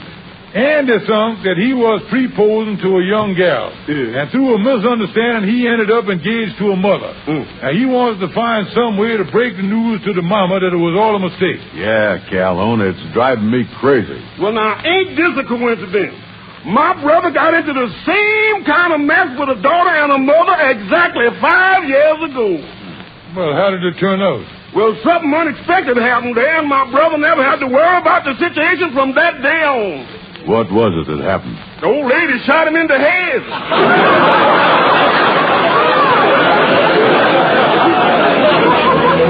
No, me. Listen, I don't want to take no chances of being no leadhead. The only way out is if you could find some way to make the old gal break off the marriage. Yeah, well... She ain't gonna do that, Calhoun. She crazy about Andy. Oh, yeah. I was pretty irresistible, you know. Well, I'm just thinking here. Say you made Andy unattractive to her. You know, told her that Andy was some kind of criminal or something. That ought to break off the engagement. Yeah, that's a big chance, but it just might work, Andy. Oh, wait a minute. How are we gonna do it? I just can't go up there and say, I, as a criminal, give me my ring back. Wait a minute. I tell you what I'm gonna do, Andy. Mrs. Thompson is a friend of Sapphire's mama. So I go in up there as a friend of the family. I'll tell her that I found out what a fiend you is, and it's my duty to tell her the whole story. Yeah, but suppose it don't work, and I got to go through with the marriage to Mrs. Thompson. Oh, now, she can't be as bad as you say. What does she look like? Well, wait a minute. There's a picture of her in the paper here someplace. I'll find it. Well, Andy, if you have to go through with the marriage, let me give you a bit of advice. You gotta have a faithful heart. Yeah. A firm hand. Yeah. A loving disposition. Here's her picture. And a strong stomach.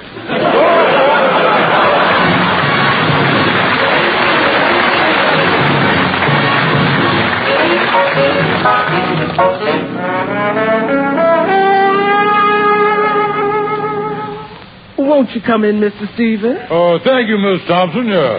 My daughter ain't home. Well, it's just as well. What I have to say is too horrible to be heard by a human being, so I think I'd better tell you first, you see.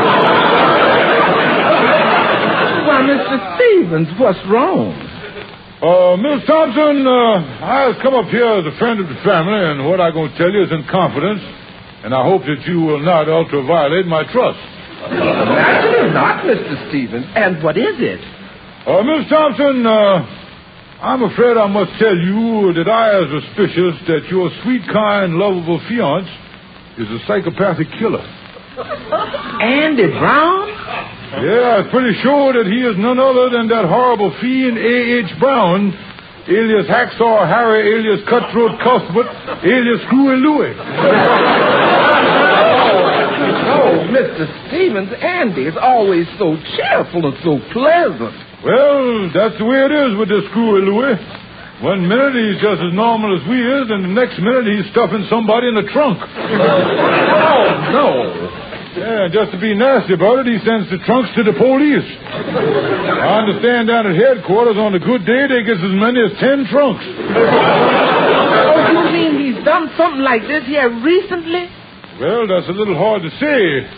I understand right now the New York Police Department is so jammed up with trunks they are still opening the January deliveries. Well, Mr. Stevens, what makes you think that Andy's this horrible person? Well, this fellow makes a practice of marrying women and then doing away with them. Oh, no. Yesterday, after Andy proposed to you, he bought a length of rope, a hatchet, a bucket of quicklime, and a steamer trunk. Miss Thompson, if you ain't careful, you was liable to go on your honeymoon courtesy of the American Express Company. Oh, I just can't believe this about Andy. He's so gay and so carefree. Well, there's another thing that points to him. Yeah. See, this fellow's the frivolous type of killer. Oh, my. In fact, the way he gets around to bumping off his victims is by suggesting that they play a little game. A little game? That's right.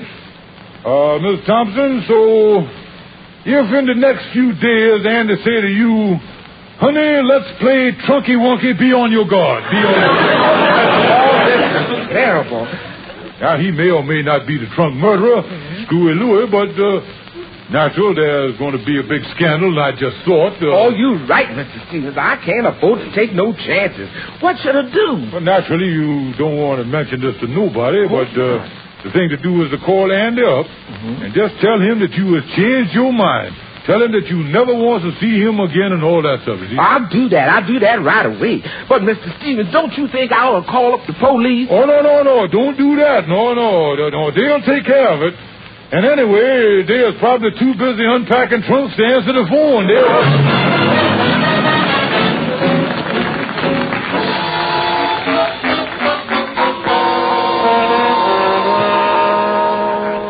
This is the doggonest mess I done ever heard of. Proposing to the daughter and getting engaged to the mother. Well, Amos, I think I was out of the woods for a while. With the Kingfish telling Mrs. Thompson that story about me being a trunk murderer, she done called the whole wedding off. Yeah, well, that was a stupid thing to do. Why couldn't you explain the truth to the woman? Oh, listen, Amos. When a woman done invited all the relatives, hired the preacher, and bought the wedding gown, that ain't no time to test her sense of humor. Yeah, but Andy, she is bound to find out that you ain't no trunk murderer. What is she going to do then? Well, I think about that too, Amos, and I done packed my things this morning.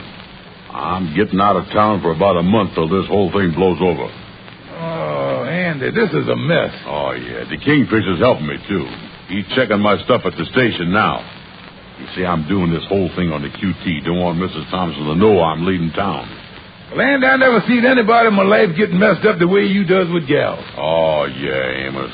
Look what love has done to me. I tell you, if I ever meet up with that fellow Dan Cupid, I'm going to jam that bow and arrow right down his throat.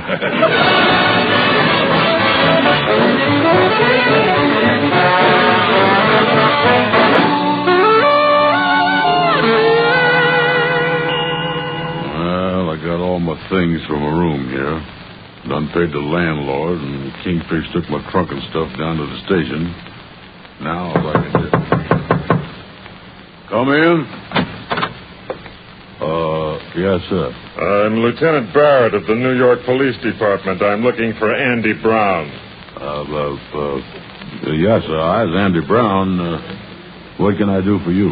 Well, we got a rather hysterical call from a Mrs. Thompson saying something about you being under suspicion as a trunk murderer. Oh, that. Oh, no, sir. That's just a story a friend of mine made up. Kind of a joke, you know. Well, that's a peculiar kind of a joke. You're sure you're on the level here? Oh, yes, sir. I ain't no trunk murderer. I don't know nothing about no trunks. Oh, I tell you, mister, I ain't never seen trunk... Well, Andy, I sneaked the trunk down to the station and got it on the train under the assumed name that you give me. So, you are the trunk murderer. You're both under arrest. No, now wait a minute. No.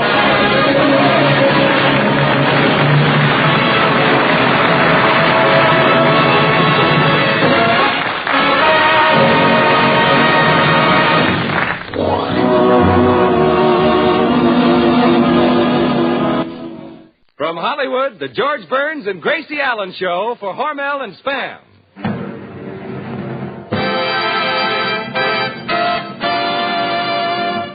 George and Gracie.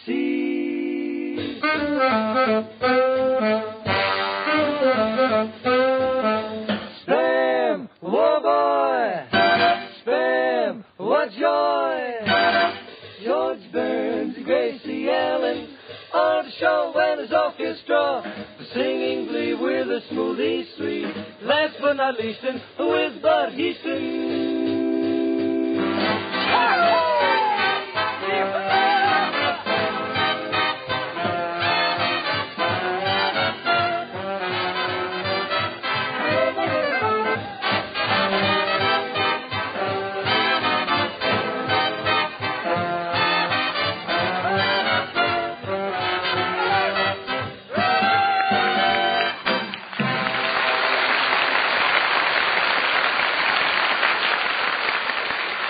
Another Monday night brings that familiar phrase, time for Burns and Allen.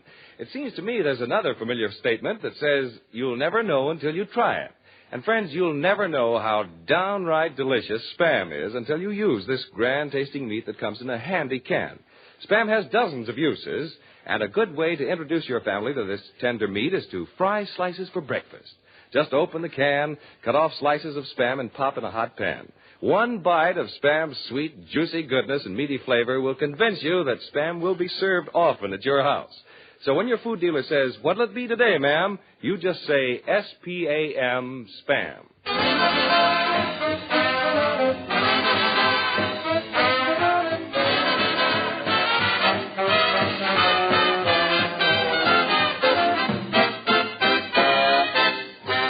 And here they are, George and Spam's meatheart, Gracie.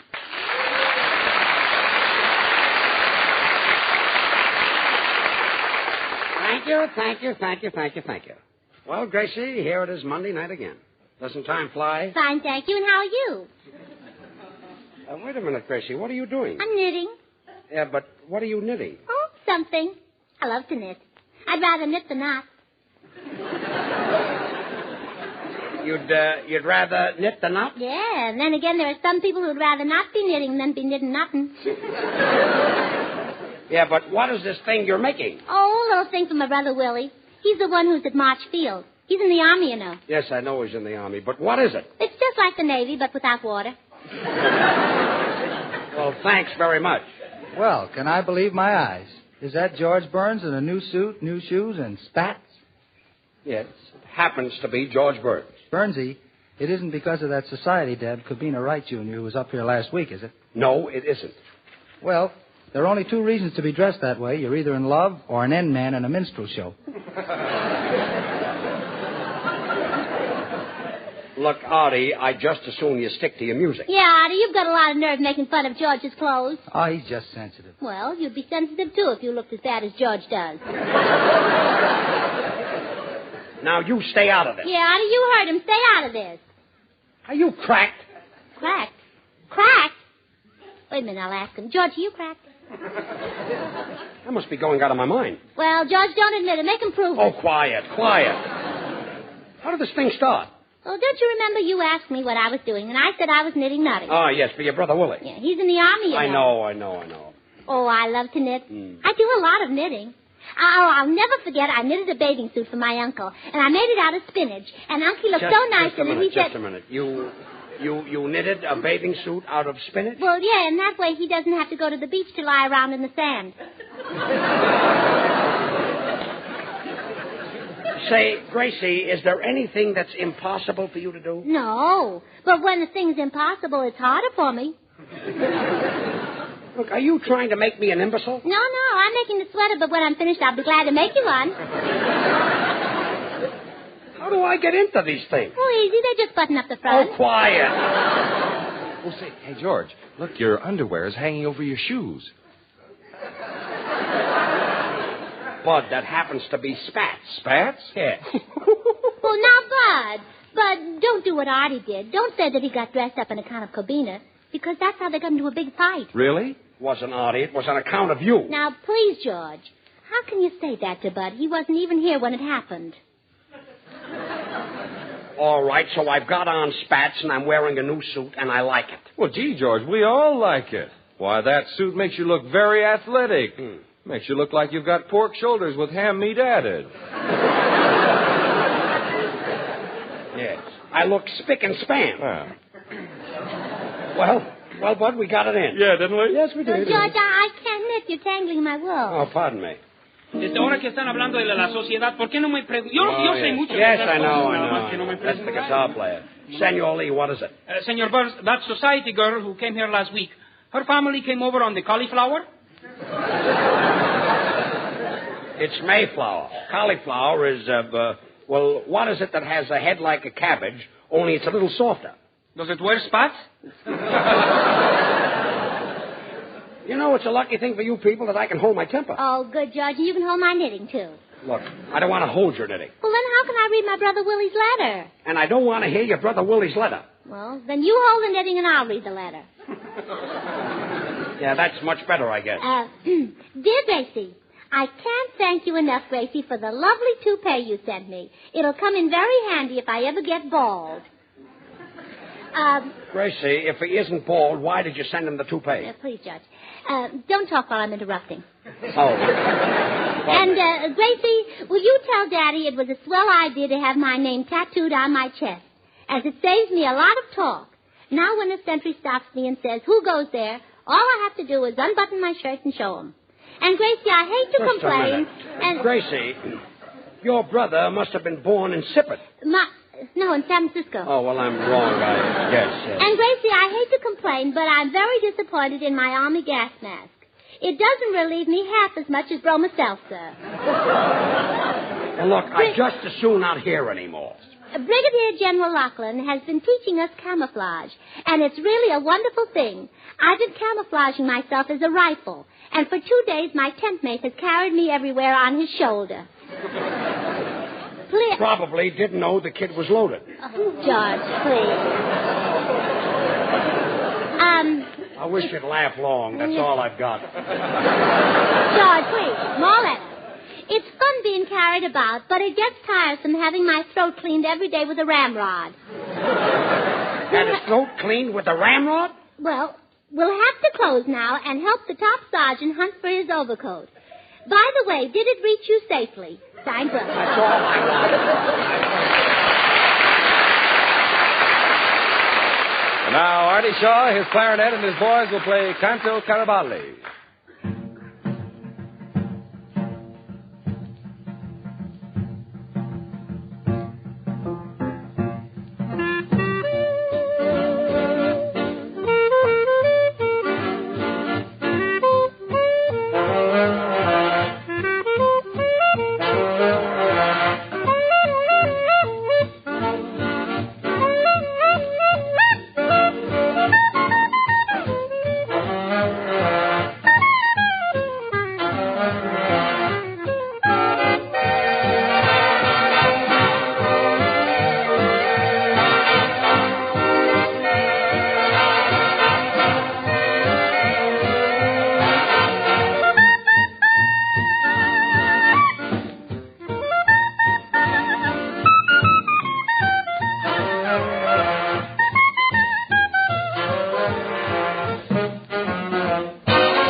there's nobody listening, and I noticed that you're all dressed up. So between you and my brother Willie's sweater... Yes? Is Cobina wearing your fraternity pin while you're wearing her spats? Gracie, I'm going to settle this once and for all. The reason I'm dressed up is that I was invited to a private showing at an art gallery. Is that so terrible? Oh, no. Did you have a nice time? Well, it was really wonderful. I saw all the masterpieces, and while I'm no critic, I don't think anybody can touch Rembrandt's paintings. Why, aren't they dry yet?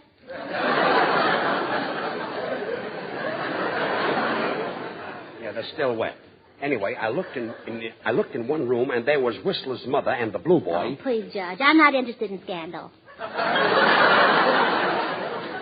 Scandal? Whistler was a painter. Well, I wouldn't care if he were a plumber. You've got no right to talk about his mother. Tracy, you don't understand. I'm talking about James Abbott McNeil Whistler. He painted his mother. Oh, sort of a beauty operator. Yes, a beauty operator. Well, there's a place in Beverly Hills. Yeah. Doing very well. Yeah, I know. Making lots of money there. Yeah. Well, I always say if the shoe fits, wear it. And if it's your mother, paint her. That's what you always say. Hey, what are you two cooking up here? Oh, did you hear? George went to the art gallery with Rembrandt. Quiet, Gracie. Going around with Rembrandt, huh? Did Cobina Wright give you the ear? Stop with those wise Oh, don't be so sensitive. Oh, George has a right to be sensitive. If you looked as fat as George does, you'd be wait sensitive. Wait a minute. Don't start that again. Yeah, honey, don't start that again. Oh, quiet. Yes, Mr. Shaw. I went to the art gallery. I saw the works of Rembrandt, Michelangelo, Ginsberg, Da Vinci. Ginsberg? Who's that? Who's that? Happens to be one of the world's greatest painters. And he'll be remembered long after you and Frenesy are forgotten. Gee, George, you must be pretty smart to know about Ginsberg. And, Bud, did you hear George tell how Whistler painted his mother and that George saw her the day before yesterday with Mrs. Blue Boy's son and nobody could touch them because they weren't dry? Bud, did you understand what Gracie said? Well, certainly, George. How Whistler painted his mother and that you saw her the day before yesterday with Mrs. Blue Boy's son, but nobody could touch them because they weren't dry.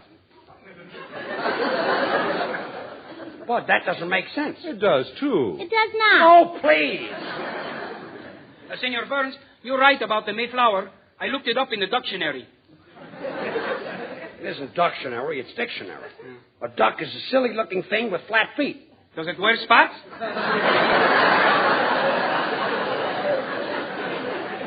Look, can't you ever get one word right? In a short while, I will speak better.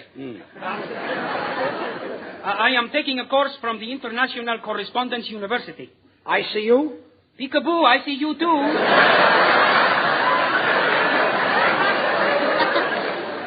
Look, if you people don't stop, I'm going to walk out of here and believe me, I'll never come back. George, don't get so excited. I've got a right to be excited. Well, don't get excited. It's bad for your health.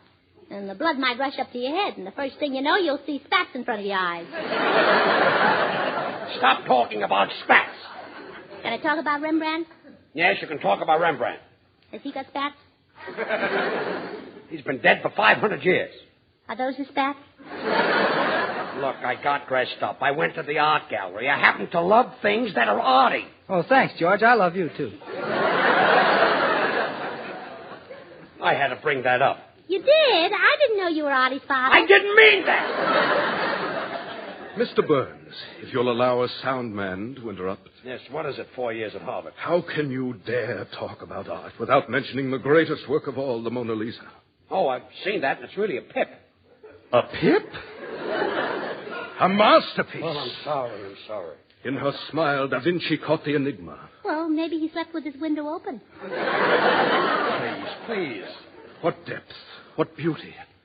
Do you know why the Mona Lisa is smiling? Well, maybe while she was being painted, the brush tickled her. Sound man, do you know why she's smiling? Yes. Being a student of the arts, I can tell what goes on in anybody's mind by the expression on his face.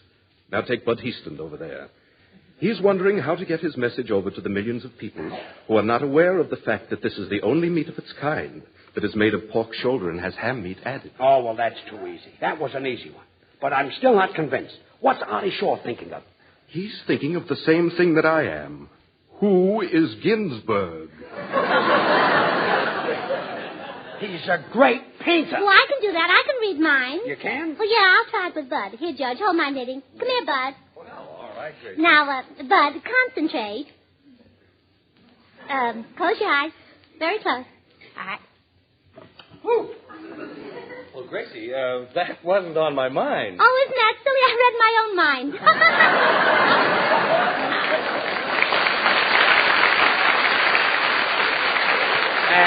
Look, sound man, what am I thinking of? You're thinking of Kobina Wright, Jr. Look, I told you a million times I have no interest in Kobina Wright, Jr. She was here last week, and that was the finish. I've never even tried to get in touch with her. Well, why don't you send her some orchids?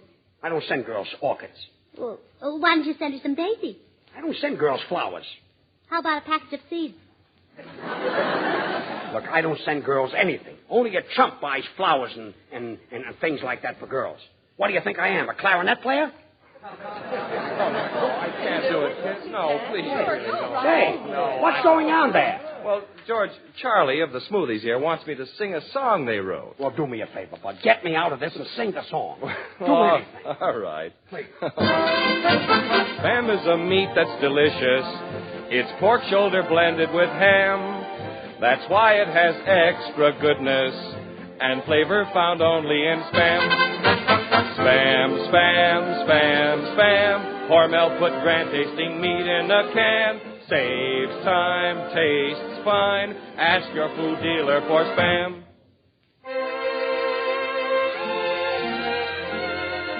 Ah, ladies, when you're tired and weary with the daily chores of planning meals, here's a little tip. Get a little old can of ever-loving Spam. Oh, yes, friends.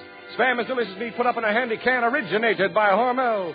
Oh, that Spam is a perfect combination of sweet, juicy pork shoulder with that little old ham meat. And that, yes, that's why Spam is different. Why it has a taste and a flavor all its own. Oh, yes, ladies. And it's so easy to use. Try that Spam. Oh, you'll like the way it saves you time and gives your family grand-tasting meat. But get the real thing, ladies.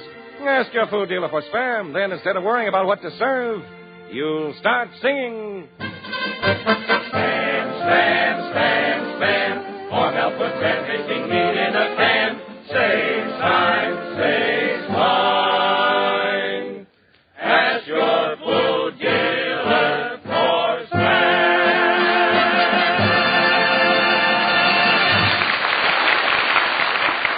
George. Yes? I just finished my brother Willie's sweater. Look. Gracie, am I seeing things? Has that sweater got 4 sleeves? Oh, well, I hope that's enough. Well, what is your brother, an octopus? No, just a private. Well, why does he need a sweater with 4 sleeves? Well, that's what it said in the paper. Congress okays new equipment, and by next week the boys will have additional arms.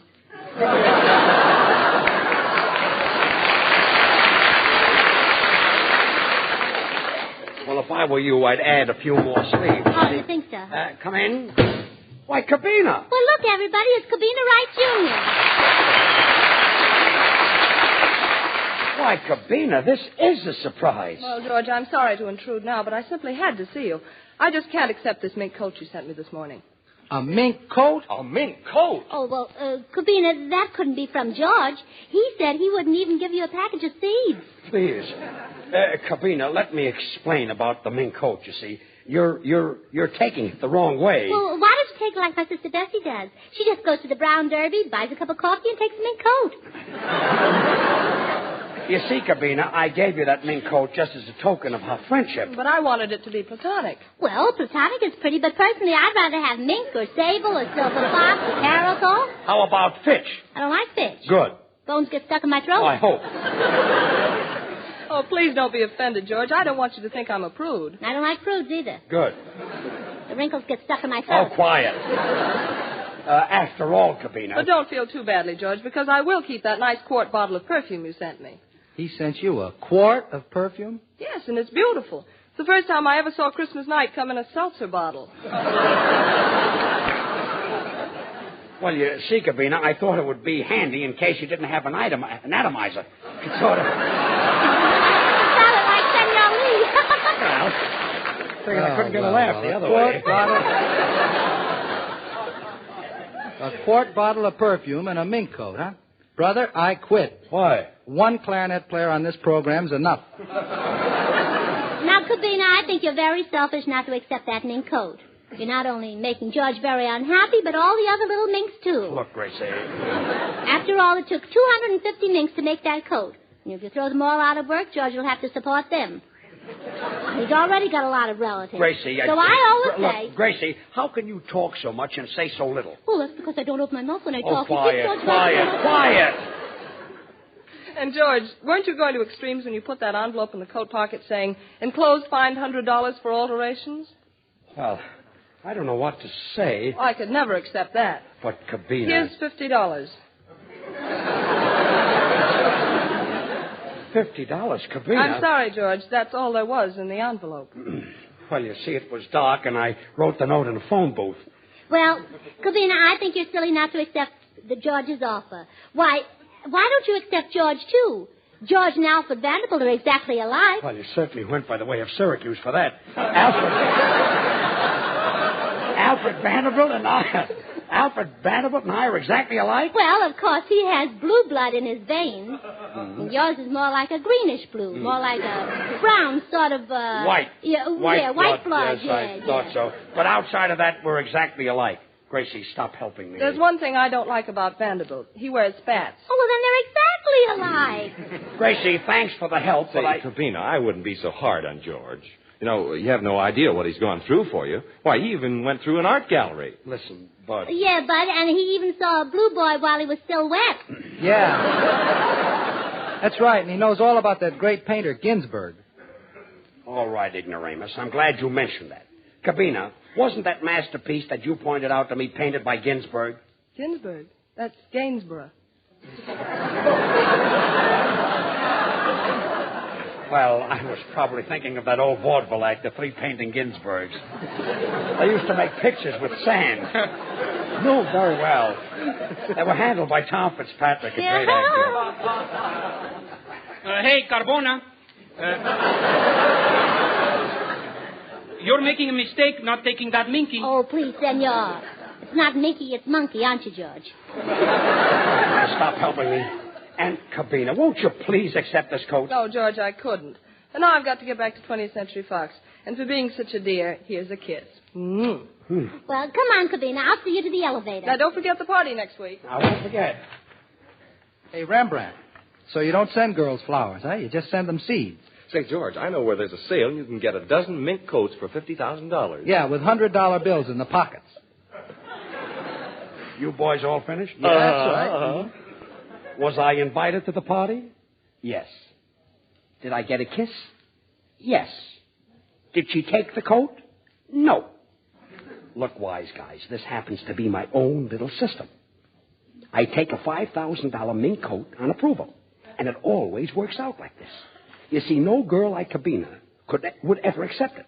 That makes me a big shot. So you see, Cabina... George, I've got some wonderful news for you. I've talked to Cabina, and what do you think? What? She's accepting the coat. Here, Cabina. Oh. Somebody pick up George. While George is still unconscious, Gracie will sing Accidentally on Purpose.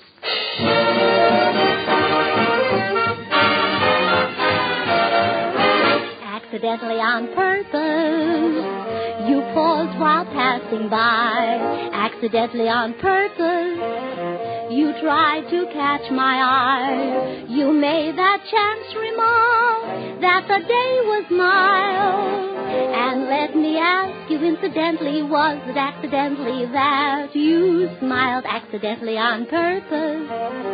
You let me hold your hand. You did it on purpose. You have the whole thing planned. You thought that you were smart, but sweetheart, I wasn't fooled at all. Accidentally on purpose, I made you fall. And as I recall, it wasn't chance that romance happened to come to me. No, I fear the situation is plain. For every day in some way where I was you would be. Guess you thought you planned the whole campaign. Accidentally on purpose. You said, please pass the salt. Accidentally on purpose.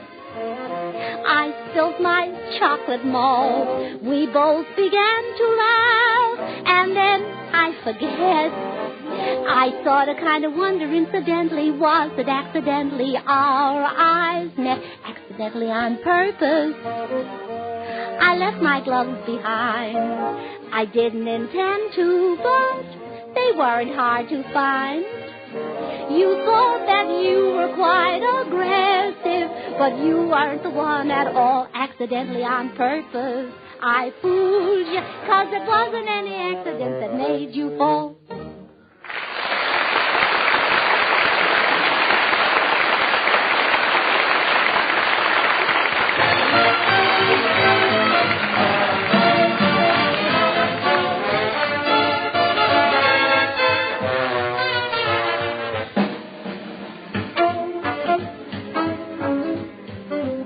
Here's a statement, friends, you can bank on 100%. Whenever the occasion calls for delicious meat at your house, serve Spam. Originated by Hormel, Spam has become one of the country's most popular mealtime aids. This delicious meat in a handy can has extra flavor because Spam by Hormel is a combination of juicy pork shoulder and tender ham cooked by Hormel's own formula to preserve all the natural flavor and tenderness of these choice cuts. You're really missing something good if you haven't yet tried Spam. Ask for Spam when you shop tomorrow. Thanks, Bud. Well, Gracie, say goodnight. Oh, good night. So we're going to Cabina's party next week, huh? Yes, I know I'm going. I've got to get that coat back. It's on approval. No, it's not. It's on Cabina. It is. Now, good night.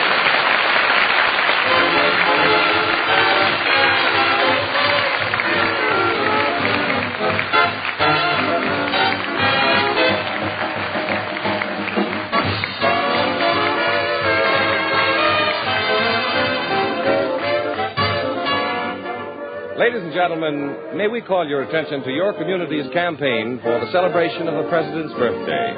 Every dime contributed in this campaign helps to build America's national defense against a cruel disease. And it helps the youngster around your own corner, too.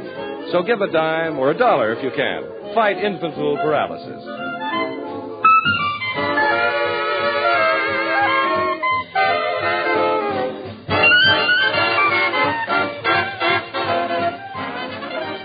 Join us again next week, same time, same station, for another Burns and Allen show with Artie Shaw and his orchestra and the Smoothies. This is Bud Heaston speaking for Hormel and Spam, and reminding you to remember that cold or hot, Spam hits the spot.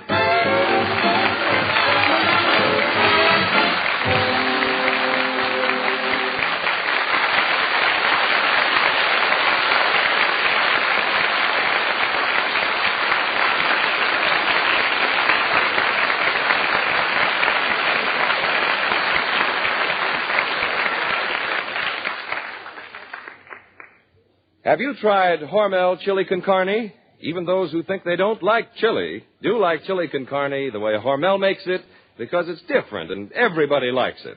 Double your money back if you don't like it. Try Hormel chili con carne tomorrow.